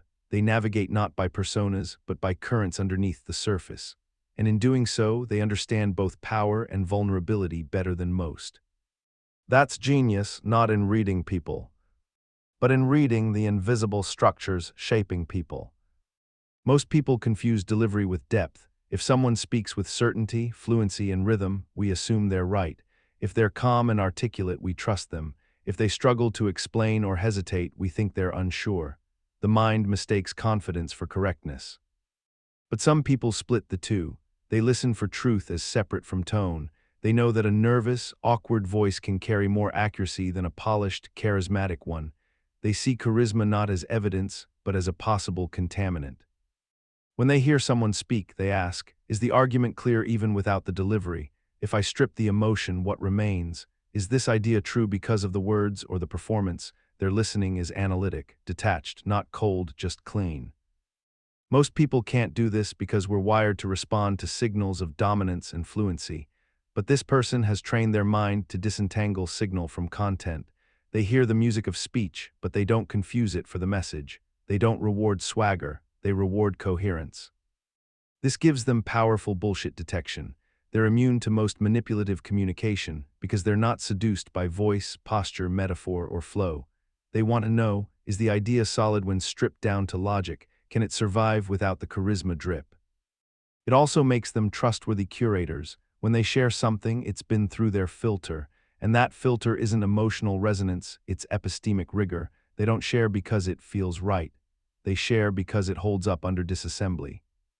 Over time, this makes them mentally sharp in a quiet way. They don't talk over others, but when they speak, their words feel calibrated, not just smooth, precise. And people sense it even if they can't articulate why, because charisma fades, but truth, once felt through its bones, sticks. That's genius, not in being unimpressed, but in knowing where performance ends and precision begins. Most people are unaware of their biases not because they're dumb, but because bias is invisible from the inside. It's how the brain economizes energy, through shortcuts, defaults, familiar frameworks. Confirmation bias, self-serving bias, narrative bias, these aren't flaws of logic, they're features of survival. But survival isn't clarity, and clarity is rare. Some people, however, have developed a different instinct. When a thought feels emotionally satisfying, they don't trust it. When an answer comes too fast, they pause. When they agree with themselves too quickly, they squint harder. They treat their own reasoning like a suspect under soft interrogation, not cruel, just careful. They know that the most dangerous thoughts are not the wild ones, they're the convenient ones. So they build a mental mirror. What would this look like if I were on the other side? Am I motivated to believe this? Would I still think this if it made me look bad? Most people don't do this because it's psychologically expensive. It costs ego, it costs certainty. It risks the pain of realizing that you might have spent years defending something because it was yours, not because it was true. But this person sees that pain as growth. Bias is not shameful, it's expected. The question is, what are you doing about it? They create rituals of bias checking, reading arguments they dislike, testing their thoughts through inversion, noticing the emotional tone under their beliefs. And over time, these rituals become second nature, a quiet vigilance against the seduction of easy coherence. This vigilance doesn't make them objective. It makes them flexible. They can pivot when reality moves. They don't cling to identity-based beliefs. They don't fear being wrong because they've rehearsed being wrong so many times, it doesn't threaten them anymore. It also makes them precise. Their conclusions might look similar to others, but they arrive from cleaner roads. They're not defending a tribe, they're defining a pattern, and when they speak, it's not from a tower, it's from the trenches of honest thinking. That's genius, not in thinking without bias, but in catching bias in the act and calmly dismantling it before it spreads. Most people don't distinguish between what they feel and who they are. If they feel insecure, they are insecure. If they feel anger, they are angry. Emotions flood identity. There's no distance, no inner observer, just immersion. But some people develop a subtle separation, not detachment, not suppression, just space. When they feel a wave of sadness, they don't say, "I am sad." They say, "Sadness is here." When anxiety visits, they don't collapse into it. They notice its presence, and that notice creates leverage. This doesn't make them emotionally cold, it makes them aware. Aware that emotion is a transient signal, not a definition. They treat emotion like weather, important, real, but not permanent. It doesn't rewrite the map. It changes the atmosphere, and with that framing, they retain the power to navigate. Most people fear this space. They think separating emotion from self is inauthentic, but that's only because they've never experienced the clarity of observing pain without becoming it. This person has. They've trained their attention to sit beside the failing, not beneath it. It gives them resilience. When a strong emotion hits, they pause before reacting. They ask, "What is this telling me? Where did it start? What story am I telling myself right now?" And in that pause, they regain authorship of their behavior. They don't respond from the heat, they respond from the center. It also gives them adaptability, because emotions no longer hijack the system. They still feel deeply, but without distortion. Anger doesn't blind them, shame doesn't define them, fear doesn't freeze them. They ride the wave without being thrown off course. Over time, this capacity shapes identity itself. They become less dramatic, more composed, not because they suppress feelings, but because they relate to them differently. And that relationship gives them unusual power, the ability to feel everything without losing the clarity of who they are. That's genius, not in avoiding emotion, but in refusing to confuse it with the core of self. Most people avoid situations that expose their flaws. The instinct is protection. Guard the ego, maintain the image, stick to comfort zones. They choose environments where they feel competent, relationships where they're admired, beliefs that confirm their worth. Vulnerability is an accident, something to be concealed, denied, or apologized for. But some people move differently. They seek out vulnerability on purpose. They design situations that test their emotional strength. They walk into rooms where they aren't the smartest. They start conversations where they might be misunderstood. They try skills they're bad at in public, not to prove anything, but to feel where the limits live. To them, discomfort is data. When they feel exposed, they don't panic, they observe. What am I protecting? Why does this feel sharp? What's being threatened here, my ability or just my pride? They don't treat shame as danger, they treat it as signal. Most people don't do this because vulnerability feels like weakness. But this person has learned something rare. True confidence comes from exposure, not avoidance. By regularly touching the edge of what hurts, they build a kind of psychological armor, not from denial, but from familiarity. They might do small things, ask a dumb question in a room full of experts, admit uncertainty in a confident crowd, share an opinion they know will be unpopular. These acts look simple, but they're engineered pressure points, and the mind, under gentle pressure, starts to reshape itself. Over time, this habit makes them incredibly stable. They don't crumble when they fail because they've practiced failure. They don't get defensive when challenged because they've tasted rejection. And they don't flinch from complexity because they've trained in chaos. It also makes them trustworthy, because they're not selling an illusion. Their strength doesn't come from image, it comes from tested internal coherence. And when they succeed, people sense this wasn't luck or performance. This was earned clarity through intentional friction. That's genius, not in being unbreakable, but in breaking yourself in small, chosen ways, until nothing outside can surprise you. When life becomes chaotic, when systems break down, people panic, the noise rises, most minds speed up. They talk more, analyze more, argue more. They fill the space with movement, as if clarity could be forced into existence. Action becomes a substitute for understanding. But there are people who go still, not because they're frozen, because they're listening not to the noise but to the silence underneath it. They practice a kind of philosophical quietness, a pause so deep that it interrupts the cycle of panic. They don't ask, "What do I say?" They ask, "What does this chaos reveal?" They're not passive, they're attentive. In the middle of pressure, they drop under the chatter. While others flail at the surface, they descend. They observe without scrambling. They speak less, and when they speak, it sounds like signal through static. Most people don't do this because silence feels like surrender. But this person knows reaction is not the same as response, and speed is not the same as intelligence. They let time breathe. They wait for patterns to emerge. They don't rush to conclusions because premature answers distort truth. This makes them incredibly effective in crisis. While others overcorrect, they map the terrain. While others shout, they frame the question. While others try to win, they try to understand what game is being played. Their silence is not absence, it's strategy. It also gives them presence. Because they're not adding to the noise, they become an anchor. Others feel calmer around them, not because they have all the answers, but because they aren't afraid of not knowing. Their stillness is a quiet invitation to think more clearly. Over time, this trait becomes a signature. People remember how they acted under pressure, not dramatic, not theatrical, just composed. And from that still point, they're able to guide not just themselves, but others through complexity. That's genius, not in freezing the chaos, but in hearing the truth that only appears when the world goes quiet. Most thinking operates on top of foundations that no one questions: cultural defaults, linguistic frames, inherited definitions, implicit shoulds. These aren't chosen, they're absorbed. And because they're invisible, they shape entire chains of logic without ever being noticed. The mind thinks it's reasoning freely, but it's building castles on unexamined sand.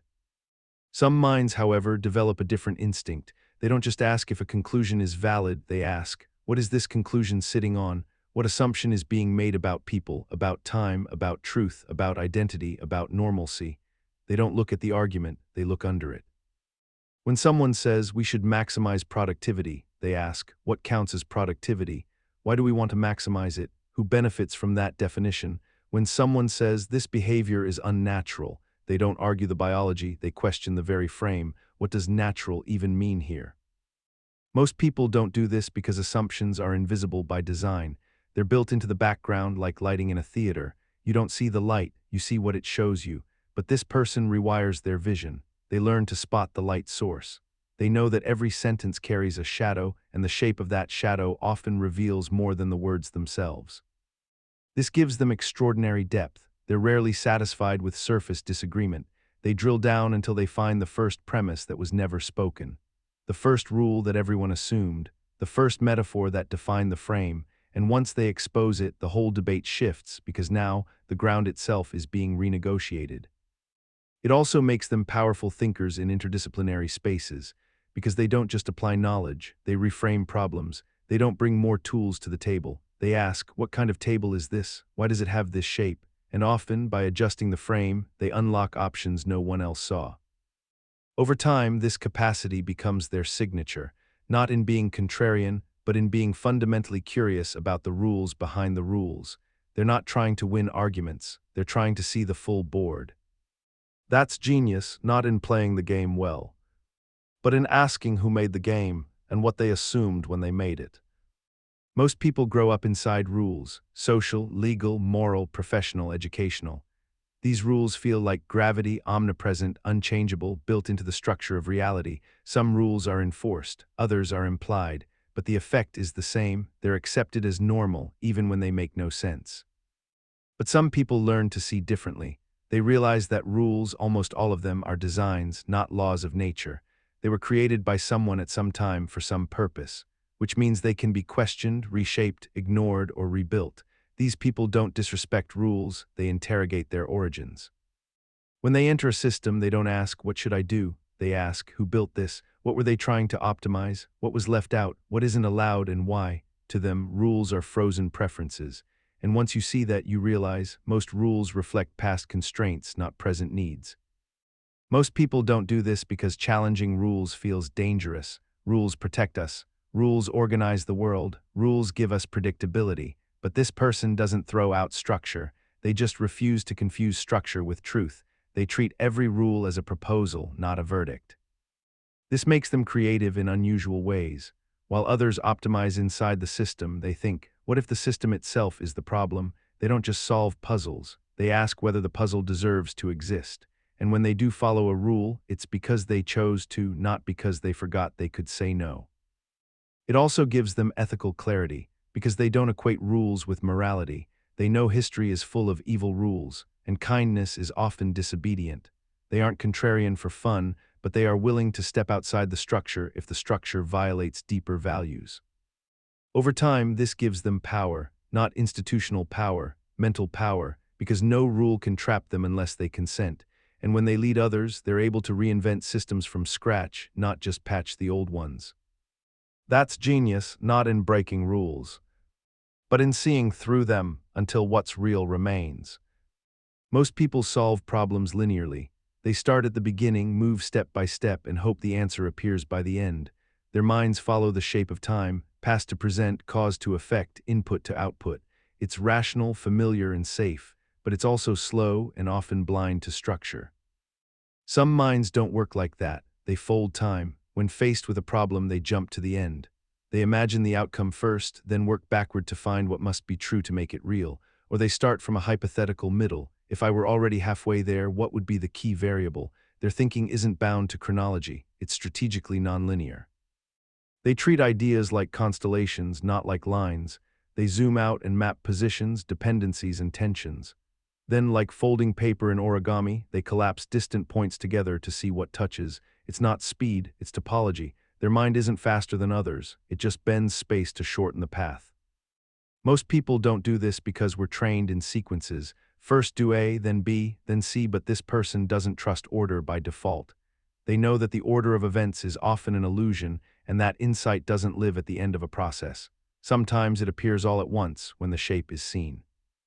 This makes them excellent in systems thinking, strategy, and design. They can leap across levels of abstraction.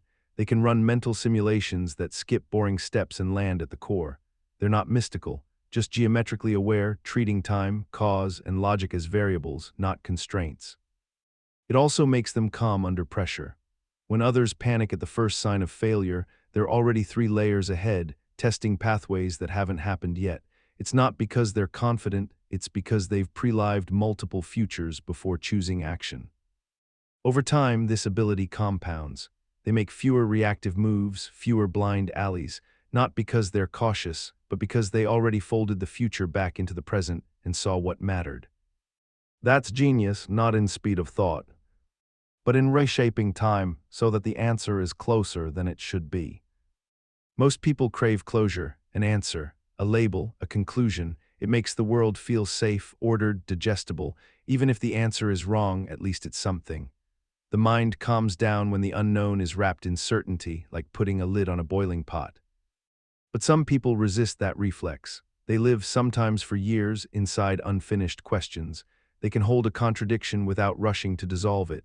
They can admit, "I don't know yet," and not feel small. In fact, they find something beautiful in the state of open tension. This isn't laziness, it's discipline, to delay premature conclusions, to resist the dopamine of tidy explanations, to let uncertainty do its work. Because they know complexity often requires time to ferment, and if you bottle it too early, you kill the flavor. Most people don't do this because incompleteness feels like failure, but this person reframes it. They don't measure thinking by the number of answers. They measure it by the quality of the unknowns they've learned to carry. They don't escape confusion. They partner with it. This gives them intellectual integrity. They don't fake knowledge. They don't dress up guesses as certainty. And when they do arrive at a conclusion, it's because they earned it through tolerance, not because they grabbed it out of fear. It also gives them emotional resilience. Because life, too, is incomplete, people don't make sense, outcomes are unpredictable, pain has no clean meaning, and while others break trying to force resolution, this person survives ambiguity intact. Over time, this ability becomes a kind of strength others admire but don't understand. Why aren't they rushing? Why aren't they panicking? It's because they're not allergic to the unknown. They've lived inside it, and they've seen some truths only arrive when you stop demanding them. That's genius, not in finishing the puzzle, but in staring at the missing pieces and staying still long enough to hear what the silence says. Most people treat irony as a joke, a twist, a contradiction played for laughs or light insight. They see it in memes, sarcasm, or plot twists, moments when reality flips expectations.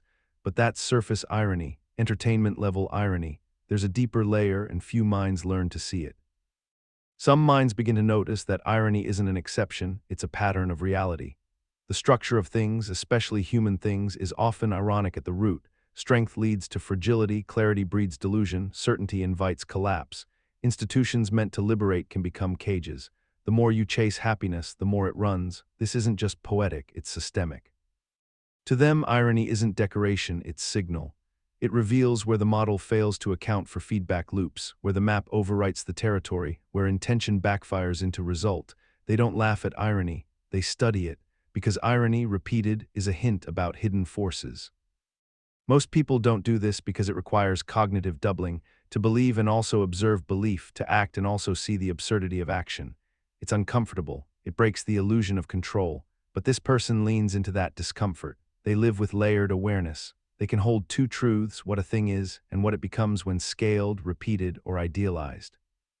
This makes them strangely calm in chaotic systems. While others are shocked that the solution made things worse, they're not, they expect it. They've seen how good ideas become dogmas, how rebels become tyrants, how ideals harden into irony. They're not cynical, they're structurally awake. It also makes their thinking sharp. They can spot traps that others miss, precisely because they don't worship linear cause-effect logic. They expect slippage. They anticipate side effects. They know that reality has layers, and each layer has its own humor. Over time, this awareness becomes an internal compass. They stop believing that things will behave as advertised. Instead, they study how things transform through scale, time, and belief. They don't take anything at face value, not even themselves. That's genius, not in avoiding irony, but in reading irony as the blueprint beneath the surface. Most people ask questions to get answers. The question is a tool, a means to clarity, but the question itself is rarely examined. Where did it come from? What does it assume? Is it even the right question? Some minds move differently. They use questions not just to explore reality, but to disturb it. They invent questions that puncture assumptions, bend frameworks, and collapse the scaffolding of thought. These aren't clever riddles, they're philosophical bombs. They don't resolve into answers, they explode into new thinking. Instead of asking, what's the best way to live, they might ask, what if the concept of a way to live is the mistake? Instead of asking, how do we increase happiness, they ask, is happiness a byproduct of attention misdirection? Their questions don't seek comfort, they unsettle. Most people don't do this because such questions are useless in everyday terms. They don't help you pick a career or fix your diet. But this person isn't optimizing for utility. They're testing the shape of the cage. They're asking, what mental structure is this idea sitting inside? What happens if I shake it? This gives them rare insight, because while others polish thoughts within a paradigm, they dismantle the paradigm itself. They're not thinking outside the box. They're asking, why is there a box? Who built it? What if thought isn't supposed to be boxed at all? It also gives them creativity without bound. They're not stuck repeating historical paths. Their mind moves sideways, diagonally, fractally. And when they do settle on a model, it's not because it's popular, it's because it survived their internal demolition tests. Over time, these people become idea architects, not because they have answers, but because they clear away the noise that hides better questions. People come to them not to be told what's true, but to be shown what might never have been thought before. That's genius, not in solving problems, but in asking the kind of question that makes the problem dissolve. Most people avoid breaking things they believe in. They build mental models about success, morality, people, the world, and cling to them as if survival depends on it. Doubt feels like betrayal. Change feels like collapse. So when a model begins to fail, they either deny the cracks or abandon the entire structure. But some people do something different. They break their own models on purpose. They test them like engineers stress test bridges, apply pressure, add weight, introduce contradictions, and when it cracks, they don't panic, they rebuild. To them, a model isn't an identity, it's a temporary lens. When it stops working, that's not a crisis, that's feedback. They watch where it leaks, they trace the failure point, they ask, what assumption died here? And then, using both the debris and what they learned from collapse, they begin again. Most people don't do this because ego is fused to belief. To admit a framework failed feels like admitting you failed, but this person has decoupled those wires. They can say, this was the best map I had, but now it's wrong. And that humility makes them far more adaptable. It gives them intellectual durability, because they don't need to be right forever, they only need to be right enough to move forward. And when they outgrow their own thinking, they celebrate, not mourn. Their growth arc is steep not because they're smarter, but because they shed skins faster. It also makes their insights sharper. Each model they rebuild becomes stronger, more nuanced, less brittle. Over time, their mental architecture reflects deep, earned clarity, forged through self-destruction and reconstruction. They don't inherit wisdom, they manufacture it from their own ruins. That's genius, not in never being wrong, but in building new strength every time their thinking breaks. Most people want to be seen. It's a quiet hunger to be understood, affirmed, mirrored. Conversations become performances. Social roles become scripts. Even silence becomes a signal. See me withdrawing so you know how I feel. We calibrate ourselves to fit the audience and call it connection. But some people learn to let go of that. They operate without requiring external comprehension. They can speak without persuading. They can exist without being validated. They don't crave misunderstanding, but they're at peace with it. They don't distort their thinking to make it palatable. They don't dilute nuance to gain approval. If an idea is subtle, complex, or uncomfortable, they say it anyway. And if it lands wrong, they don't spiral, because their sense of truth isn't held hostage by how others receive it. Most people don't do this because not being understood feels like exile. But this person has made peace with solitude. They've realized that sometimes clarity is lonely, and sometimes being true to an insight means accepting the cost of misrecognition. It gives them a rare kind of freedom. They don't chase applause. They don't explain themselves down to the lowest denominator. They conserve energy for real thought, not for crafting personas. And paradoxically, this makes them more trustworthy, because there's no manipulation, no packaging, just signal. It also gives them deep creative integrity. They don't tailor their output to trends. They don't poll the room before thinking. They follow internal logic, not group cues. And when their ideas finally land, it's because they survived the silence, not because they chased the echo. That's genius, not in being understood, but in saying what must be said, even if no one's ready to hear it yet. Most people defend their thoughts like territory. Once a belief is formed, the instinct is to justify, explain, protect. Doubt feels like betrayal. Alternative perspectives feel like threats. So they build arguments that reinforce what they already believe, a feedback loop of mental confirmation. But some people turn that process inside out. Instead of arguing against others, they argue against themselves, not for show, but as a built-in cognitive discipline. Every time they arrive at a conclusion, they summon an internal voice that whispers, "But what if you're wrong? What would your opponent say? Could you destroy your own idea and still believe it afterward?" It's not cynicism, it's intellectual rehearsal. Like testing a structure for earthquakes, they imagine the strongest possible counterforce, then try to withstand it. And if their belief crumbles, they don't panic. They learn, they refine, they evolve the idea until it survives its own worst critique. Most people don't do this because it's exhausting. It feels unnatural to constantly poke holes in one's own thinking, but this person practices it. They've trained their mind to rotate perspectives, simulate disagreement, and interrogate comfort. It's not masochism, it's respect for truth. This makes them excellent thinkers in high-stakes environments. Where others defend their blind spots, they seek them out. Where others double down, they step back. They're not trying to win. They're trying to understand, and that requires mental disloyalty to the ego. It also makes them slow to speak and fast to revise, because they don't confuse confidence with correctness. They're cautious not because they fear mistakes, but because they respect the cost of being wrong. And when they do assert something, you know it's already survived an internal war. Over time, this habit compounds. They start catching errors before they reach the world. They start building ideas that are immune to easy rebuttal, not because they're louder, but because they've already fought themselves to a draw. That's genius, not in being right the first time, but in being your own harshest critic and still coming out with clarity. Most thinking today is performative. We frame ideas for social media. We craft arguments for approval. Even in private thought, we imagine how it would sound if said out loud. The ghost of the audience is always present, shaping tone, limiting risk, sanitizing curiosity.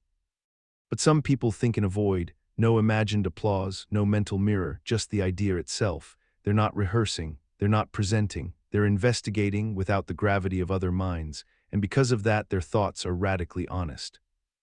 They can explore offensive, contradictory, or taboo lines of reasoning, not because they agree, but because they don't fear exploring anything. Their mind isn't bound by decorum, it's bound only by intellectual integrity, and that makes it deeper, weirder, freer. Most people don't do this because the internalized audience is powerful. We learn to think through the eyes of others, to anticipate judgment, to censor before speaking. But this person has disconnected the broadcast. They think without expectation, without reward, without fear. This gives them originality, because they're not filtering for likability, they're not smoothing the edges, their thoughts retain complexity, paradox, and rawness. They don't shrink ideas down to sound bites, they let them breathe even when they don't make sense yet. It also gives them peace. They're not caught in the social pressure to perform intelligence. They don't need to look clever, they don't optimize for attention, they think to think, and sometimes that leads them to places no one else was willing to go. Over time, this habit becomes a sanctuary. While others burn out trying to think in public, they cultivate a quiet laboratory of the mind. It's not always productive, but it's always theirs. That's genius, not in how loudly you think, but in how honestly you think when no one's watching. Most people focus on what they can see, tangible things, obvious behaviors. They react to events, judge outcomes, chase symptoms. Their mental map is flat, cause, effect, done. If something happens, they explain it by pointing at the nearest visible factor. Simple, linear, digestible.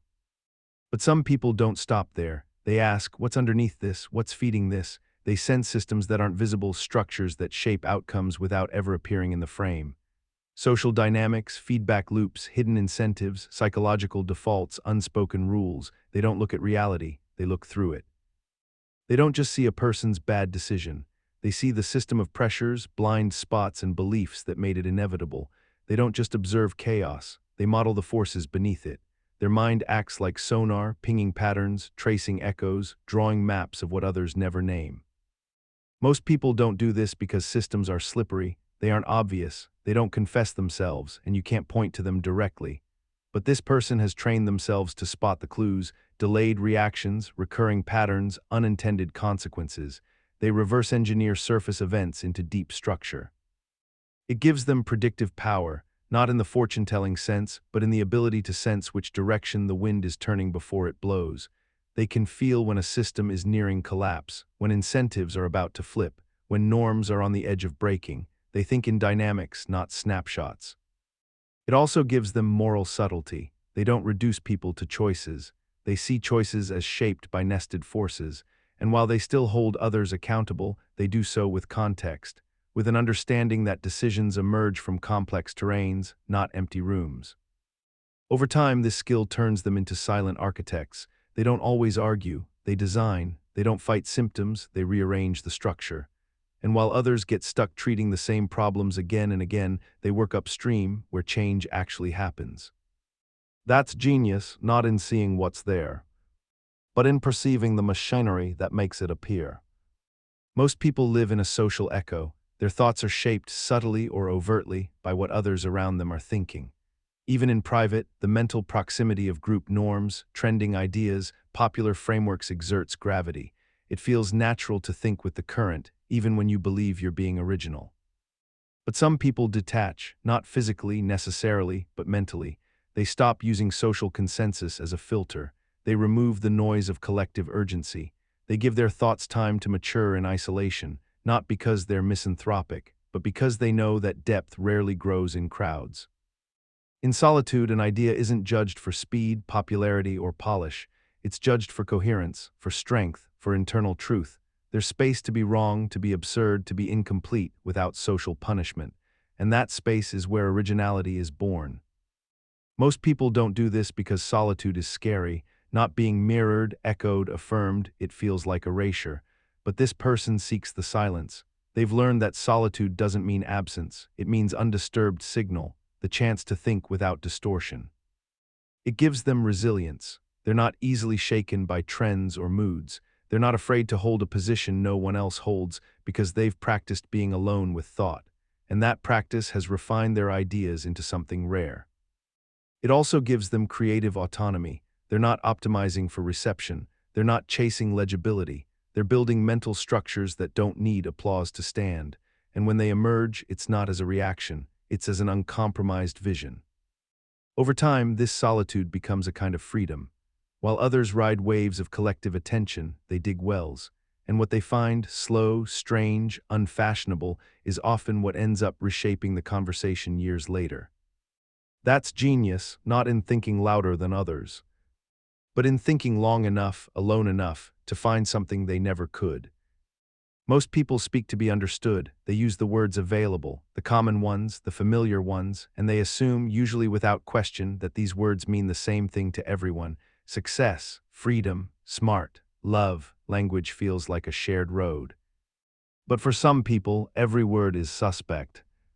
They pause before speaking, not out of fear, but out of precision, because they know that language is not neutral. Every word carries baggage, history, framing, invisible bias. A word like leader might imply authority to one person but control to another. Truth might mean revelation or dogma. Before using a word, they unpack it. They ask, what does this word do in a sentence? What mental image does it conjure? What worldview does it imply? Is it scaffolding or cage? If the word misleads, they drop it. If it's vague, they sharpen it. If it's a trick, they expose it. Most people don't do this because we're trained to treat language as transparent. But this person sees that language is architecture. It builds the walls of thought. A bad word choice doesn't just confuse. It limits what can be thought. So they treat words like code, debugging before deploying. This makes their speech slower but more exact. They're not just saying something. They're constructing mental terrain for the listener to walk across. The less stable the concept, the more careful they become. Their words become not just labels, but tools for clarity. It also gives them unusual power in communication. While others argue over positions, they go underneath the argument to how it's being framed. They can rephrase the question, dissect the metaphor, strip away the rhetorical camouflage. They don't fight the words, they disarm them. Over time, this habit makes them better thinkers, not just better speakers. Because if a thought can't survive without a vague word, then maybe it wasn't a real thought. And if it can survive, it will come out lighter, sharper, and stronger. That's genius, not in saying more, but in questioning every word until only the true ones remain. Most people trust logic to guide them. They follow rules of reasoning, test conclusions, weigh evidence. If a contradiction appears, they notice it late. After a decision is made, a belief is held, a path is taken. And even then, many ignore it. Contradictions are uncomfortable, inconvenient.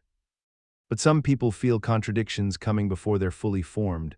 There's no equation, no chart, just a friction, a flicker, a sharp discomfort in the mental rhythm like a skipped beat in a song. They can't always name it at first, but something's off. They might pause mid-conversation and think, this idea doesn't fit with what I just said. Or while reading, they sense a sentence that feels correct, but tugs at something previously believed. They might not yet explain why, but the tension pulls them inward. They begin to investigate the contradiction from the inside out. Most people don't do this because intuition isn't seen as valid in intellectual spaces. But this person doesn't care. They listen to the signal anyway, and over time, they learn that this internal radar is often ahead of their own articulation. The contradiction appears in feeling before it appears in words. This gives them an almost eerie sense of coherence. While others defend inconsistencies without knowing it, they quietly reorganize their thoughts to avoid inner collision. Their ideas might evolve slowly, but they evolve cleanly. They're allergic to hypocrisy not because of pride, but because they feel the cognitive rattle before it breaks anything. It also makes them formidable in debate. They can detect when someone's line of argument contains invisible tension even before the other person notices it, and they don't need to attack it. They just ask the right question, and the contradiction reveals itself. Over time, this makes them unusually honest with themselves. They don't let ideas hide behind aesthetic or complexity. If something doesn't align, they feel it and they stop. They reroute, they rebuild. They don't rely on logic to catch the error. They catch it before logic arrives. That's genius, not in avoiding contradictions, but in sensing them as shadows and chasing them until the shape becomes clear. Most people experience limits as walls. When they fail at something, when they hit a ceiling, when they don't understand, when they're rejected, it feels like an endpoint, a stopping signal, a declaration of inadequacy. The typical response is to retreat, rationalize, or deny. But some people treat limits like coordinates. When they reach the edge of their ability, they don't flinch. They observe what exactly failed, what resisted, what part of them wasn't ready and why. They map the failure. They label the boundary. They mark it not as defeat, but as a live signal. You are here. This mindset transforms how they relate to effort. Every frustration becomes a measurement. Every flaw becomes visible data. If they freeze during pressure, they don't just call themselves anxious. They watch the freeze. They track its timing, its triggers. They extract information about themselves, about the system, about reality. Most people don't do this because limits are shameful. We're trained to cover them, justify them, or escape them.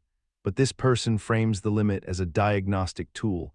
They've learned that the edge of their competence is the start of their map, not something to fear, but something to study. It gives them self-awareness that isn't reactive. They don't need a crisis to reflect. Every small block is enough. And instead of spiraling into frustration, they spiral into structure. They ask what variable changed, what tension was introduced. They treat the moment not as personal, but mechanical.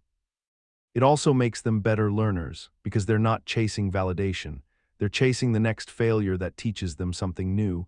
They know the path isn't smooth, but it's precise. Every misstep clarifies the terrain. Over time, this transforms their growth. While others plateau, they custom-build their evolution. They don't train blindly. They train with feedback from the frontier of their own limits, and slowly, invisibly, they widen that frontier not by force, but by integration. That's genius, not in avoiding failure, but in treating it as a calibrated reading of what to grow next. Most people think from the middle, from within their culture, their time, their body. The assumptions they hold are invisible, inherited, absorbed, rarely questioned. They don't even notice the lens. They think it is the world, so their ideas, even the smart ones, are bound to local gravity. But some people think as if from orbit. They mentally detach from the assumptions of their own species. What would this belief look like if I wasn't human? If I didn't care about status, tribe, tradition, reproduction, fear, memory, survival? They simulate an alien observer not to be strange, but to gain leverage over the default mind. They might look at marriage and wonder why pair bonding must be lifelong. They might look at economics and question the assumption that value is always numerical. They might look at morality and see it not as fixed truth, but as adaptive software for tribal cohesion. They don't disrespect human thinking, they just don't stop at it. Most people don't do this because human experience feels too immediate. It feels like reality. But this person is willing to break that illusion, to peel back the layers of primate instinct, social programming, cultural myth, and ask, if I didn't feel what humans feel, what would I see? This gives them radical clarity. They can cut through noise others don't even recognize as noise. They can see that much of what we fight about is software, not hardware, that our sacred truths are often just local patterns with good PR. They don't think beyond society. They think outside species bias. It also makes them capable of strange, powerful insights. Because they're not limited to the game board, they design new games. They're not locked in zero-sum logic. They see asymmetries. They see escape hatches. They notice that normal is often just a default no one challenged. Over time, this rewires how they navigate everything, from conversation to invention. While others optimize within the rules, they quietly wonder, why do these rules exist at all? Who benefits? What would a consciousness built from scratch invent instead? That's genius, not in mastering the human world, but in thinking like you were never part of it to begin with.